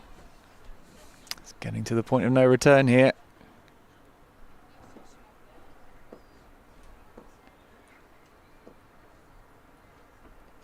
And again, but to the fielder this time, to Izzy Wong. Collects and throw, but puts Armitage back on strike at the end of that over. So Diamonds 159 for 4 of 23 overs, and I will hand over to bring up the rear of the match to Ed and leave you with Charlie. Oh, Kathy, you've cut yourself short there, I think. Kath wants to beat the traffic. She said, "No, I'm joking." She's nervous. She wants to watch. She wants to watch this ability to bite her fingernails, I should think. Well, Ed. Yeah, it's Cheltenham. You expect it to be close every time. I mean, it still actually might not be. I mean, they're only, 4 excellent overs away from actually making things really quite simple, not even have it go down to the last over. Yep. That's possibly what Armitage is even thinking. Well, she's just in such a zone at the moment. I think she's just thinking in terms of, I'm going to win this game for the Northern Diamonds. She is a thorn in the side of Western Storm very often, Holly Armitage. Must be sick of the sight of her. As Skelton it is, coming in. This is in the air, won't be taken. It's going to go all the way for 4. Oh, Armitage, I think in the zone is a good way of describing it. She is unflappable at the moment. 85 she moves on to from 64 deliveries. What an innings this is. 36. Hard to see it now not being a match-winning innings, the way things are going. Yeah, basically down to a runner ball now. I mean, once it gets down below a runner ball, in this sort of situation, even if Armitage were to get out, you'd think there wouldn't be an enormous amount of pressure on those to come. Skelton again, slapped away. Oh, might go all the way. It's going to, I think, is there going to be a dive? Yes, just keeping it in. They'll come back for a third. 1 run saved. That's excellent commitment from Smale, coming all the way around from long on to stop that. And again, we've seen it just slow up in that area a bit today, so you know you've always got to give it a go, but still have the commitment to make that dive, having run so far. But it does mean it's now below a runner ball for the Diamonds. Well, they're going big now, the Diamonds. This is Burns this time, placing it over extra cover, driving it for 4 more. Excellent use of the feet, just getting to the pitch of the ball, and once she's done that, I mean, she knows there's not a huge amount of turn out there, and really Burns seemingly taking the attitude as Armitage has done. We're just going to get this done as quickly as possible now. Who knows, maybe net run rate might come into play in terms of jostling for positions up there. Pulled in the air, fielder might be able to get to it, no, won't, it will bounce just in front of her. They'll come through just for a single. But certainly, if Northern Diamonds do finish this off, which it certainly looks as though they're going to do, they're going to put an awful lot of space between them and those below. Yeah. Quite absolutely clinch things, I don't think, but come very close to doing so in terms of their semi-final spot. Pulled again, back in the crease, and well read by the fielder on the boundary, who is Alex Griffiths, just for a single. Big day in racing today. 2 Brits on the podium of the British Grand Prix. Right. Lewis Hamilton winning his 9th British Grand Prix, and Lando Norris from this part of the world, from Somerset, in 3rd. Pulled, swept, I should say, hard into the leg side for a single. There's quite a lot of work going on out there at that boundary. God, it's spinning and fizzing towards Griffiths out there as well. It's not been easy fielding out there, even a ball like that, which was just straight along the floor.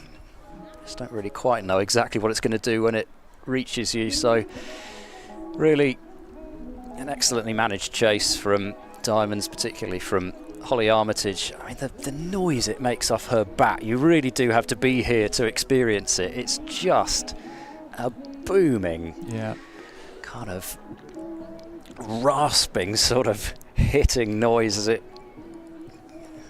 contacts the bat.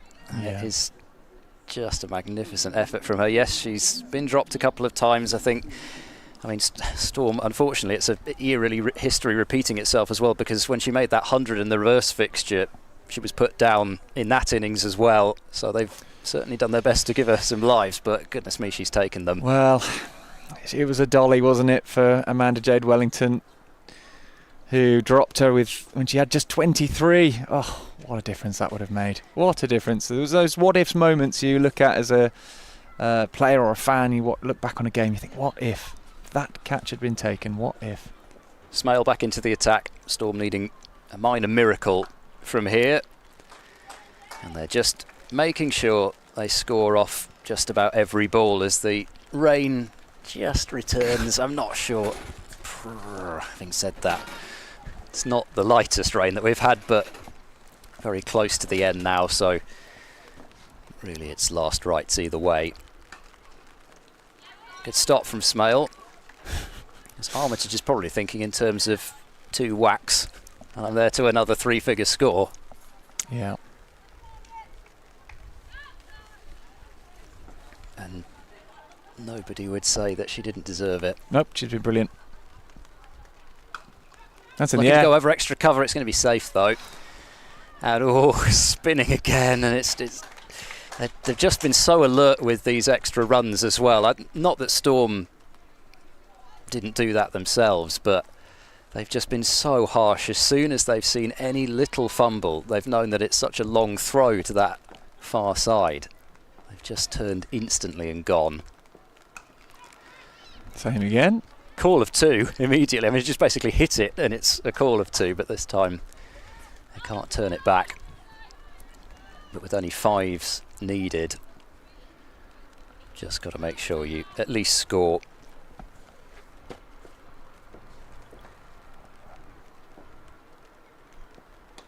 Paddle round the corner. That's a really intelligent shot. Won't go to the boundary, but I'll be thinking about a 3rd. I'm not sure they're quite going to make it this time. But once again, just intelligent manipulation of the field. Yeah, good awareness, good use of the crease. Nice shot. A couple of runs, but still, it's good work. Yeah, I mean, what you want in this situation, if you're Storm, is somebody of possibly lesser experience who might get a little bit nervy trying to push the ball about a bit. You can bring the field in tightly. They've just not been able to do that. She was going for the reverse there, but unfortunately it's just too wide from Smale, and that rate really comes down rapidly when you exceed it at this stage of the innings. Basically 4.5 and over now. Yeah, should be simple as. That's a good Northern Diamonds lineup. Very, very good batting setup here for the Diamonds. Been impressed with them. Big old drive and an edge, proper edge, which could go all the way for 4, and it might go. Yeah, it will. It's one of those where if you're going to flash at one, flash hard, gets the edge, gets rewarded for more to the total, and that's a 50-run partnership now. 52 these two have put on. Armitage 36 of them. Burns 15. Yeah, and it's come up basically 10 runs per over they've been scoring at since they've got in. I mean, Western Storm finished off their innings at a fairly similar pace, but the difference has just been that Armitage has accelerated sooner than Storm did. Storm batting first, they, I guess, felt that they needed a bit of consolidation, and they didn't know that it was going to be 30 overs rather than 34 at the start of their innings, so they felt they probably had a bit more time. And it's just been Armitage's ability just to put her foot down that bit sooner that has been the difference in this game. Fran Wilson batted terrifically. Emma Corney, I thought, did a fantastic job at the top of Storm's order just to steady things after a couple of early wickets. They really could have been reeling if another wicket had fallen then. But in the end, I guess a couple of differences really. It's that extra acceleration from Armitage, but also holding chances. Yeah. Here comes Wong. Oh, nicely played, coming forwards. Tap it into the area just backwards of leg. Fine leg area, and that's another couple added. And Armitage moves to 94. But there's only 13 runs needed to win, so she's going to have to, if she wants the 3 figures, try and take the strike if she can. Get 6 runs out of those 13 needed. Yeah, she's doing such a good job of even finding the gaps just for a couple. Doesn't necessarily have to think in terms of one blow. Yorker length, dug out a bit for a single. She moves to 95, but she loses the strike. Now then, Fiore Erin Burns. What are you thinking? Well, that's the thing, isn't it? 6-6. Yeah. Normally, you say if you're the non-striker, you know, just win it. That's what the coach would be wanting you to say. But there's got to be a small part of you that just thinks, especially if you're the overseas player, just thinking, yeah, you know, I'd just dink a single, get her on strike. Yeah. I think that's. You don't really want to think about it at all, do you? Just get the runs that you can get. Yeah. You know, it shouldn't be a thing you think about, but I'm sure they do. Pulled. Well, Armitage will be happy with that one, I think, because it's only going to be one. Think about we're going to push two. really hard for the second here. I really want to go. Yeah. No, I don't. Oh, actually. Oh, what do you know a what? It's shame. not I couldn't make it back. Oh, no. So she's on strike. 95. She's on one blow away. What's she going to do? What does Wong do here? Bowling at someone in the mid-90s. Oh, it's a full toss. It's not a great ball. Might go all the way for a 4. Good bit of fielding in the deep. I'll come back for a couple. That just typifies exactly what Armitage's recent part of her innings has been about. Yes, it's powerful striking, but even if she's not got boundaries, it just feels as if she's really found those soft areas of this outfield. Yeah. Just done enough either to clear fielders or split fielders and get extra runs. 3 runs for 100, 9 runs to win. Aiming for that short boundary. Niamh Holland is there. Just the single, so she's on to 98. Do you just play out a dot ball here if you're Burns? Yeah. I mean, you take 2 runs out of it. I mean, it shouldn't matter anyway, that unless Burns accidentally keeps the strike and then hits a couple of boundaries. But it looks as though Diamonds are going to get exactly what they would want. A decent win, should have it done well within the last over and get their skipper through to 3 figures.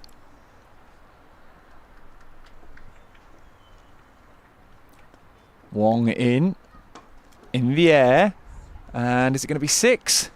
No, it's going to be 4 though. 4 runs added. Unusual shot, sort of angled upwards and swivelling. Not quite a pull shot. Yeah, it's like a ramp pull. It was, yeah, sort of swivel ramp pull. We'll go with that. And Burns moves on to 20. 4 runs to win.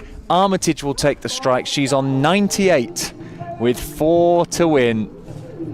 Well, you've got to bring, I guess, this doesn't really matter at this stage, does it? You've got to bring some fielders up anyway, I suppose, if you're Sophie Luff, and give Armitage the chance to see if she wants to go over the top, might create a wicket, but yeah, the game has gone, and it's gone fairly quickly in the end away from Western Storm, and this is what sort of feels like it happens to you when you've not been winning a great deal, come off the back of a T20 campaign, which particularly the batting didn't really fire, and then in this competition, as we said earlier, you sort of look at their position in the table and you think actually only a couple of moments here or there and 2 wins really could have become 5, and both these 2 fixtures have come down to a couple of critical moments. In the first fixture they dropped Armitage, she went on to make 100, they dropped Glenn, she went on to make a 50 late in the order, and that was a huge difference in the game. And in this one as well, 2 chances to get rid of Armitage, one when she was only in the 20s. Well, that for me was the one, because it was an easy catch. The other one in the 50s, it would have been a really, really good catch. It was a drop, but it would have been a good catch. Whereas the other one, it was just waiting there, begging to be caught, and it went to the right. You think the right person, one of the right people. You're overseas, and she dropped it. And Armitage is still there all this time later in the late 90s. Dramatic moment is there for her, but she's going to, she calls for 2. I'm not sure there's going to be 2 there though. She can't go for it, can't risk getting run out on 99. Oh, no. Well, now there's just 3 to win. And at the wrong end. At the wrong end, she's on 99. I think again, Burns is surely. Oh yeah, but if she does another ramp swivel pull, she might accidentally get 4. Accidentally hit it for 4. I mean, I've certainly known situations. We had one a couple of years back on the men's side of things that I covered, where somebody accidentally hit a 4 Actually, sorry, it was accidentally hitting a 6 to win Oh, the game. Meant to hit it for 4, and I just hit it a bit too well and hit it for 6 and denied somebody at the other end. Right, what's going to happen here then? Drop and run. Yeah, very clever. Very That's clever. what experience will do for you. The field was set back a fair bit on the offside, so it was certainly there for Burns. But the stage is very much set for Holly Armitage. And rightly, as well, I think. Absolutely plundered runs against the Western Storm this year, and certainly 100 that I'm sure she will cherish on a ground which I doubt she'd have played on before, but 100 which will put Northern Diamonds pretty much, looking at the table as it stands now, pretty much in line for one of those semi-final spots, a position that the Diamonds would have hoped for. I know that they've talked a lot about how they want to finish off this season. They know that things are changing in terms of domestic cricket up in the north after this season. They really want to finish on a high. And a swing and a miss from Armitage. She's going to have to wait just a bit longer. The other issue here is, what if a couple of wides? Yes. She might not get 100 here, because Anderson has bowled quite a few wides. Bowled a few, hasn't she? Yeah. You don't want that to happen. I certainly don't want that to happen. No. But with only 2 to win, you haven't got not a lot to play with there. Just have to hope that she makes some sort of contact with them. Or a no ball, even worse. Slower ball. She's got it over the top of extra cover, and she's there to the 100. They're going to come back for 2 as well. And that is a magnificent way to end the game. Holly Armitage has done it again. A 76 ball 100, 9 fours and a 6. She has struck the ball so well, and she deserves to lap up every bit of applause from the crowd at Cheltenham. Congratulated by Erin Burns. It's been a magnificent exhibition from Holly Armitage. And the Northern Diamonds, they have won this game by 6 wickets in the end with 2.2 overs to spare. They've done it pretty comfortably, and they will take the all-important points from this game. It's been a successful trip south for the Diamonds, and Holly Armitage, the star, 101 not out from 76. Well, Western Storm will be absolutely sick of the sight of Holly Armitage with bat in hand. She has been brilliant against them several times, and here's another one in the book. Another century in a game where they only needed, in the end, less than 200 runs. She scored more than half of them. Dropped on 23, dropped on 53. There were chances there.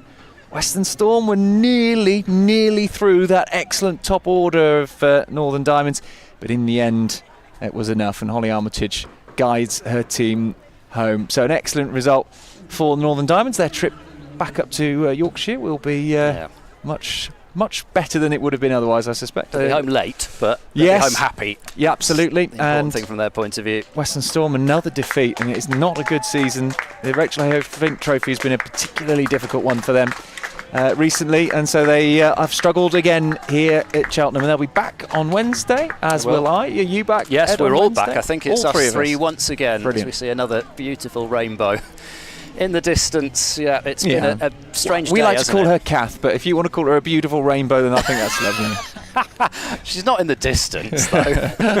Can't quite have that. No, thanks very much for joining us today. Hopefully you've enjoyed the broadcast. It's been a bit of a stop-start affair at Cheltenham today, but at least we've got a game in, and we've seen some fantastic cricket today. We really have, with both sides putting on a great display. It's always nice when we get some high-scoring cricket. It has been a pretty high-scoring game, albeit a curtailed one. Fingers crossed. The weather may be looking slightly better next week, we shall see. But another 10:30 start on Wednesday. The Western Storm taking on the Blaze. We'll be back for that one. The Northern Diamonds, they've won this game by 6 wickets.